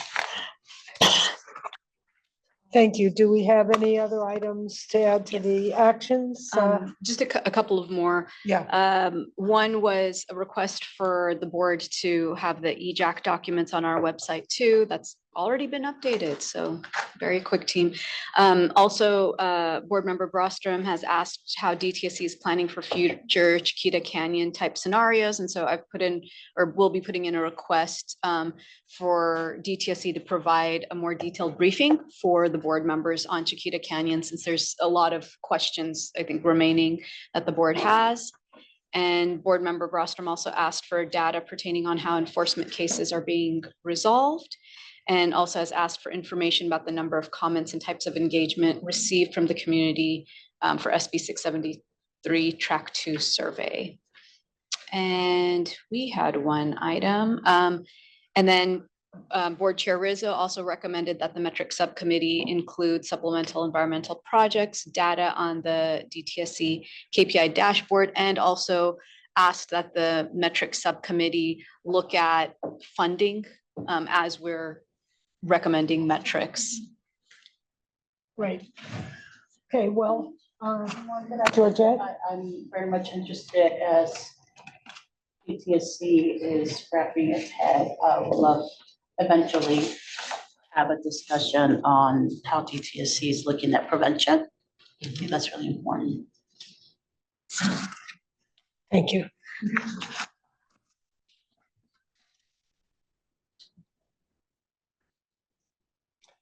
Okay. Sorry, can I Yeah, just add keep another one? going. Okay. Keep well, going. alrighty, We got time. I didn't mention this during the report, but I think it might be good to invite the third-party monitor of that site to come and address the board. I think that would be something useful if the board wishes. That sounds great. Okay, Good job. you got it. Okay, close the loops, open and close the loops, right? Yes. I think since we have a little more time, we thought we might have time pressures.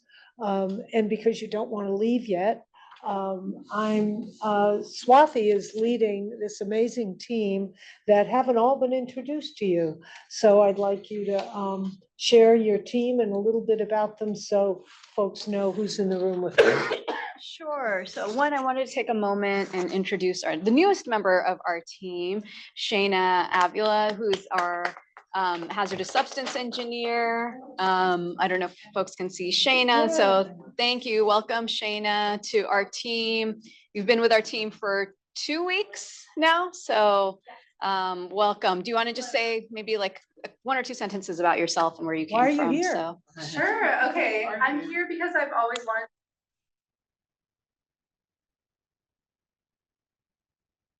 Yeah. Hi, everyone. I'm Shayna Avila.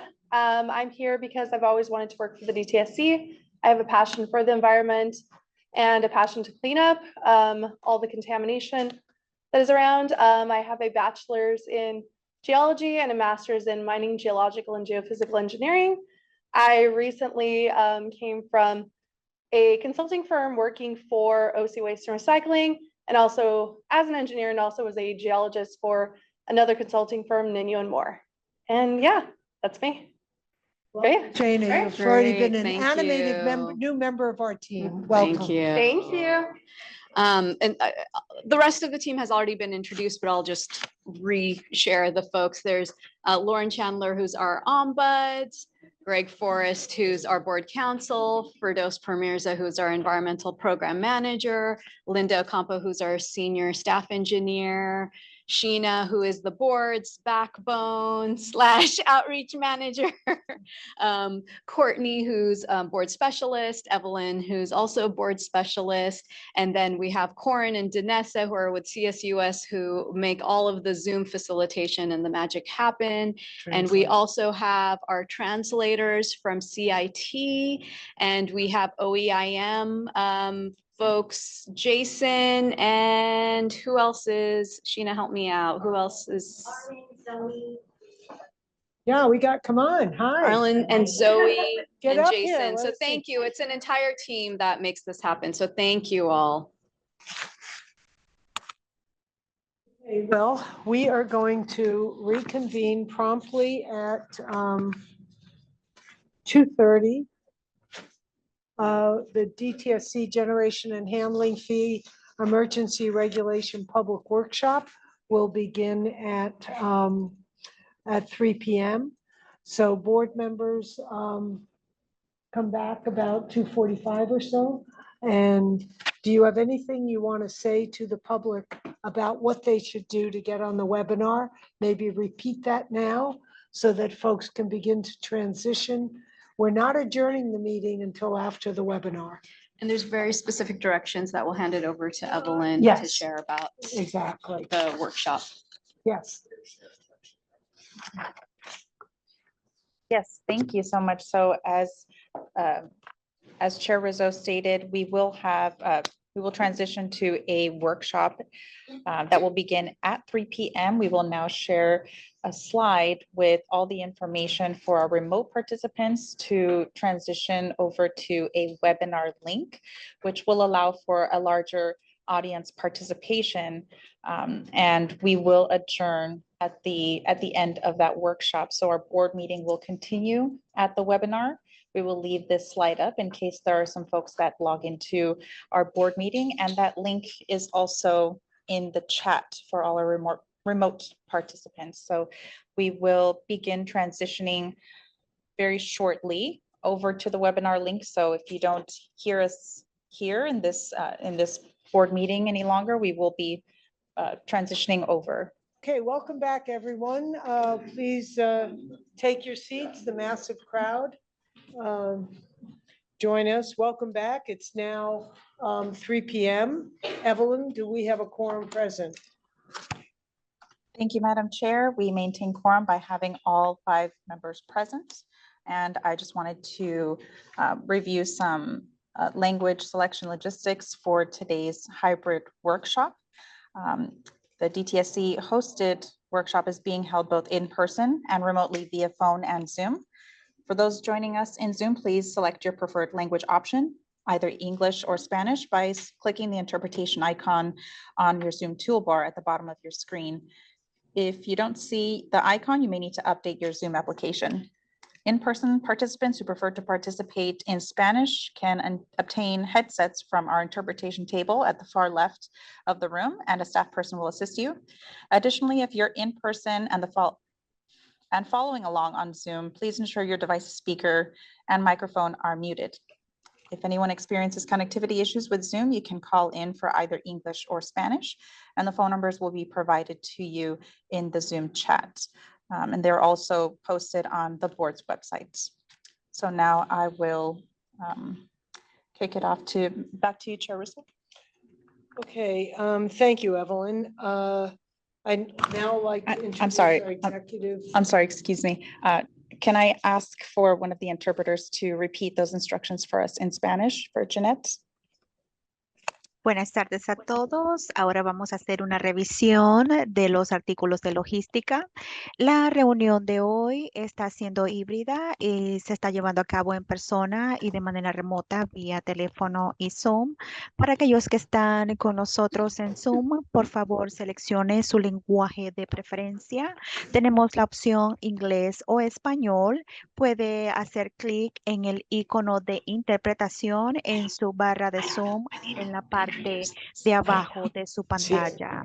Si usted no ve el icono, usted necesita actualizar su aplicación.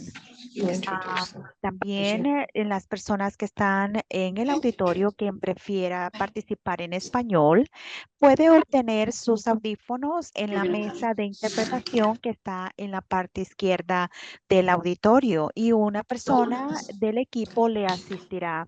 Adicionalmente, si usted está siguiendo la reunión a través de Zoom, por favor asegúrese que tenga los dispositivos, apagados y el micrófono esté apagado.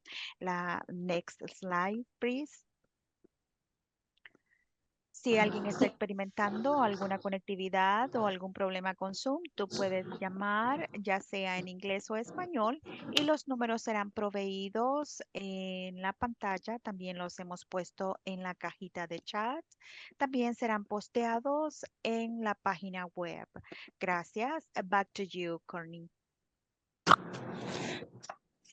Thank you so much, Jeanette. I will now kick it off to Chair Rizzo to begin introduction for this workshop. Thank you very much, Evelyn. Actually, I'm going to turn it over to Executive Officer Swati Sharma.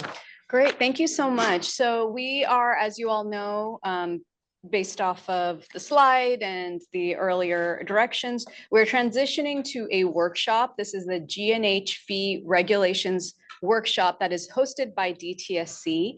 And today we have a number of presenters: Peter Garcia, Environmental Program Manager; Josephine Lee, Staff Service Analyst; Taylor Gross, Senior Hazardous Substance Engineer; Spencer Eberhard, Environmental Scientist; and Catherine Grant, Fiscal Policy and Process Improvement Manager. And I will now kick it off to Peter Garcia. Thank you. Thank you, Swati. So good afternoon, everybody, and thank you for participating in our Generation and Handling Fee Regulations workshop. My name is Peter Garcia. I'm an environmental program manager with the Department of Toxic Substances Control, Hazardous Waste Management Program. Our goal today is to present regulatory concepts we are developing with respect to generation and handling fees, and to receive feedback from participants that will be considered when developing the regulations. Please note that this workshop is intended to inform the proposed regulation text that we are developing, and that final regulatory language will go through a formal public notice.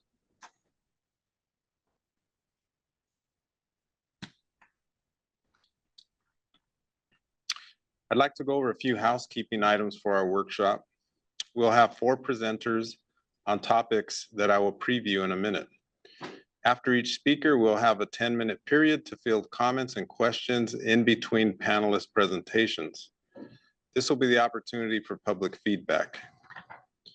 We will take comments from our live audience at the end of each topic, and we will field comments from our virtual participants at the end of all presentations. Our live audience will have 2 minutes to provide their comment or ask their question.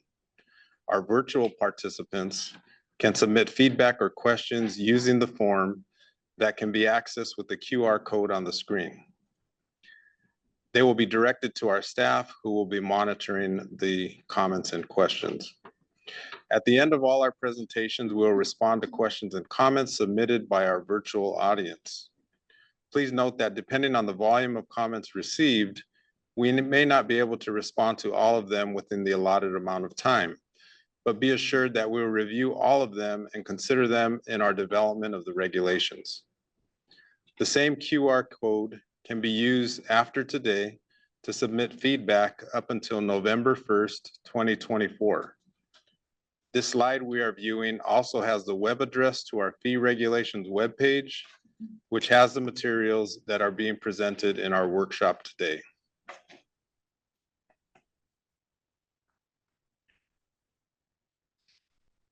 This next slide contains our general timeline for adopting the emergency regulations. We plan on public noticing the proposed regulations on January 8th, 2025, with a goal of having them in place by January 27th, 2025.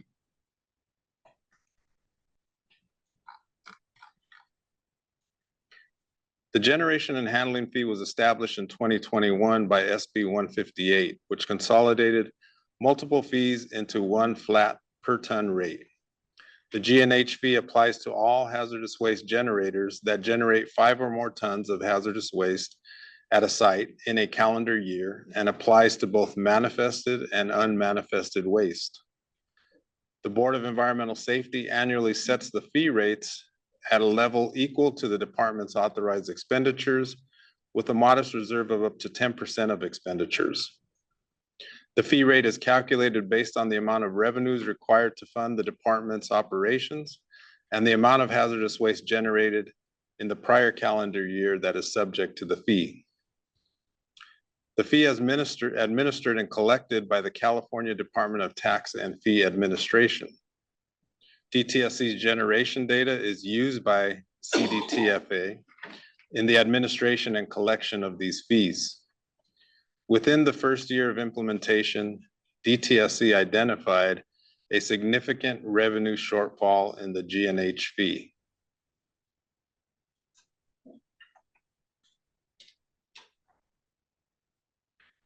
So as a result, DTSC conducted a root cause analysis of the G&H shortfall and identified 3 major contributing factors.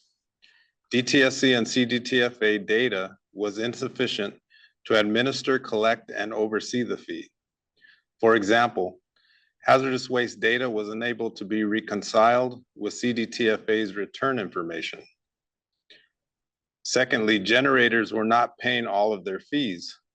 DTSC found that 20% of the hazardous waste generated, which was subject to the G&H fee, was not being paid or reported in CDTFA fee returns.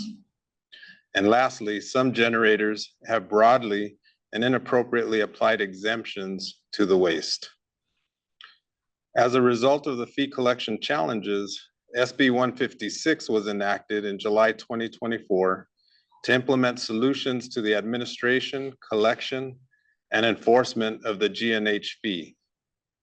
Specifically, SB 156 clarified and consolidated a number of the statutory fee exemptions. It established escalating penalties for late payments and returns, provided emergency rulemaking authority for fee-related activities, authorized the development of an exemption review process, and authorized the department to assess penalties for failure to comply with the reporting requirements.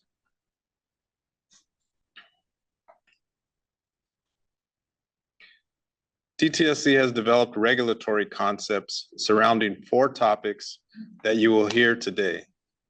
The topics include the annual hazardous waste verification process, clarification of exemption criteria, the process for reviewing claimed exemptions, and a proposed penalty assessment framework for non-compliance with reporting requirements.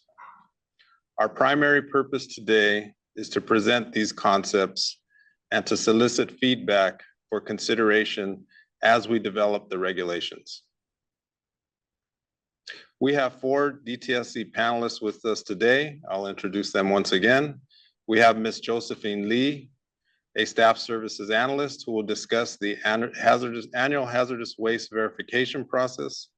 We have Mr. Taylor Gross, a senior hazardous substances engineer who will discuss clarification of the exemption criteria.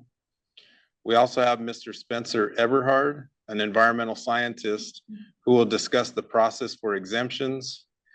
And we have Ms. Catherine Grant, our fiscal policy and process improvement manager, who will discuss the proposed penalty assessment framework for noncompliance with reporting requirements. Ms. Lee will start us off by presenting the annual hazardous waste verification concepts, and I will turn it over to Ms. Lee. Thank you, Peter. As earlier mentioned, my name is Josephine and I am an analyst in the Hazardous Waste Management Program. I will be discussing the proposed regulations for the annual Hazardous Waste Verification Questionnaire, also known as EVQ, which is short for the Electronic Verification Questionnaire. Next slide, please. The verification questionnaire is required by California Health and Safety Code 25205.16. It is conducted to verify the accuracy of the information associated with the ID number. Required filers must complete the questionnaire related to hazardous waste activities. We will discuss the scope of the required filers in the next few slides. Next slide, please. Part of the proposed regulations is to define handler for the purposes of this report. For the purposes of EVQ, handler means any person that generates, transports, offers for transport, treats, stores, or disposes of hazardous waste. Slide, please. Health and Safety Code 25205.16 states, each entity issued an identification number shall provide or verify the information specified in paragraphs 1 to 9. Part of the proposed regulations is to make specific what the scope of required filers is.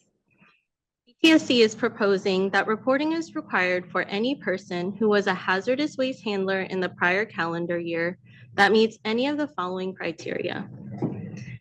If they had an ID number in California that was active at any time in the previous calendar year, and or if they generated, transported, treated, stored, or disposed of hazardous waste in the previous calendar year.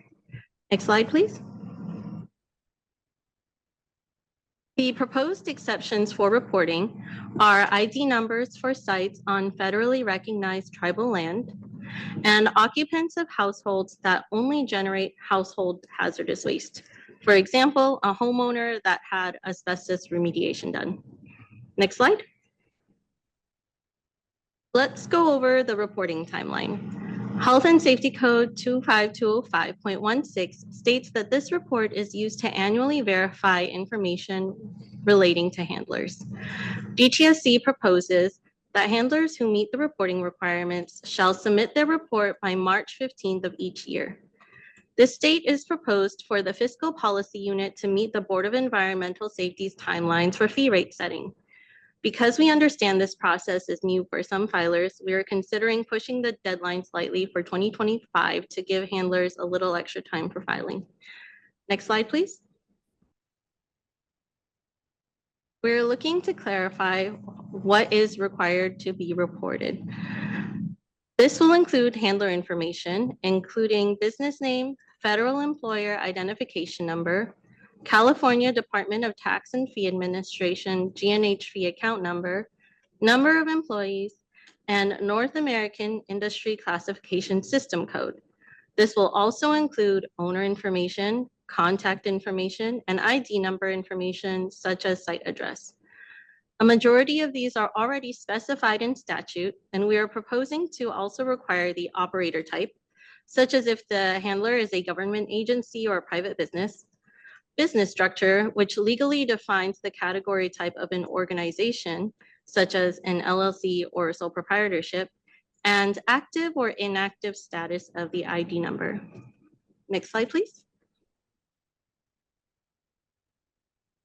Health and Safety Code 25205.1688 also requires handlers to report an identification of any of the following hazardous waste activities in which the firm or organization is engaged, including A, generation, B, transportation, and C, on-site treatment, storage, or disposal.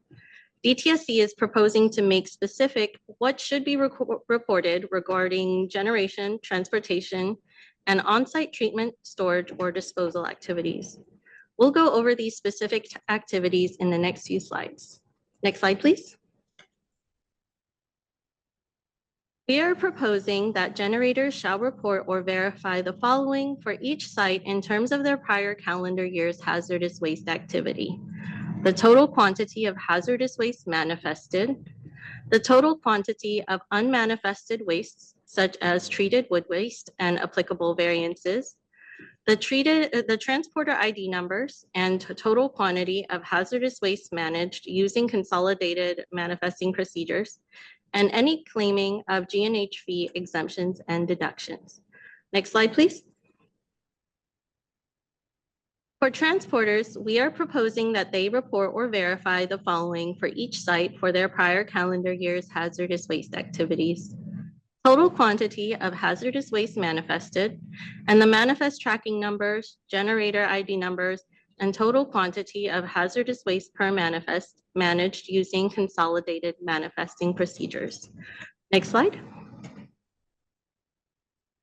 And finally, we are proposing that on-site treatment, storage, or disposal facilities report or verify the following for each site for their prior calendar year's hazardous waste activities: the total quantity of hazardous waste manifested, the total quantity of unmanifested wastes, such as treated wood waste and applicable variances, and any claiming of G&H fee exemptions and deductions. Next slide. Now we'd like to take some feedback on the following questions. Other feedback and questions are also welcome, but we'd like to especially focus on these. You can feel free to ask in person or use the QR code that's on the screen to submit your feedback. The first question is, what are some ways DTSC can help stakeholders with reporting compliance? As a background, EVQ currently pulls in hazardous waste tracking system data for all filers and transporter quarterly report data for transporters that request it to make the reporting process more efficient. The next question we have is, what feedback is there regarding a March 15th due date? I'll turn it over to Peter for in-person questions and feedback. Thank you, Josephine. So now's the time that we'll accept comments or questions on the environmental verification questionnaire from our live audience. For our virtual audience, please use the QR code on this slide to submit your comments or questions, which will be addressed in the general response session by our panel at the end of all presentations. Do we have anyone in the audience that would like to speak? Okay.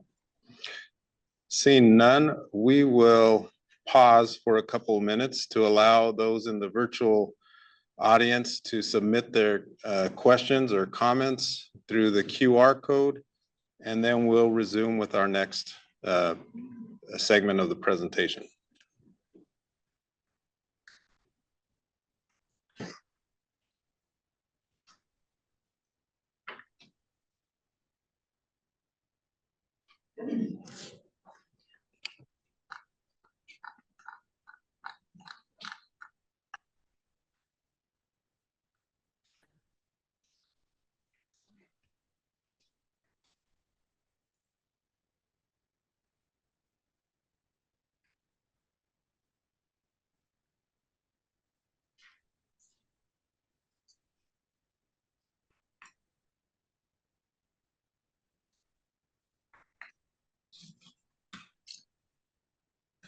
Can we have the next slide, please?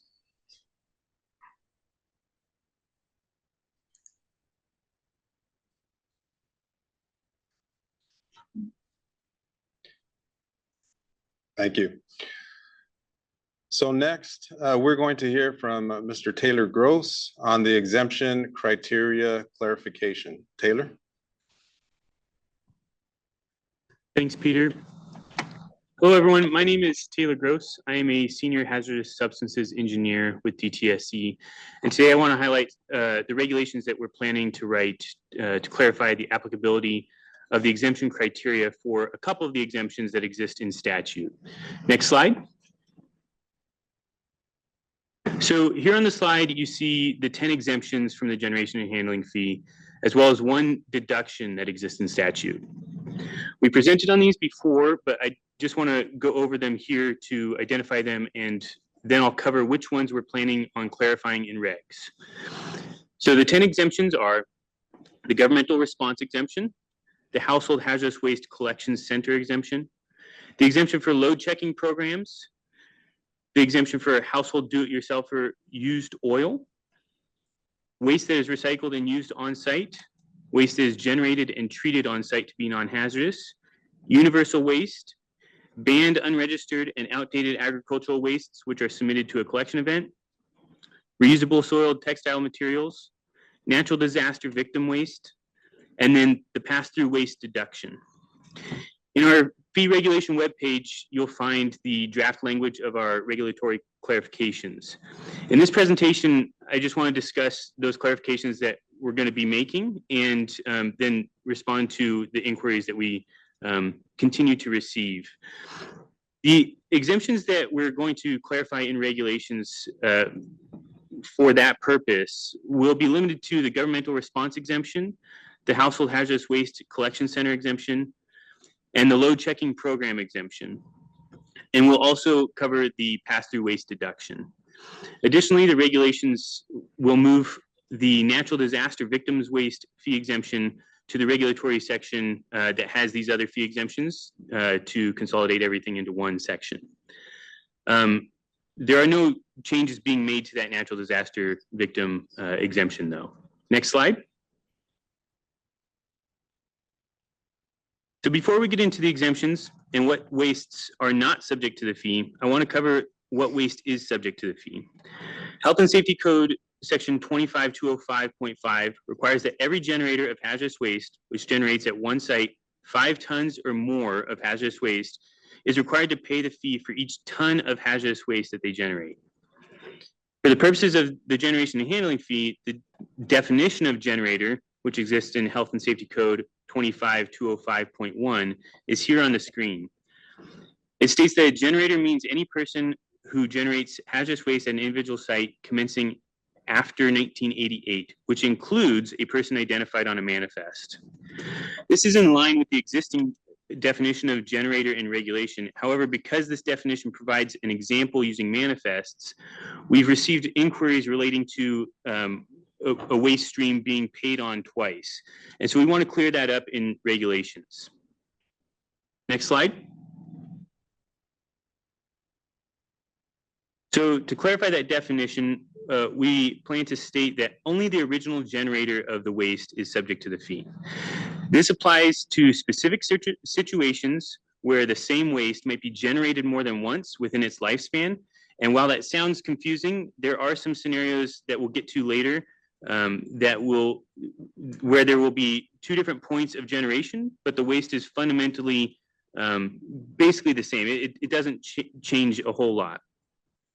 In providing this clarification, we will also clearly state that if a new waste is generated, like in a situation where residuals of a treatment process are generated, then that new point of generation and waste is subject to the fee. Next slide. So the first exemption we want to cover is the governmental response exemption. So this is the exemption that exists in 25174.8.1A1A. I know that's a lot. This exemption says that hazardous waste that results when a government agency takes a removal or remedial action or a corrective action to address a release of hazardous substances caused by a person other than the governmental agency that takes that removal or remedial action is not subject to the fee if both of the following conditions are met. They took immediate action and there was an imminent and substantial threat. I'll note that the government agency also cannot be a responsible party in that scenario. Next slide. So we want to connect the terms removal and remedial action for the purposes of hazardous waste management with the same meanings they have for our site mitigation program by defining that they have the same meaning as in Health and Safety Code 78125 and 78135. Removal action is defined there in 78135 as the cleanup or removal of released hazardous substances from the environment or the taking of other actions as may be necessary to prevent, minimize, or mitigate damage that may otherwise result from a release or threatened release. Remedial action is defined in 78-125 as those actions that are consistent with a permanent remedy that are taken instead of or in addition to removal actions in the event of a release or threatened release of hazardous substance into the environment. In addition to making these connections, we also want to clarify what is meant by immediate action necessary and imminent and substantial threat of release.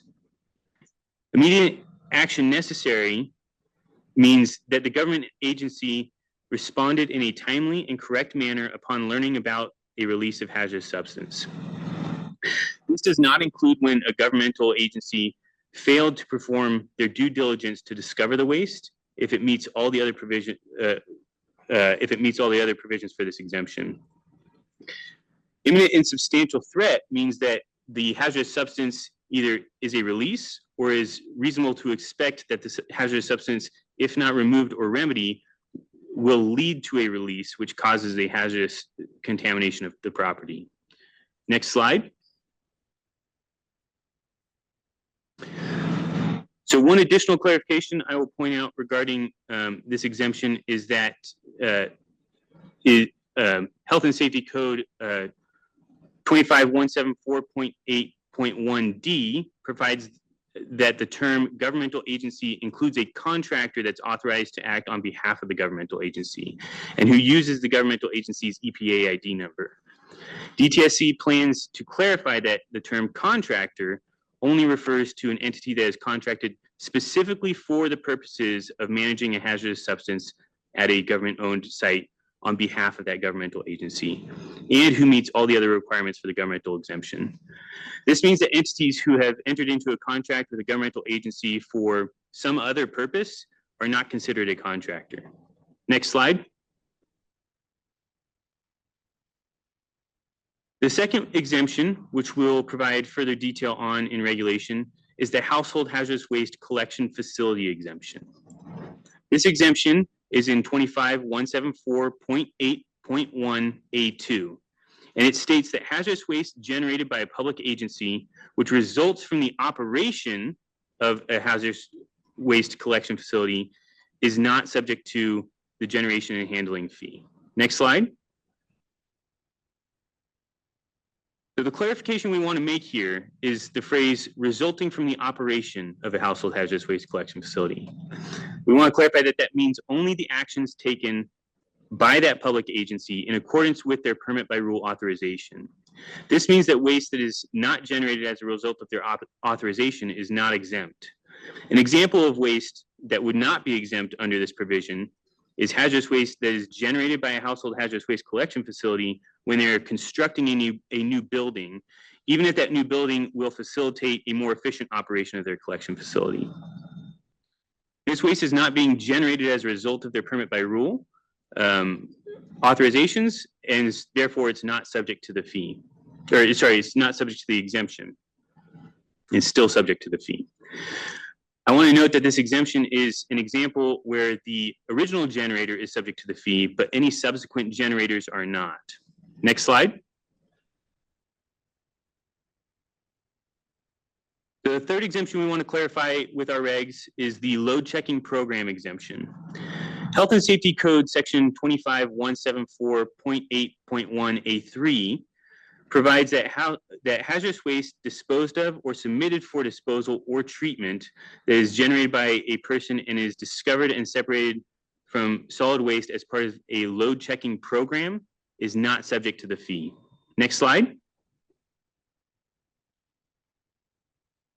DTSC wants to clarify the term load checking program to mean a process of separating hazardous waste at a solid waste handling facility due to a permitted or regulatory requirement on that process.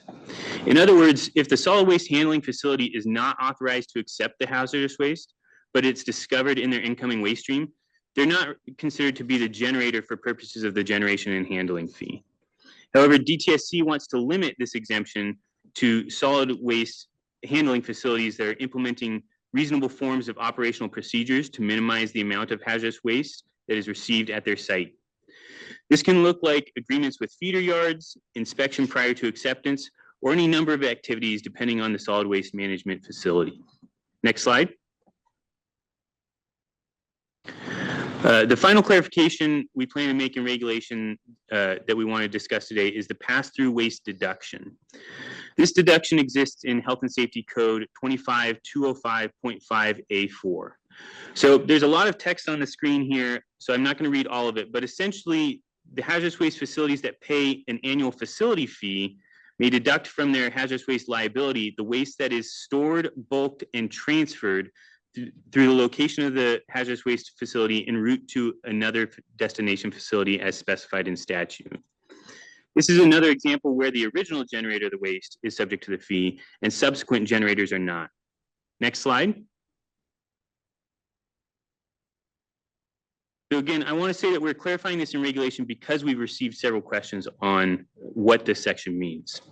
We want to clarify that the deduction applies only to generators who stored, bulked, and transferred the waste with no treatment taking place. This is in line with the EPA Management Method Code H141. DTSC will also clarify that the deduction does not apply to residuals of hazardous waste treatment operations. These residuals will still be subject to the generation and handling fee. Next slide. As we continue to present, you can provide questions or comments on the draft language using this QR code on the screen. Please do so. We want to hear from you as to whether these clarifications as described are represented in our draft language. We also want to input on what factors influence response times for government agency responses. What factors are taken into account when determining how to respond to a release? Additionally, we want to know what operational procedures currently exist to limit the amount of incoming hazardous waste into a solid waste collection program. And are there any other regulatory considerations for pass-through waste that we should take into consideration? With that, I will hand it back over to Peter to open the question and answer period. Thank you, Taylor. So one thing I wanted to mention is that please note that the draft regulation text can be accessed on our fees website that's been provided on our slides. We're now going to accept comments or questions regarding the exemption criteria clarification from our live audience. But before we do so, I wanted to clarify for our virtual audience, what we're going to do is, if you can please, once again, submit any comments or questions through the QR code that's provided on the slides. And those comments and questions are going to staff that we have working behind the scenes to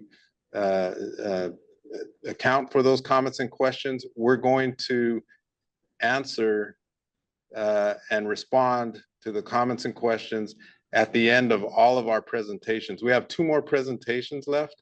After that, we'll have a Q&A period for everyone who submitted their comments and questions online. So just wanted to clarify. Right now, we're just taking feedback from our live audience, and we'll be responding to everything everyone submits at the end of all of our presentations.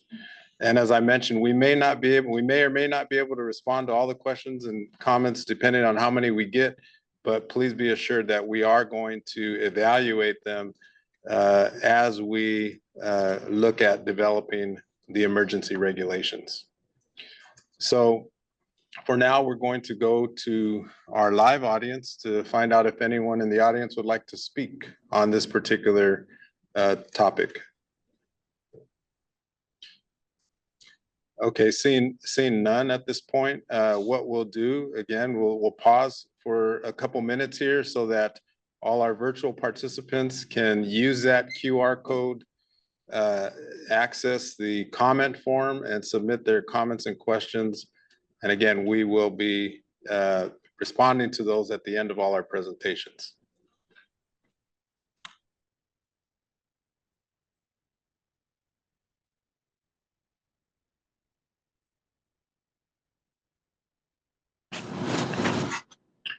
So one other bit of information, I was informed that there may have been some confusion about the earlier QR code. So this QR code should be operable and you should be able to access the comment form by using this particular code.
So we're going to go ahead and move on. If you can advance to the next slide, please.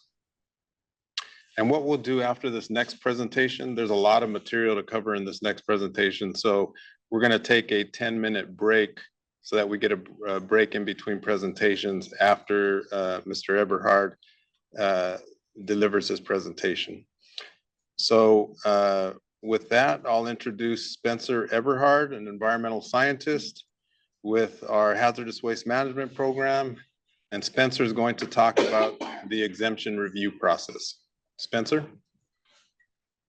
All right, hi. As Peter said, I'm Spencer Eberhard.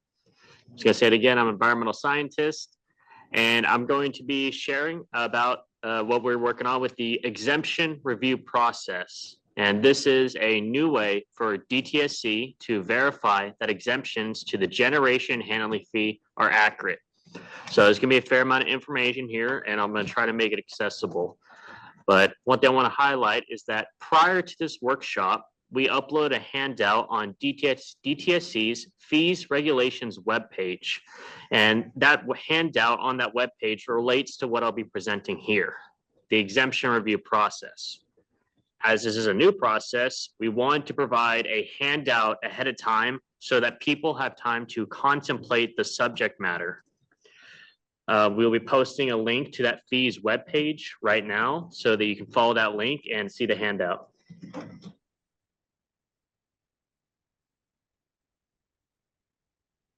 All right. So we strongly encourage you to check that handout out, but also on that webpage, it has additional supplementary information that relates to all the stuff that we're presenting here today. We'll also continue to take feedback, such as to that QR code at the end of this presentation. All right. With that said, I can begin explaining this exemption review process. Next slide. Okay, so we're going to start here with Health and Safety Code on the slide 25205.5.3. And this statute was adopted with Senate Bill 156, and it's DTSC's authority to create this exemption review process. On this slide, there are words process and information in A and B. So there's two requirements saying that DTSC needs to develop a process for evaluating exemption claims, and B, the information a claimant is required to submit to the department. So these are key terms, and they're going to be how the regulations are structured. So let's go to the next slide, and I can explain how the regs are structured. Next slide, thank you. Okay, so the department proposes 2 sections be adopted for implementing exemption review. So for section 1 on the left, will be the review process. And this review process has 2 main parts to it. They are the department notification of generators and generator deadlines. On the right is the second section. It's record keeping. This is information that's going to be required to be provided. So from the statute, remember the information. This section is also kind of structured into 2 main parts.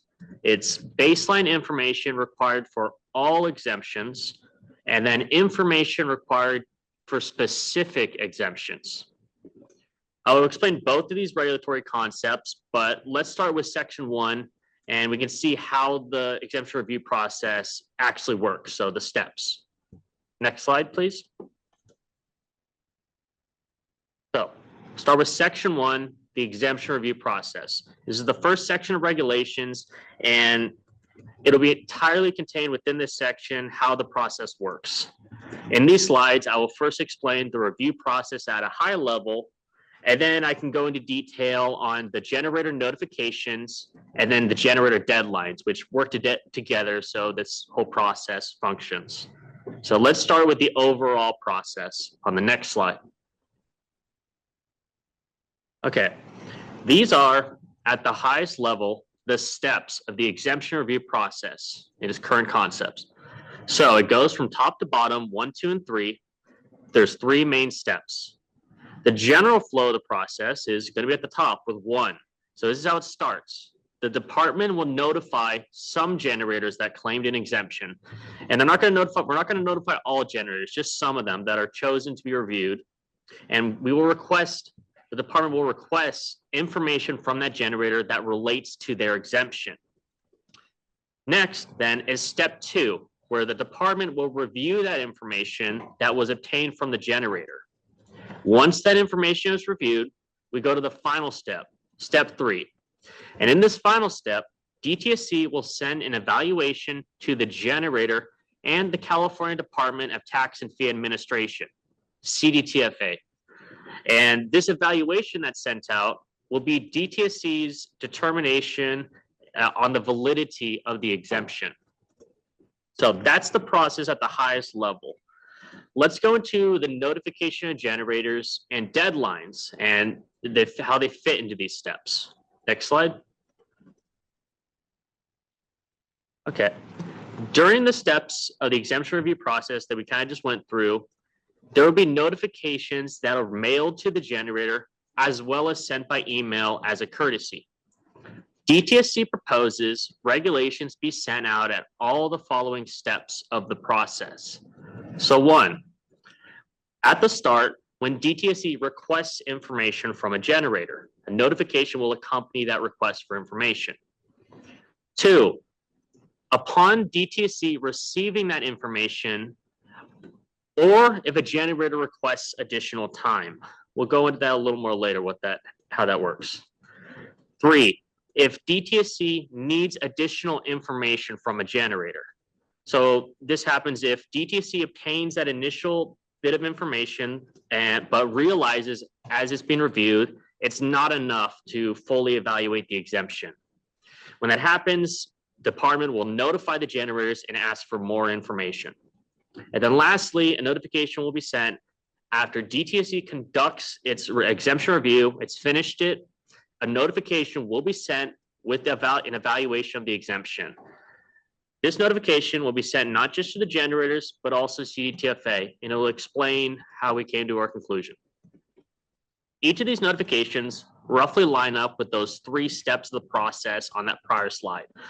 So further information on these notifications can be seen in the handout that you can access from that link we posted in chat on the fees regulation webpage.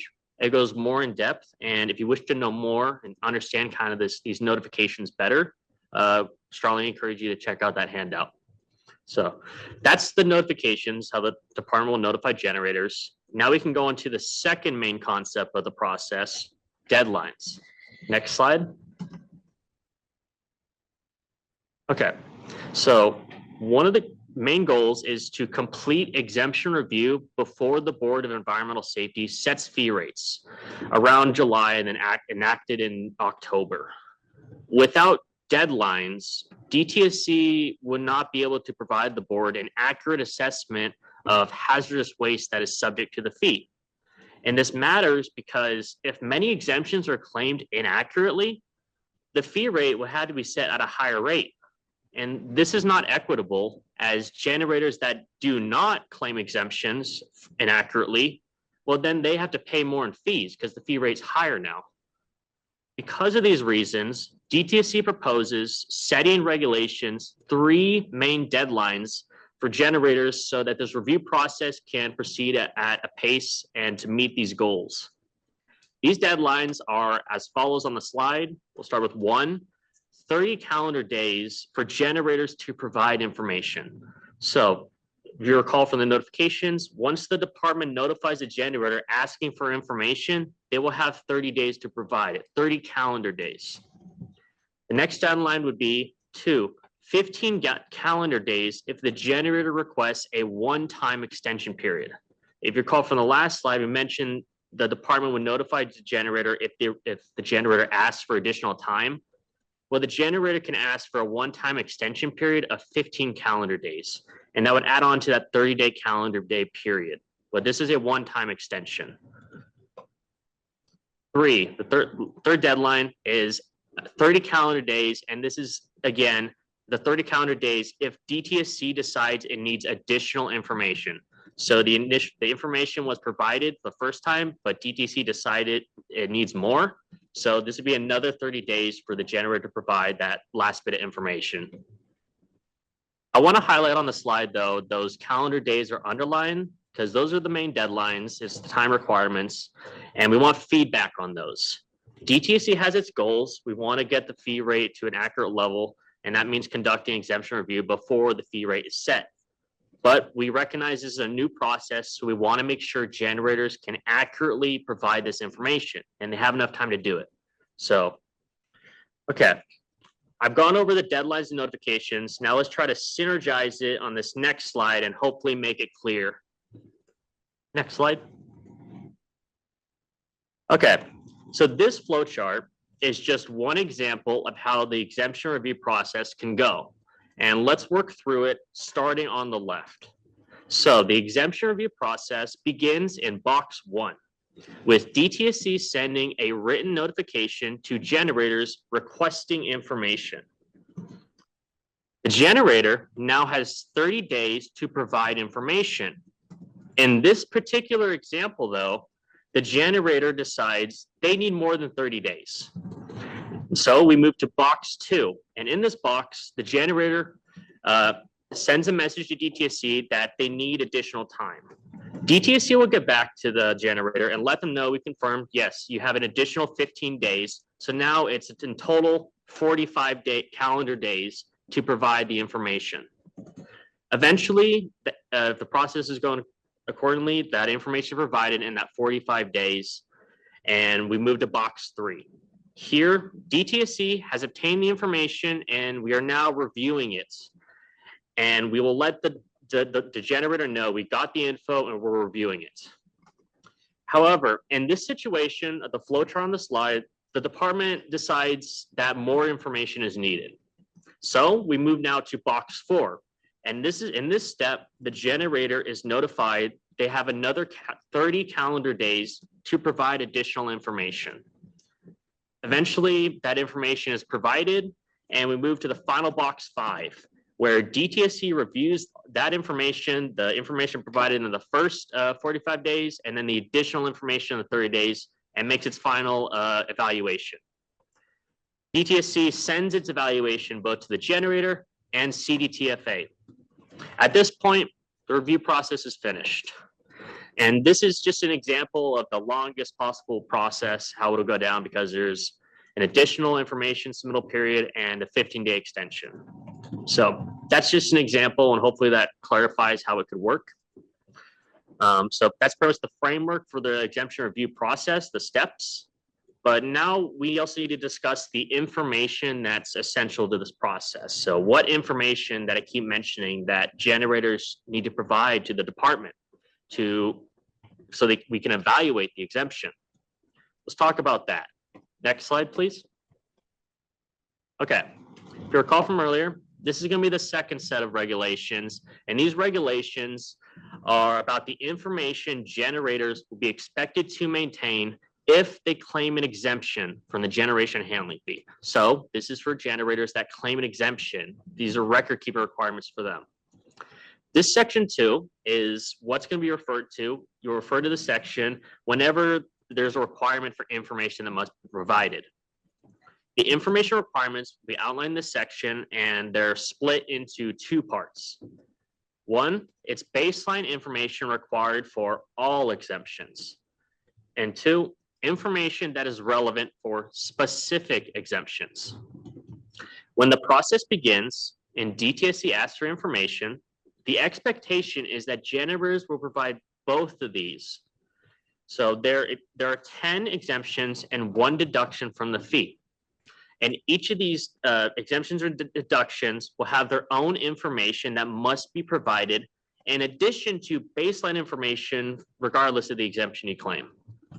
So for example, if a generator claims an exemption because they are a household hazardous waste facility and they're claiming the exemption for the waste that they collect, if they are selected for review by the department, that facility will need to provide baseline information, but also information that is particularly relevant and specific to that household hazardous waste collection exemption. Okay, with that introduction, we can go into the details of this and give some examples. Next slide, please. Okay, on this slide, we will start with the baseline information that all generators claiming exemption must maintain, and if they're chosen for review, provide to the department. This information is not a checklist, meaning this does not identify every possible record, log, or document that is necessary. But the regulations will provide examples of what is likely to be sufficient. However, generators know their waste best and should provide equivalent information at their discretion. So the baseline information, the concept DTSC proposes is 1, explanation of the information provided and the circumstances leading to the generation of the exempted waste. DTSC effectively here wants a narrative or a cover letter type document that explains the generation of the waste, why it is exempt, and how the information that is provided relates to that exemption. Generators must be particular with the information they provide, and DTSC expects the information to be purposeful and curated. 2, documentation pursuant to Title 22 of California Code of Regulations, Section 66262.40, record keeping. So this section is a regulatory section that already has record keeping requirements for generators. This section specifically requires test results, biannual reports, and exception reports, and manifests. So that information as well. 3, relevant shipping documentation, including but not limited to manifest numbers, bills of lading, logs, invoices, and movement documents associated with the waste. Relevant is underlined here as it's up to the generator to decide which documents are most pertinent. And then 4, any other documentation the generator believes supports the claim of the exemption. This is the baseline information for all exemptions. If you claim any manner of exemption to the generation handling fee, this information will be expected to be maintained and provided upon request at minimum. Further, DTC proposes this information does not need to be maintained indefinitely, but for 3 years since the end of the calendar year in which the waste was generated. This 3-year timeline will also apply to the information required for specific exemptions. So those specific exemption information requirements, we can look at that in these next few slides. Next slide, please. So DTSC has identified 10 different exemptions and 1 deduction from the generation handling fee that will be specified in this section of the regulations. DTC proposes the regulations provide examples of the information a generator must provide for the specific exemption being claimed. And to reiterate, this is in addition to that baseline information we just went over in the last slide. In the interest of time, though, we will only be going over 3 exemptions in the next few slides. These are the governmental response exemption, the exemption for waste separated during a load checking program, and household do-it-yourself for used oil. Next slide. Okay, quick callback. You may recall this slide from earlier in the exemption criteria presentation that Taylor did. So this is a list of all the 10 exemptions and 1 deduction. The handout for this presentation that I keep mentioning that's on the fees webpage has all these exemptions and concepts and their record keeper requirements. For these next few slides I mentioned, we're just going to be looking at 3 of them, and that's the governmental response, load checking program, and household do-it-yourself reused oil. But we have concepts of information for all of these exemptions and deductions. So please check out that handout if you wish to know more. So with that, we can start on the next slide with governmental response. Next slide, please. Thank you. Okay, so this is for the governmental response exemption. This exemption is specifically for when a governmental agency takes a removal, remedial, or corrective action to address a release of a hazardous substance caused by another person. If you claim this exemption, this information must be maintained and provided upon request. 1, supporting documentation demonstrating the governmental agency or its contractor is not the original generator.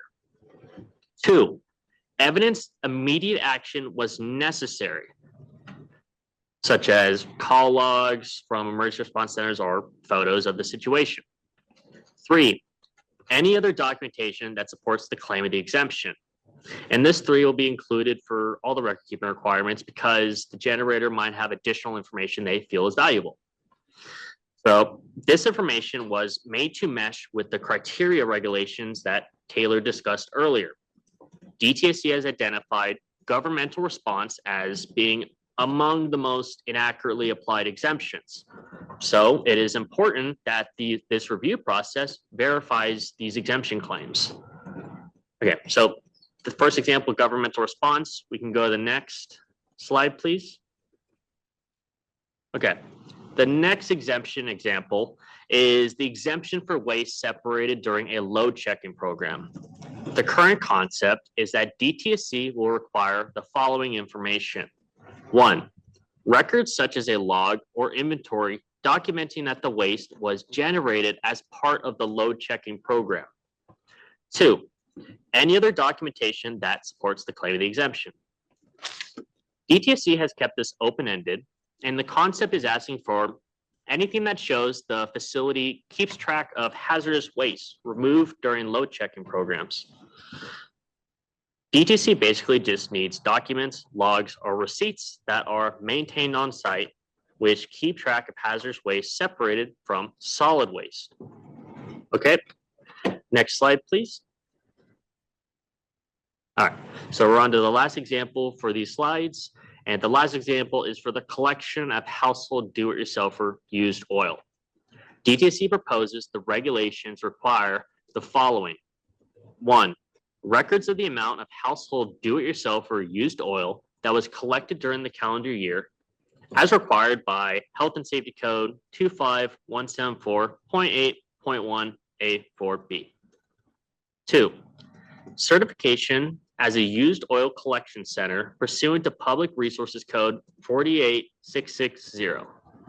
And 3, any other documentation that supports the claim of the exemption. Okay, so that's the last of the examples of record keeping for specific fee exemptions. And it'll be the last of me talking for a little while. So the next slide, we can go over some quick things before we open up to that feedback period. So as of course, we encourage you all to provide any feedback you feel valuable, and we want to hear from everybody. But that handout that I've mentioned on the fees webpage, links in the chat, has some questions that we at DTC particularly want feedback on, and it relates to this exemption review process. If you haven't had a chance to look at that handout, we have included one of those questions on this slide. So what we would like to know, what sort of information is currently maintained or could be reasonably obtained by generators? Information that can be provided to the department for this review process. So the examples we went over the slide, particularly want to know what kind of information is there for governmental response, load checking programs, and household do-it-yourself reused oil. So we would appreciate feedback on this question on the slide or any of the questions in the handout if you've had a chance to look at that. But please offer any feedback or questions you have, whether in person or by the QR code on the slide.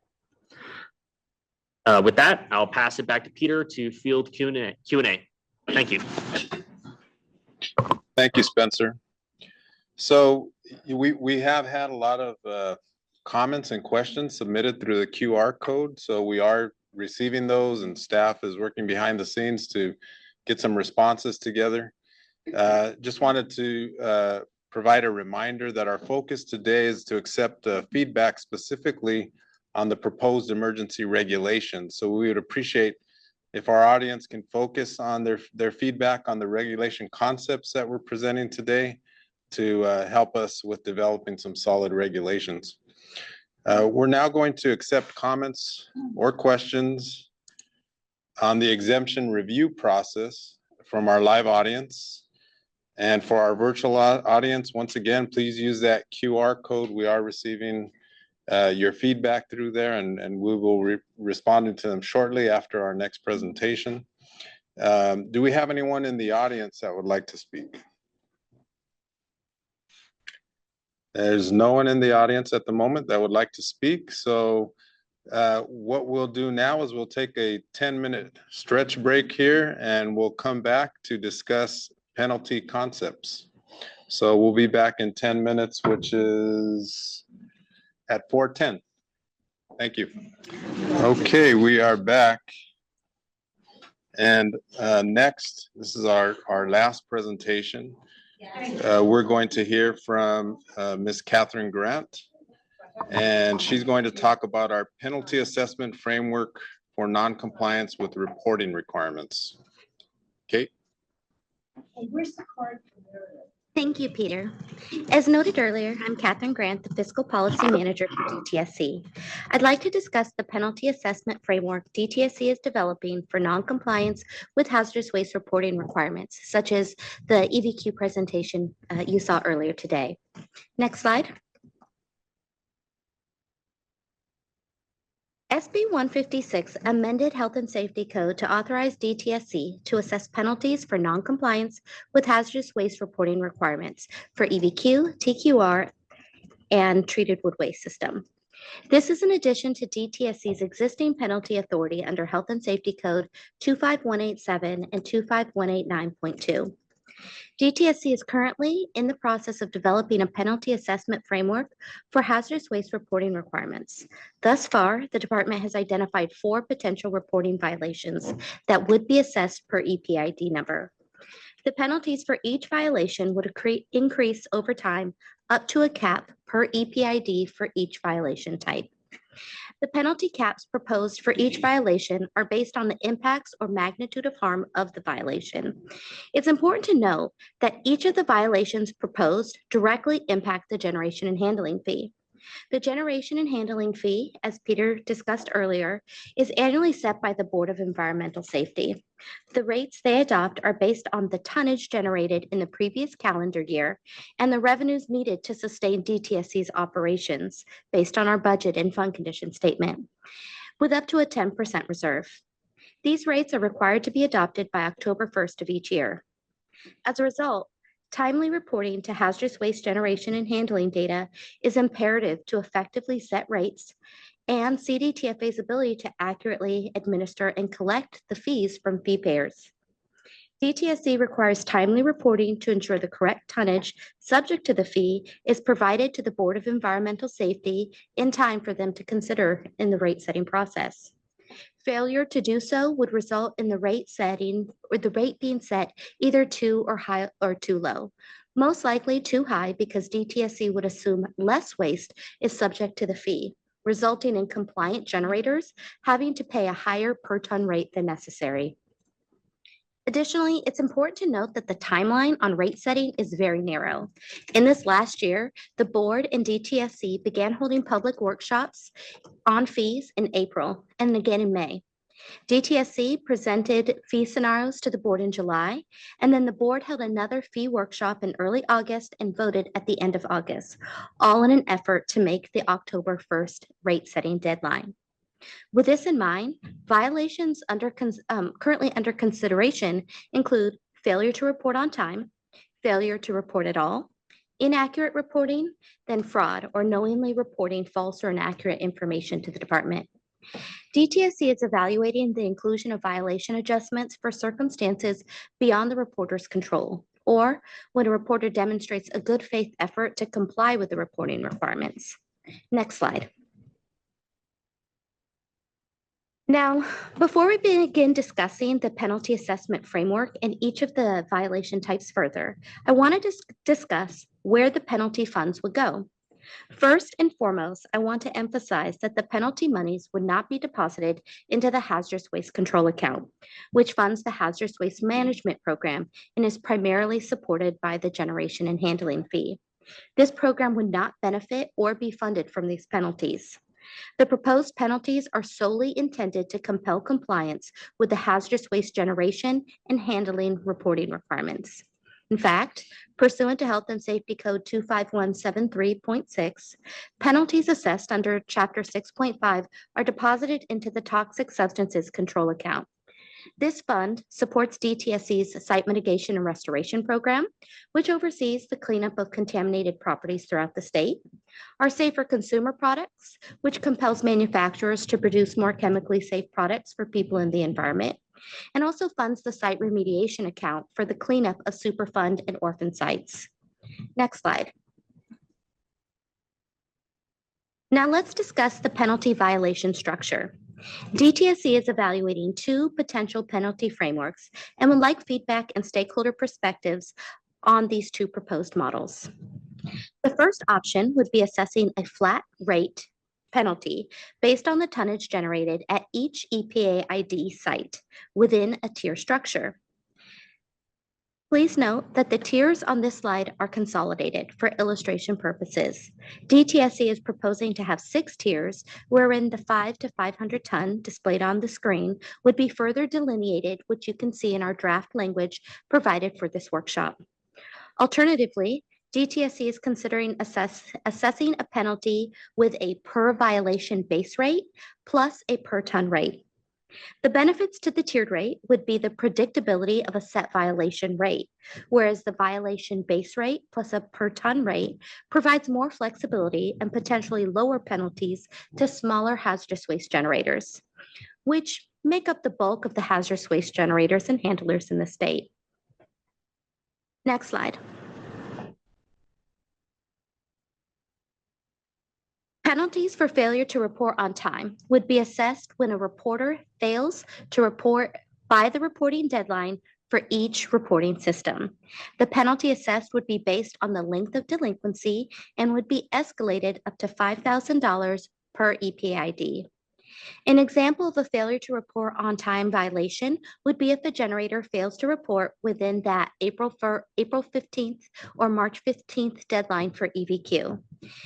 This would result in DTSC assessing escalating penalties for this violation, again, based on the delinquency period. Similarly, in the Transporter Quarterly Report, often called TQR, another reporting system used for the administration of the generation and handling fee, transporters are required to report in TQR within 30 days at the end of the quarter.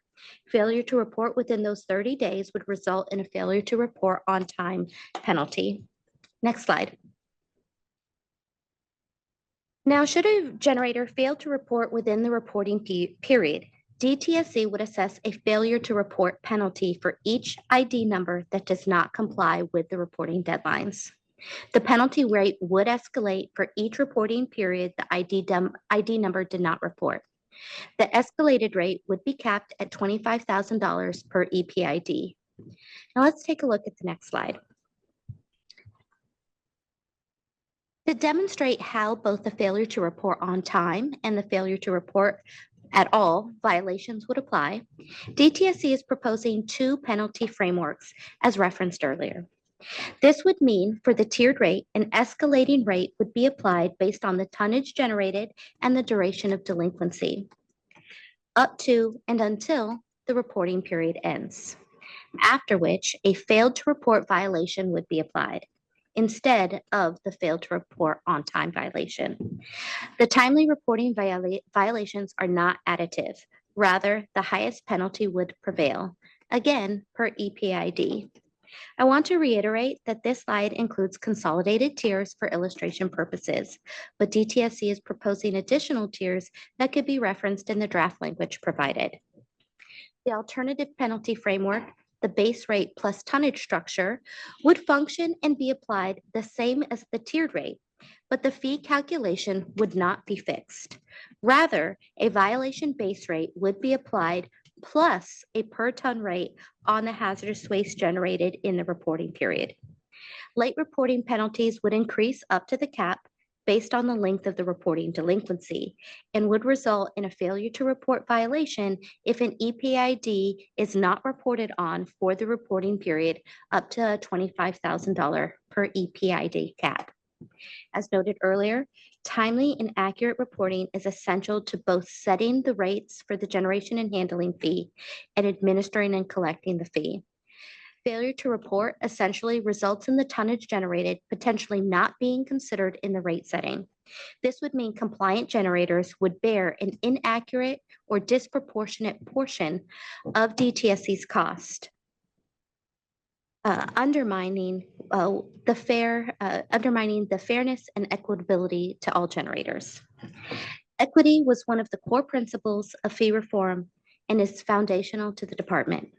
The fee caps reflected for the failure to report and failure to report on time violations reflect this. Untimely reporting still results in DTSC receiving the data for consideration and rate setting, which is why it has the $5,000 cap, whereas failure to report doesn't. Next slide. DTSC is also evaluating and considering assessing penalties for inaccurate reporting to the department. Inaccurate reporting results when a handler, by EPID, inaccurately reports on the waste generated or handled at a site. Handlers are responsible for tracking, managing, and reporting on the waste either generated or handled. Maintaining records of these activities is essential to comply with reporting requirements and are required to be maintained. Failure to accurately report on generation and handling activities may result in inaccurate reporting penalties. I would note DTSC is not seeking to assess penalties on every discrepancy and good faith efforts to comply. But if a generator and handler inaccurately or untimely reports information in EVQ, TQR, or our treated wood waste system, again, the three systems used for generation and handling fees, penalties could apply. An example of this could be if a handler incorrectly reports to DTSC. You may be assessed fines for reporting to the department inaccurately. I would note, in most cases, if you simply cannot support your claim, DTSC will simply invalidate the exemption and not attach a penalty. But if the generator cannot demonstrate a good faith effort or withholds material facts during DTSC's calculation process, an inaccurate reporting violation could apply. Good faith effort could be demonstrated by correcting your report, if possible, or correcting manifests pursuant to the statutory or regulatory requirements. For the next few slides, let's use the same example of the DIY used oil generator and how the same set of circumstances may result in different violations. So a generator of DIY used oil claims an exemption, but they are neither certified or do not maintain any records of the DIY that they have collected from the public. The generator hasn't accurately reported to the department the amount of DIY oil it collected. In this example, the exemption could be invalidated with no financial penalty, or an inaccurate reporting violation could apply, particularly if the amount of the DIY used oil generated is repeatedly reported without substantiation or demonstration of a good faith effort to accurately comply with the reporting requirements. Next slide. This slide illustrates the two penalty frameworks under consideration.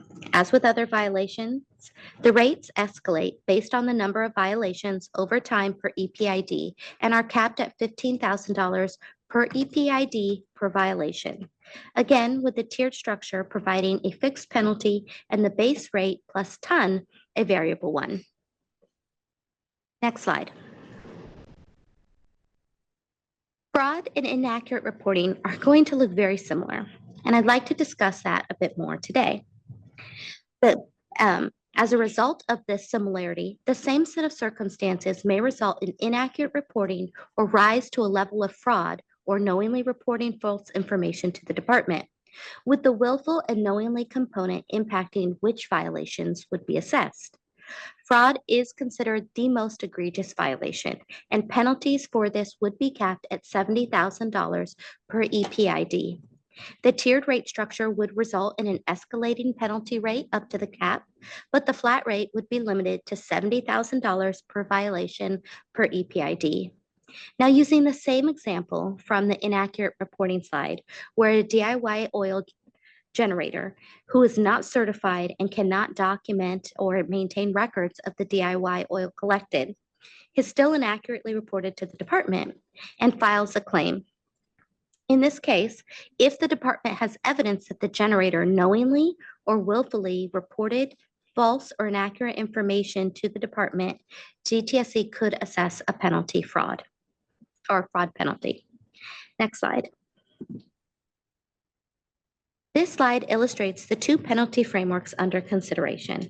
As with other violations, the rates escalated in the tiered structure are based on the number of violations over time per EPID. Alternatively, the flat rate plus per tonnage would not be adjusted and would be a singular flat rate of $70,000 per violation. Next slide. So this concludes DTSC's portion of presenting the penalty framework that is currently under consideration. But we'd like to hear from you and get your perspective and feedback. Particularly, we'd like to solicit feedback on the overall penalty framework. As a stakeholder, is there a preference on the penalty structure and the caps for each violation? Are there other possible violations that have not been presented today? In addition, could you please provide feedback on the failure to report and failure to report timelines presented? Are there circumstances in which violations should be waived or adjusted that may affect your ability to comply with reporting requirements? Additionally, we'd like to hear any other comments or feedback related to the penalty structure presented. Peter? Thank you, Kate. So we'll now accept comments or questions on the penalty matrix framework from our live audience. Do we have anyone in the audience that would like to speak on this matter? Okay, seeing none. For our virtual audience, once again, please use the QR code on this slide to submit your comments or questions. And we'll give you a minute or two to submit those comments and questions in that QR code, and then we'll move along.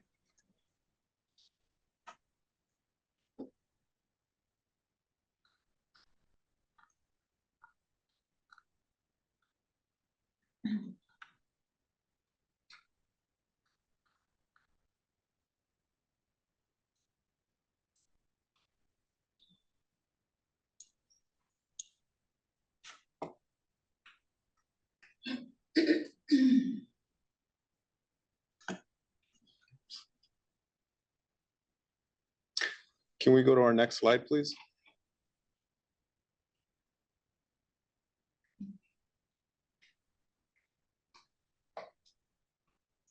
Thank you.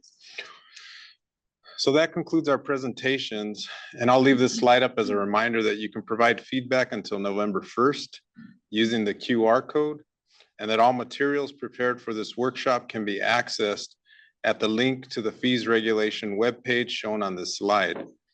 We'll now transition over to the comments and questions that were submitted by our virtual participants.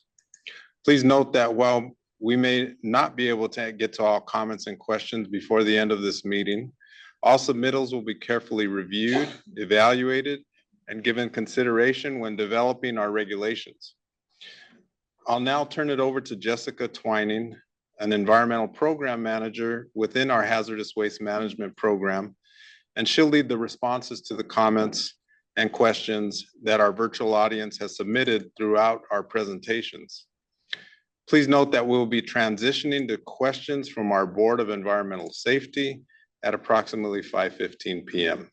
And so I'll turn it over to Jessica now. Jessica? Thank you, Peter. So I'm going to be reading the written feedback we've received from both the Zoom Q&A and in the form that was accessed using the QR code that's displayed currently in this presentation.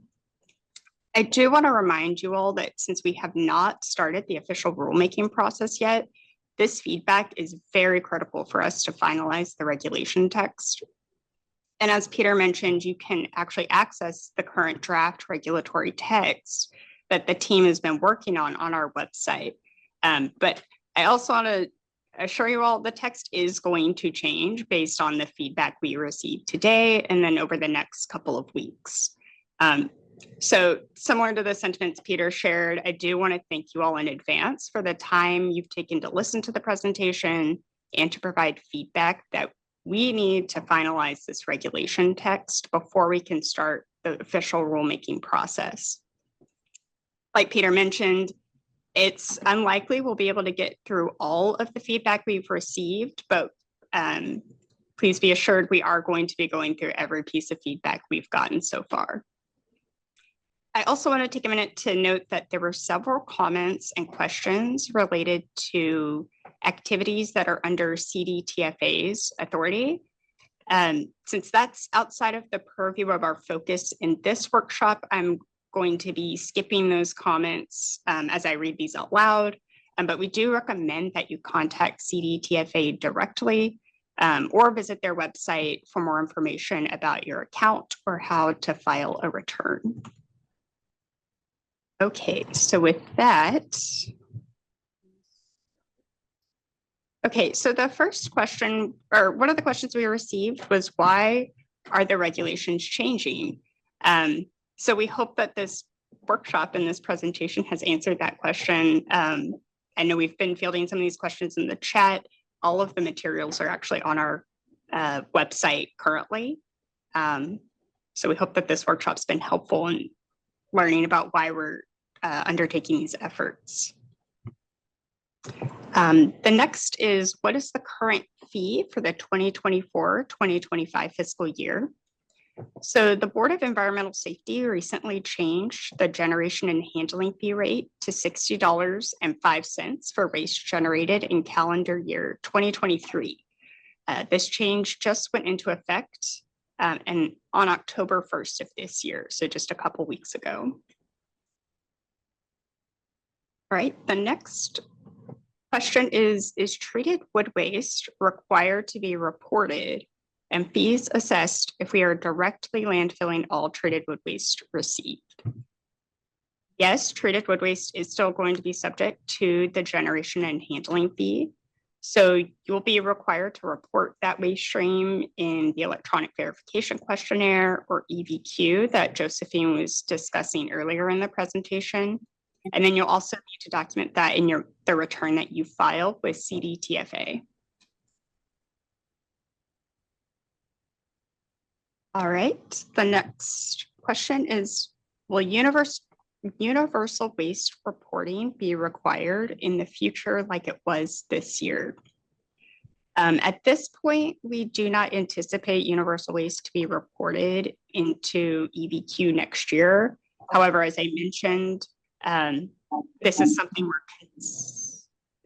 we're considering as we finalize the regulation text based on the feedback we received today.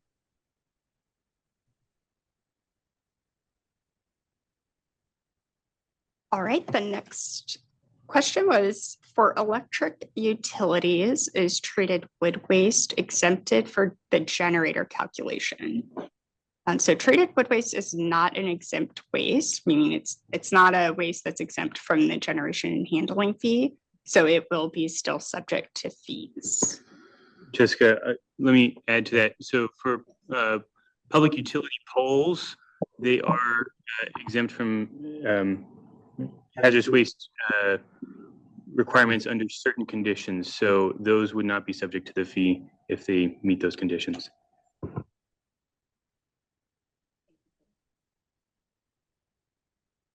All right, and I do want to note we received several comments related to the March 15th due date, especially in relation to other due dates for reporting. We do appreciate that feedback. We are taking it into consideration and we are going to evaluate if an alternative timeline would be achievable. So we do appreciate that feedback. It is very helpful.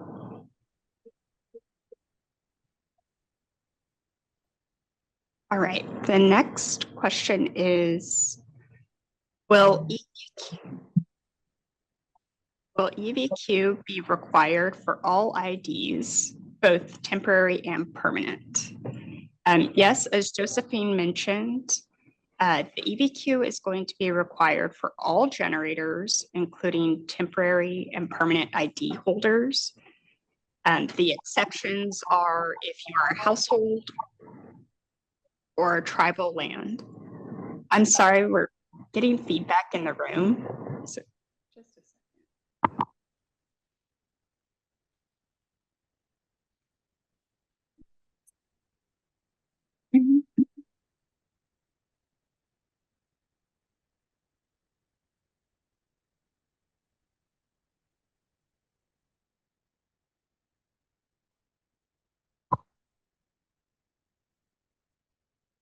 Test. Okay, I think we're good. I think it's been fixed. All right, thank you.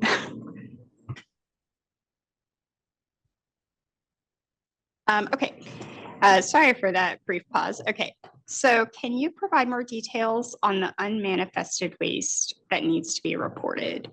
So currently, we're evaluating having treated wood waste and any waste that has been granted a variance pursuant to Health and Safety Code Section 25143, and would not be required to be manifested pursuant to that variance. Those would be the two waste streams that would still have to be reported.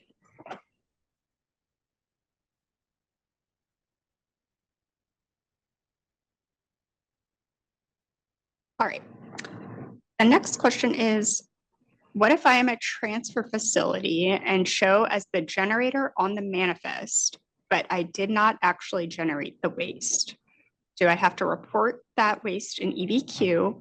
And do I have to pay the fee for that waste? So EVQ is going to allow you to indicate what waste you're claiming for an exemption from the generation and handling fee, that is. And if you did not generate the waste, you are not responsible for paying the fee for it.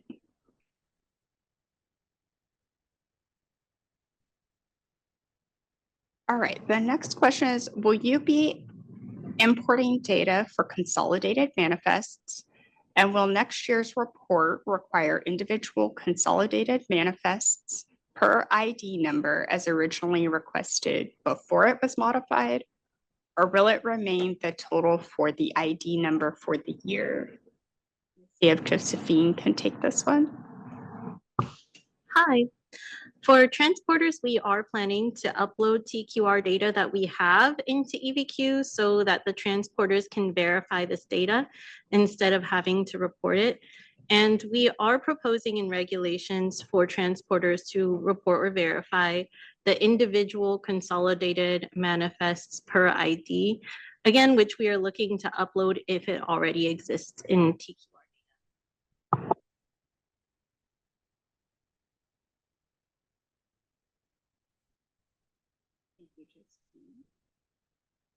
All right. So the next comment is, it would be helpful if EVQ can update immediately after changes in HWTS, the hazardous waste tracking system. Currently, changes to manifest data like pounds or gallons or tons is reflected very quickly in HWTS and not in EVQ. So thank you for the feedback. That's helpful and something we'll take into consideration. All right, the next question is, do we need to be part of this program if we do not generate more than 5 tons of waste each year? So by program, I'm assuming you mean the requirement to report into EVQ. So all handlers, whether they generate 5 or more tons of waste, are not responsible. Sorry.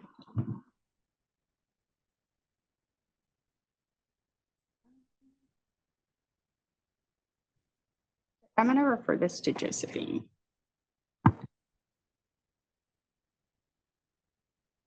Can you repeat the question?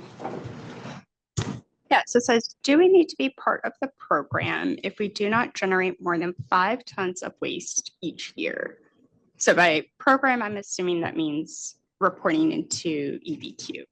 Yeah, so if the handler met the reporting requirements, even if they didn't generate more than 5 tons of waste each year, then they would have to report an EBQ. So that is the reporting requirements, as a refresher, are if the site had an active ID number in California at any time in the previous calendar year, and or if they generated, transported, treated, stored, or disposed of hazardous waste in the prior calendar year. So if they met those requirements, then they must file, unless they are either on federally recognized tribal land, or if they are a occupant of a household that only generates household hazardous waste.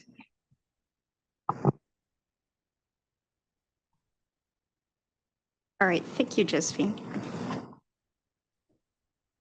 Okay, the next comment, or excuse me, question is, if I generate 7 tons per year, do I pay on 7 tons or 2 tons? So you actually pay for the full 7 tons of waste. The threshold for requiring a payment is if you've generated 5 tons. So for example, if you generate 5 tons in the prior calendar year, you would pay on all 5 tons. So you would pay that, for example, if it's 2023 hazardous waste, you'd pay that $60.05 per 5 tons that you generated.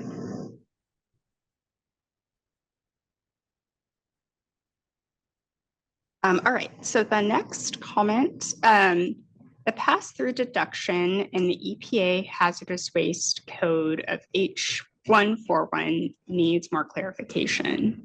If I generate waste on-site, then treat it on-site at my TSDF, there should be no generation and handling fee.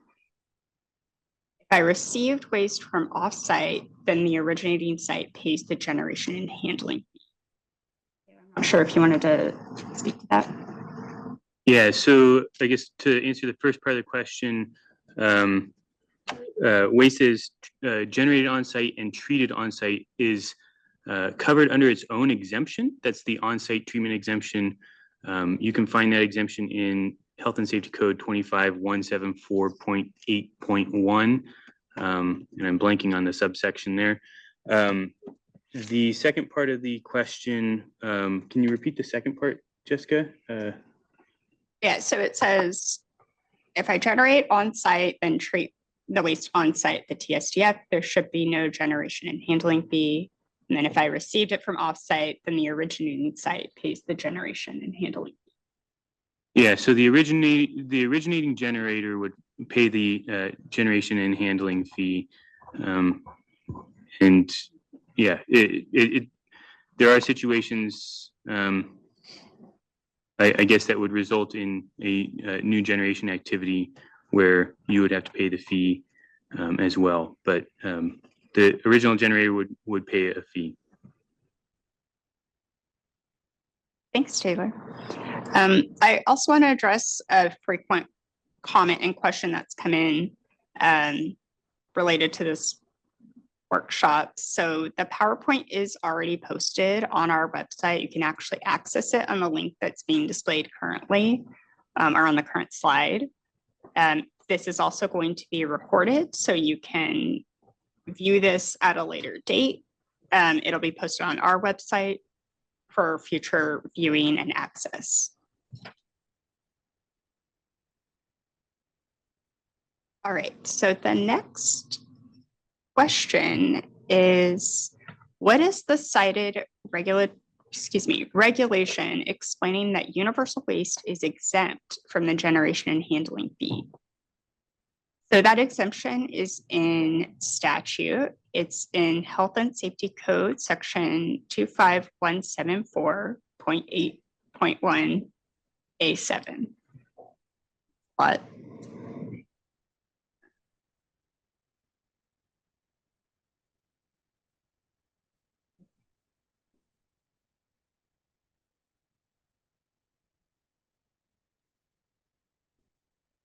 Okay, so the next question is, do generators need to request to be considered for an exemption before DTSC requests the information?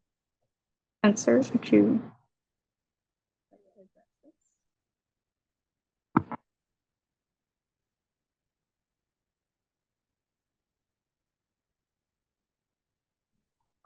Yeah, so the question, we've seen this a few times, is do generators have to request an exemption? So when we're talking about the exemption review process, the way it works is generators are not gonna go to the department and request an exemption. Generators will claim an exemption with CTFA, or when they report with EVQ, they'll state exemptions. And then the department can choose after a certain amount of time after that to follow up with that generator that claimed an exemption. So it's not necessarily requesting from the department, it's that the department may choose to follow up with the generator that claims an exemption and ask that they provide information to verify that exemption.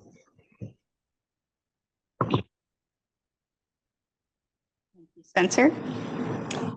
All right, the next question is, can we get a simple form to send homeowners that explains this in simplified terms and include building owners?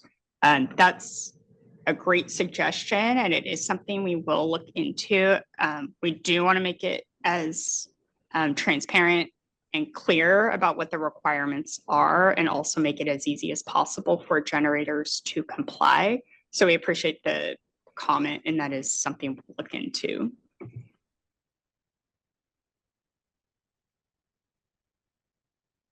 All right.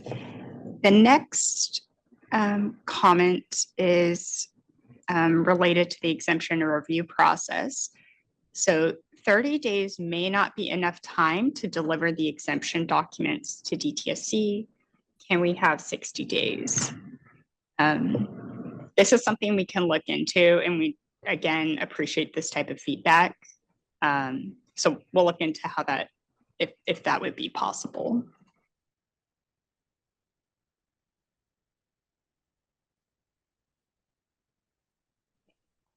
So our company did not receive a notification when it was time to complete our questionnaire. I assume that means EVQ. If we do not receive a notification, there is no way to know, when the portal is open for submissions. Is there another method of communication other than mail, USPS mail, that could be used as a backup for notifications to be sure the company receives the notice? I had to watch the portal website to find out when the portal was open, and the mail system is unreliable. Sure. So for EVQ, we have been sending notifications out through email if there are email addresses provided to us for the ID number that are already linked to your ID number. We only send out notifications through mail if there is no email address attached to the ID number. If you are concerned about whether or not we have your ID number associated with your email address on file, feel free to email the EVQ team to get that, to make sure you get that email notification. And that email address is evq@dtsc.ca.gov.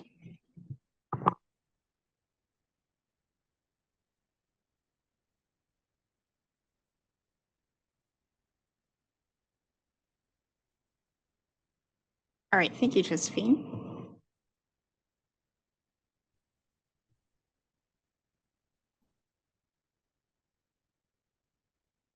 Okay. So this next question is also related to the exemption review process. So does the exemption review by DTSC mean that CDTFA will not perform an audit? Historically, CDTFA would audit us when the amounts we claim did not align with HWTS data. We provided CDTFA with weighmaster certificates to show conversion factor issues, and that resolved the appearance of underreporting. Go ahead. Hi. So for this question, to clarify with the exemption review process, CDTFA does conduct its own audits and they will continue to do so. And this review process is its own separate thing. It's not overlapping or takes prior, causes the other to not happen. The review process is for DTSC on its own to evaluate exemptions being claimed so that we can set a equitable fee rate and try to help generators better understand how to apply exemptions accurately.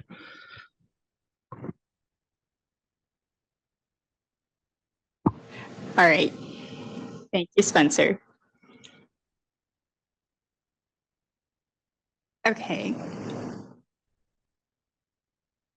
The next question is, can the exemptions be requested prior to the event?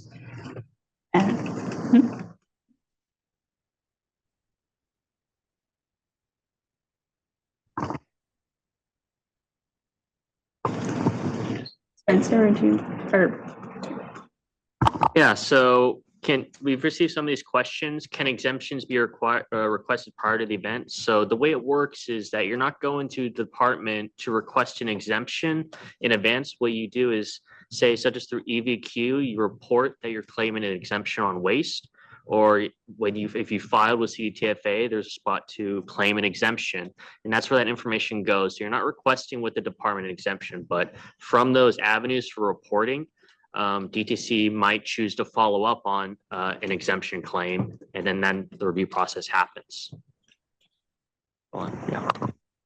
And just to add to that a bit, the EVQ is based on the waste, and also the generation and handling fee is based on the waste generated in the prior calendar year, meaning the waste would already have to be generated in order to report it. The exemption review process is intended to ensure that DTSC has the correct and accurate data to provide the board for their rate setting purposes, and also to provide CDTFA for the return filing process. And so no exemptions could be claimed in advance. The waste would have to be generated already in either of these situations.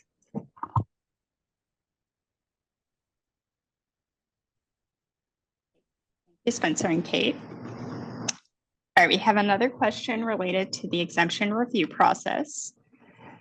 So when will DTSC request information for the review process, or that initiates the review process? Can there be a section on the EVQ to submit required information for exemptions and not have to wait for DTSC to reach out? Lots of solid waste facilities have different low check programs and household hazardous waste programs, and the record keeping is not likely similar. So could the department provide an example of a log that includes all required information that they would need to approve an exemption? This can streamline the review process and relieve handlers and generators from creating an insufficient log. Spencer? Cool. So it seems like there's a few different questions here. We'll work down them. So to start, talking about when does DTSC request information from the review process? Well, the review process will be largely informed from reporting in EVQ and potentially filing with CDTFA. So it'll likely happen after the calendar year that the waste is generated and after filing with reporting, correction, with EVQ. So if you claim an exemption in that report, some of that information will be looked at, and then DTSC might follow up based on any other reporting of the exemption. So then once that happens, the generator will receive like a notice by mail or email, and like with the other feedback, we'll want to know the best way to notify generators, and then that information will have to be provided. Then there's mention of EVQ to submit that information ahead of time if you're claiming exemption. Well, we can consider that, but one of the considerations was that EVQ is a lot of information reporting, and we don't want to overburden generators. So we're considering at the moment to reaching out to generators. So not every generator has to provide all that information, and it could be more efficient to reach out to specific generators rather than require them all to mail it and provide it in ahead of time before we reach out to them. And then also mention of the low check programs, household hazardous waste, record keeping. So yeah, that's some feedback we really want feedback on, because we know what, say, the criteria for the exemption is, but we're not 100% certain on the information that is maintained on site, such as by these household hazardous waste facilities. So we would really love if people could contribute examples of what they do have or what they think they could obtain to provide to us to prove that exemption. We were thinking logs, such as like a load checking program, to indicate that there is at least tracking that the waste is being separated accordingly from the load check program. And that could be sufficient to verify the exemption. Yeah, but we want in the regs to expand on what we currently have and give really good examples so generators know what they have to provide or have an idea of what they can provide. So please contribute any feedback you might have on that, but we would love to know more.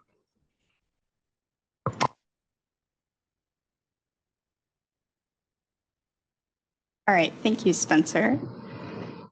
Okay, so the next comment is related to the straw language. So the straw language, the straw regulation language assumes that all waste is manifested in tons. That is not the case, and the use of different volume measurements, such as gallons and cubic yards, is where conversion factors become an issue. So this is where your rate tickets that you receive are going to be really critical, or when the load is received by the TSDF is so critical. And it's important to make sure that the manifest data is as accurate as possible to avoid those discrepancies that can sometimes result from conversion factors. All right. The next comment is related to the Q&A in the Zoom. So we're using this workshop right now primarily to get feedback on the draft regulation text that we have posted on our website and the general concepts that the panelists have presented today. If you have specific questions about a situation that your business is dealing with, I would recommend that you contact the department directly. So if you have questions related to EBQ, I know the cycle is open right now, you can direct those to ebq@dtsc.ca.gov. If you have questions related to fees, you can direct those to fees@dtsc.ca.gov. Otherwise, we are capturing all of the questions that were submitted in the Q&A through Zoom in our own log. So it says answered live, but it's mainly so we could capture it in our log.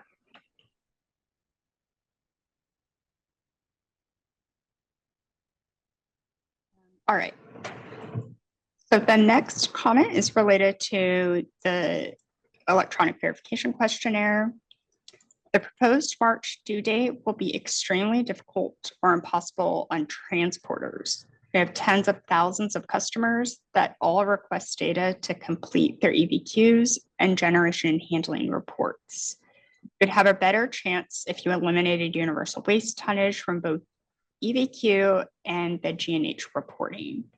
So we appreciate that feedback, and that, again, is the type of feedback that's very helpful as we develop these regulations. All right, the next question is related to the exemption review process. Why are we having to perform duplicate reporting moving forward with CDTFA and DTSC? Go ahead. Right, so kind of related to the discussion earlier is that CDTFA does its own audit process, and we share information with CDTFA when they are doing their audit process.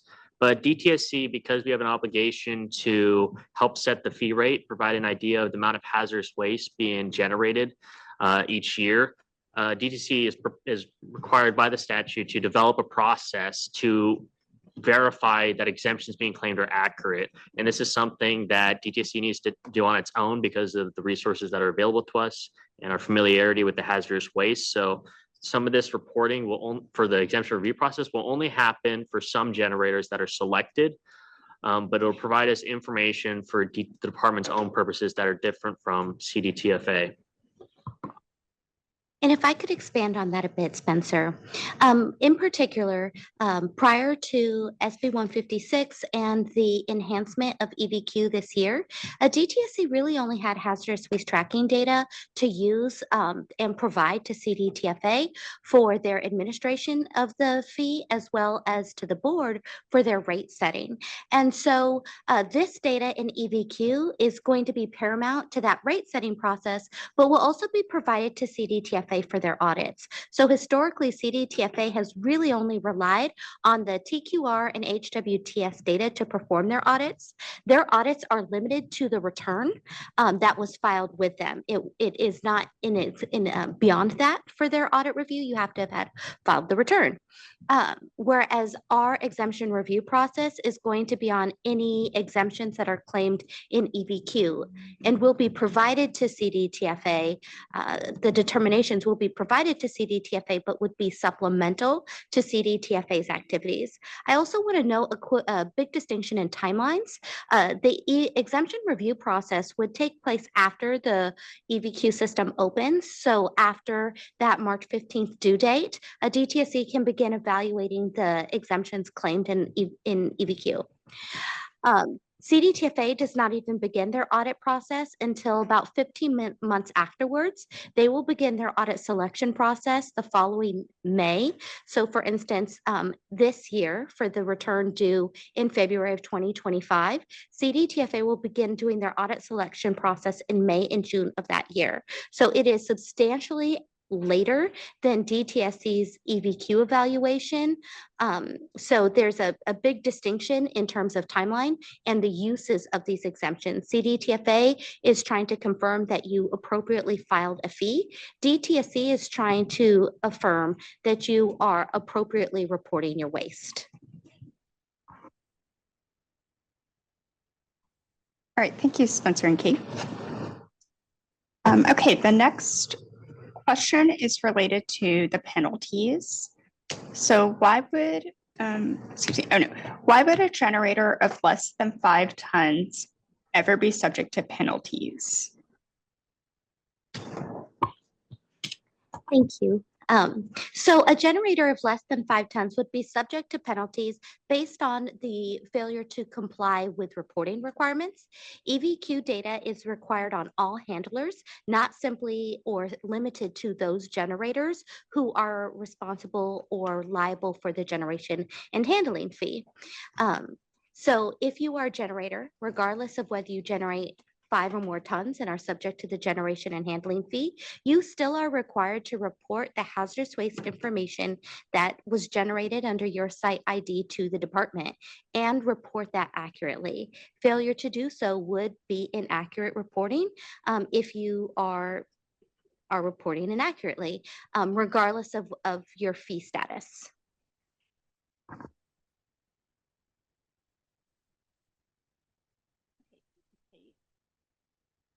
All right, so the next question is, can there be a webinar to cover just the exemptions that currently exist? This would be very useful. We thank you for that suggestion and feedback. That's definitely something we can take into consideration. All right, the next question is related to penalties. Does inaccurate reporting apply to a generator applying way tickets in place of using the information on a manifest? Thank you. That's a fantastic question. No, inaccurate reporting would be if you were not in good faith reporting inaccurate information to the department. It would not be if you were using your weight tickets, which we would view as the most accurate, over your manifest, which typically are based on conversion factors. So that would not be a basis for inaccurate reporting, provided you were able to substantiate the tonnage with those weight tickets. That would be perfectly fine and reasonable. It would really only be if you were inaccurately reporting to the department. Yeah. Okay, thank you, Kate.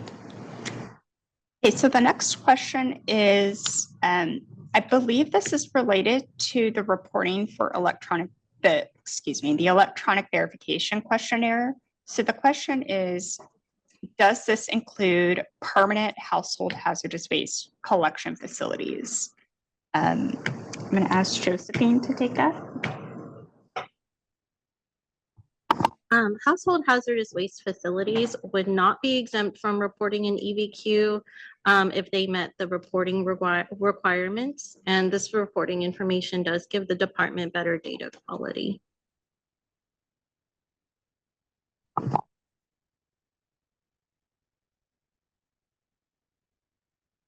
Okay, thank you, Josephine. Okay, the next question is related to the exemption review process. So if we generate the ID on behalf of the homeowner or business, are we responsible for submitting the exemption and paying those fees? Or that to Spencer? I'm sorry, I can take I it. tuned out because I heard it was a review That's process. okay. Let me repeat the question, at least for the panelists. Okay, if we generate the ID on behalf of the homeowner or business, are we responsible for submitting the exemption and paying those fees? Sure, I can take that. So the generator is responsible for paying fees and filing any required reports like EBQ unless they are a homeowner and exempt. If you're a consolidated transporter, you're responsible for adhering to the requirements in Health and Safety Code 25160.2. Thanks.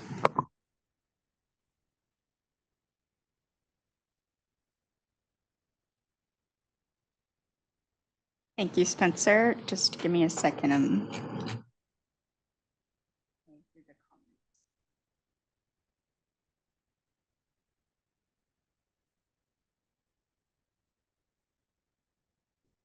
Okay, so this is a comment related to the electronic verification questionnaire. There has to be notification multiple times from DTSC as the deadlines approach. As a business, we have many things bidding our attention. Josephine, did you want to comment on that? Sure. So one of our goals is to have a fixed due date for EVQ as opposed to a flexible due date, as in previous years, to keep things consistent for filers. We do already send multiple notifications every cycle, but if you have any feedback about how and how often handlers would like to be reminded, we would appreciate that feedback.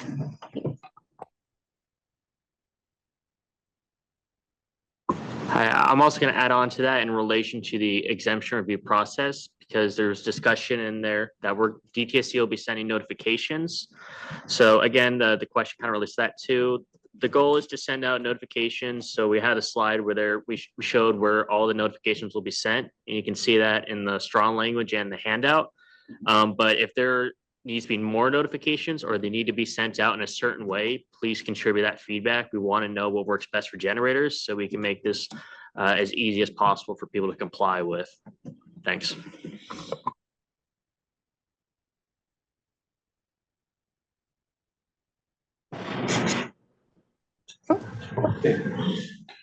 Okay, well, I think that, Jessica, are we ready to transition?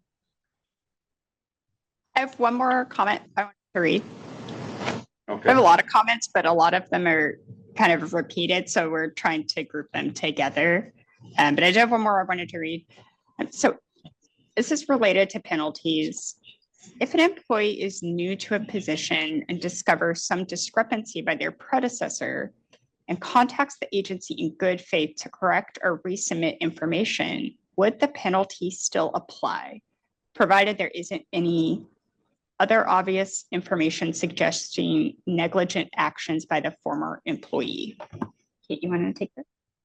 Thank you, Jessica. That's a great question. And that's something DTSC is currently taking into consideration. Our Are there any situations in which we should consider adjustment factors? Situations, as noted before, where you identified an error, or perhaps a homeowner, or excuse me, not a homeowner, a business owner is deceased and you're taking over, not realizing that that report was required. DTSC is evaluating circumstances in which adjustment factors could be considered, and it is noted 2 of those adjustment factors in the straw language provided today. Thank you, Kate. And before I hand it back over to you, Peter, I do want to also remind people again, if you have questions that you want an immediate response from the department on, these, especially related to the electronic verification questionnaire, contact us at evq@dtsc.ca.gov. And then questions related to fees, please contact fees@dtsc.ca.gov. Thank you, Jessica. So I want to thank the board for being very patient and open it up to any questions from the board. Well, thank you. And thank you all the entire team there remotely. Thank you very much. Wow, that's deep. We spent a lot of time with Katie and her team, and this just expands the sheer volume that you all are dealing with. So I want to open it up for any board questions or comments. Alexis? Yes, I would like to thank the team here and the team on the screen. Thank you. I know there's a lot of hard work involved in this draft regulation text, and it follows on our fee setting process, which is part of our annual cycle of work. The questions that we heard, in addition to all of those you were reviewing online, really focus more on implementation than on regulatory language per se. So while I know the goal of this workshop was the regulatory language, I think that the questions can help us all understand the areas of difficulty that the regulated public has, and our shared goal with the regulated public in getting it right and making it easy to comply.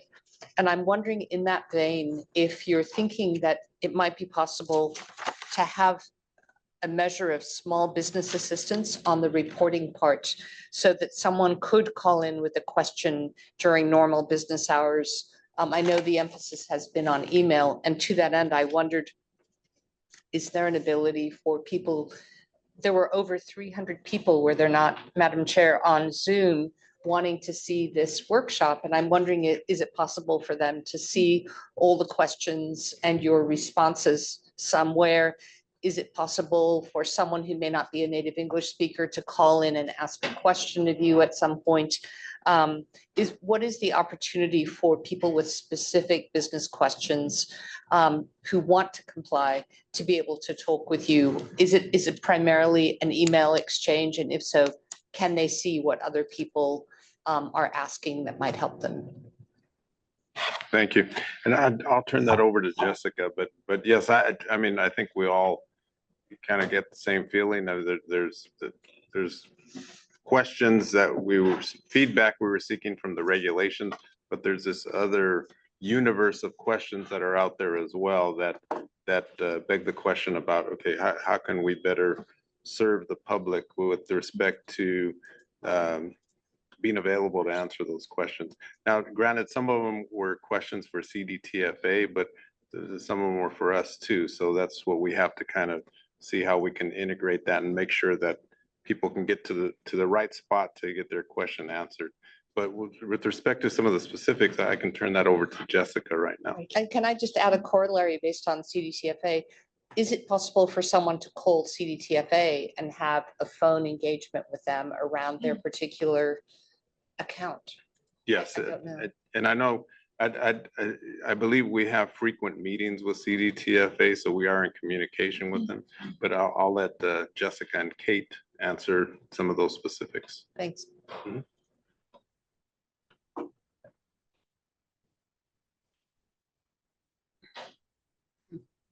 No, thank you. That's that is very helpful. And we noticed a similar trend. So with respect to the electronic verification questionnaire or EVQ, I know I've been referencing the email mailbox that people can email their questions into. I think somebody is not muted, and we can hear a lot of shuffling and feedback. Okay, thank you. Excuse me. Okay, so, but there is actually we have a telephone information center that is open every day from 8 a.m. to 2 p.m. I will give you their phone number right now. I have it available if you'd like. Go ahead, Josephine. So our telephone number for EVQ assistance for reporting is 1-877-454-4012. And again, 1-877-454-4012. And that's for specific questions on how to actually complete EVQ. And as Jessica said, again, that is available Monday through Friday, 9 a.m. to 2 p.m. Pacific Standard Time.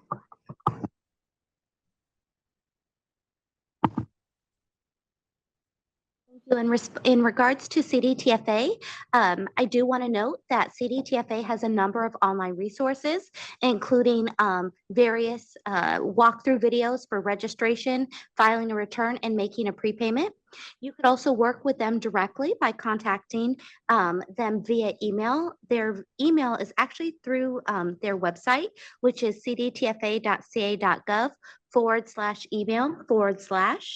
And then you could call them directly at 1-800-400-7115. I know you also asked about, is there a way for us to capture all the comments and questions we've received and respond to them? I do want to back up and add that one of our goals is to try to have these regulations in effect by the beginning of next year. So our efforts right now are, really want to focus on addressing the feedback we've received related to the text to make it more robust, implementable, clear to those that are impacted by these regulations, in addition to developing those outreach materials and resources. So those that are impacted have something to refer to and they know what to expect come next year. So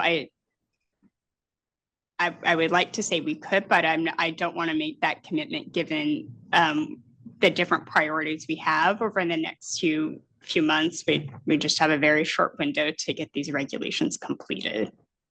But we do appreciate the feedback and the suggestion. Thank you for that. Any other board questions? I'll jump in with one. Thank you. I think Spencer, I think it was your set, starting with slide number 41, where it talks about record keeping requirements. So the requirement to keep all relevant records. And then it goes on to be a little bit, I'm going to say unclear, but how will someone know what records to keep? Absolutely, and be ready if selected. And then my second part of my question is, what's the basis for selecting and what percentage will you select for review or audit? We went through this with CDTFA on fee collection, and it was a very small percentage that were audited. So I raised that question, but also for someone to know absolutely what records they're supposed to keep in the event that they are selected on the exemptions, then it wouldn't seem to me that they would require 30 days to send you that if they're keeping their records. So just trying to drill down on that a little bit, because I know we've heard from fee payers with some confusion around what do they have to provide when and what are they keeping. So I found slide 41, unless there's more documents that flow from that, to be very general. So I'll let Spencer answer, but just to preface that, yes, we do know that it needs a little bit more specificity. I think we have an idea of what records we might want to see, And we were hoping to get feedback from our workshop here today from participants that would give us some more options to identify specific documents that they would be able to provide to us so that we could specify those in the regulation so that we can be more specific in terms of these are the documents that we need, and these are the ones we're willing to accept to document the exemption. So, but Spencer can answer in more detail. Yeah, thanks for that, Peter. Pretty much all what Peter said is true, but to elaborate more on that. So your first question, how will generators know what to provide? So from those slides that you're mentioning, like 41 onward, there's the entire regulation section will go into detail on two parts. It'll be, to reiterate, sorry, I think we need to mute, just there's a little feedback. Cool, thank you. So we expect that because there's 10 exemptions and 1 deduction, all of them are kind of different. And we think that there's gonna be different ways to that information that relates to that exemption. So if you're a household hazardous waste facility and you're exempting waste you collected from households, the information you provide for that will probably be different from, say, if you're doing pass-through waste. So you're dealing with waste is coming through your site, your TSDF. And we expect that information will be different, and we want to put in the regs examples of what the department currently thinks would be valuable, and we want to be as specific as possible. We want generators to know, okay, this is what I can provide. But we have in the regulations that part where it says any other documentation that proves, like, supports the claim of the exemption. So we want feedback so we can build out those regs and give more examples so they have a better idea of what they can provide. But it'll ultimately kind of be up to the generator. And then we've had a list of information that we think that all generators, no matter what exemption you claim, you'll probably need to provide. So it's stuff like manifests. I mean, that's probably gonna be very valuable and you probably have access to that. And then say you got shipping documentation like logs or invoices. So that's kind of like broad, we expect you to provide. And we want the regs to be very much more specific on the exemption you claim. So we hope we get feedback that'll help us flesh that out. And in the future, we might improve on it and make it more specific so generators know what they have to do. But that's just what we presented. It's just how it is right now. And you can check out the handout and straw language to see more for some of the other exemptions. I'm sorry, it was a little. Second question that I mentioned was, so what's the criteria for being selected for review? So that's still being figured out because we want to make sure that we're looking at all different kinds of exemptions. And the goal is to figure out, how much is being exempted and accurately do generators understand it? Because part of this is education. A lot of generators we're clarifying exemptions because there's confusion. So we would want to spread the review process out so enough generators begin to learn what the correct exemption application is. But I can't say that there's one clear criteria of who we're going to go after. It's just that it could change depending on the department's information at the time. And based on what we think would be most valuable to review. Thanks. Thank you. I think it's the word required. So if you're required, it's always good to know what you're required to do. And then is there something that if someone isn't keeping the required documents? I mean, that came up during the fees process. So thank you for acknowledging that needs more clarity because you can't penalize someone for not keeping records that you haven't told them what to keep, right? Yeah. Yeah, I'll add on too, because you're correct. We don't know all the kinds of information generators have that prove the exemption. We know what the criteria of the exemption is, but it could vary from generator to generator. So we want to make it as easy as possible. And that's part of why we're putting in those deadlines. If we're very clear what the generator needs to provide, then they should be able to provide it immediately. But we know that there's some considerations, some difficulties. That's why we have an extension period if they need it, so they can have additional time to comply. And this is a new process. But we want feedback to let generators know if they think it's feasible or not, what we can do to make it more specific. But the more feedback we get, the better we can make this process go. versus doing the process, and there's a little bit of growing pains, but we hope to make it very streamlined and easy for generators to comply. And just to follow on, do you have a target percentage that you'll want to review? Some percentage of exemptions that you'll select for review? Or will it be the ones that pop for you that just don't seem to be accurate or adequate?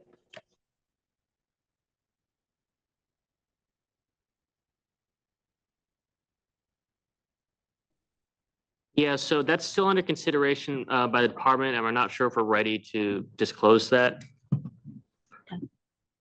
Yeah. Okay, thank you. Do we have any other board questions? Okay, well, on behalf of DTSC, we'd like to thank you, Chair Rizzo, and the board and all the board staff for helping us and giving us the time to present this workshop during your board meeting. We really appreciate it. Well, we really appreciate the opportunity to do it as a whole team. So this is a good model, and we just invite this model for other programs within DTSC. We think it really is helpful for us. We learn more being with you while you're doing this. So thank you, Peter, and thank you again, all of you folks who are gathered wherever you're gathered. Thank you. Okay, I think. You need a Are we, motion. pardon? You need a motion. I know. Is there anything else? Do we have any other board concerns before? Does anyone want to move to adjourn this meeting? Sushma, is there a second? Okay, raise your hands if you're all good with it. Do we have a unanimous adjournment? Okay, the board meeting is officially adjourned. Thank you for everybody on Zoom and everyone, the massive audience that we had here today. It was just really heartening. Thank you very much. And Bye-bye. thanks to our Thank you so much. Our Board translators, meeting is officially our adjourned at CSUS 25 team, our p.m. staff, thank you.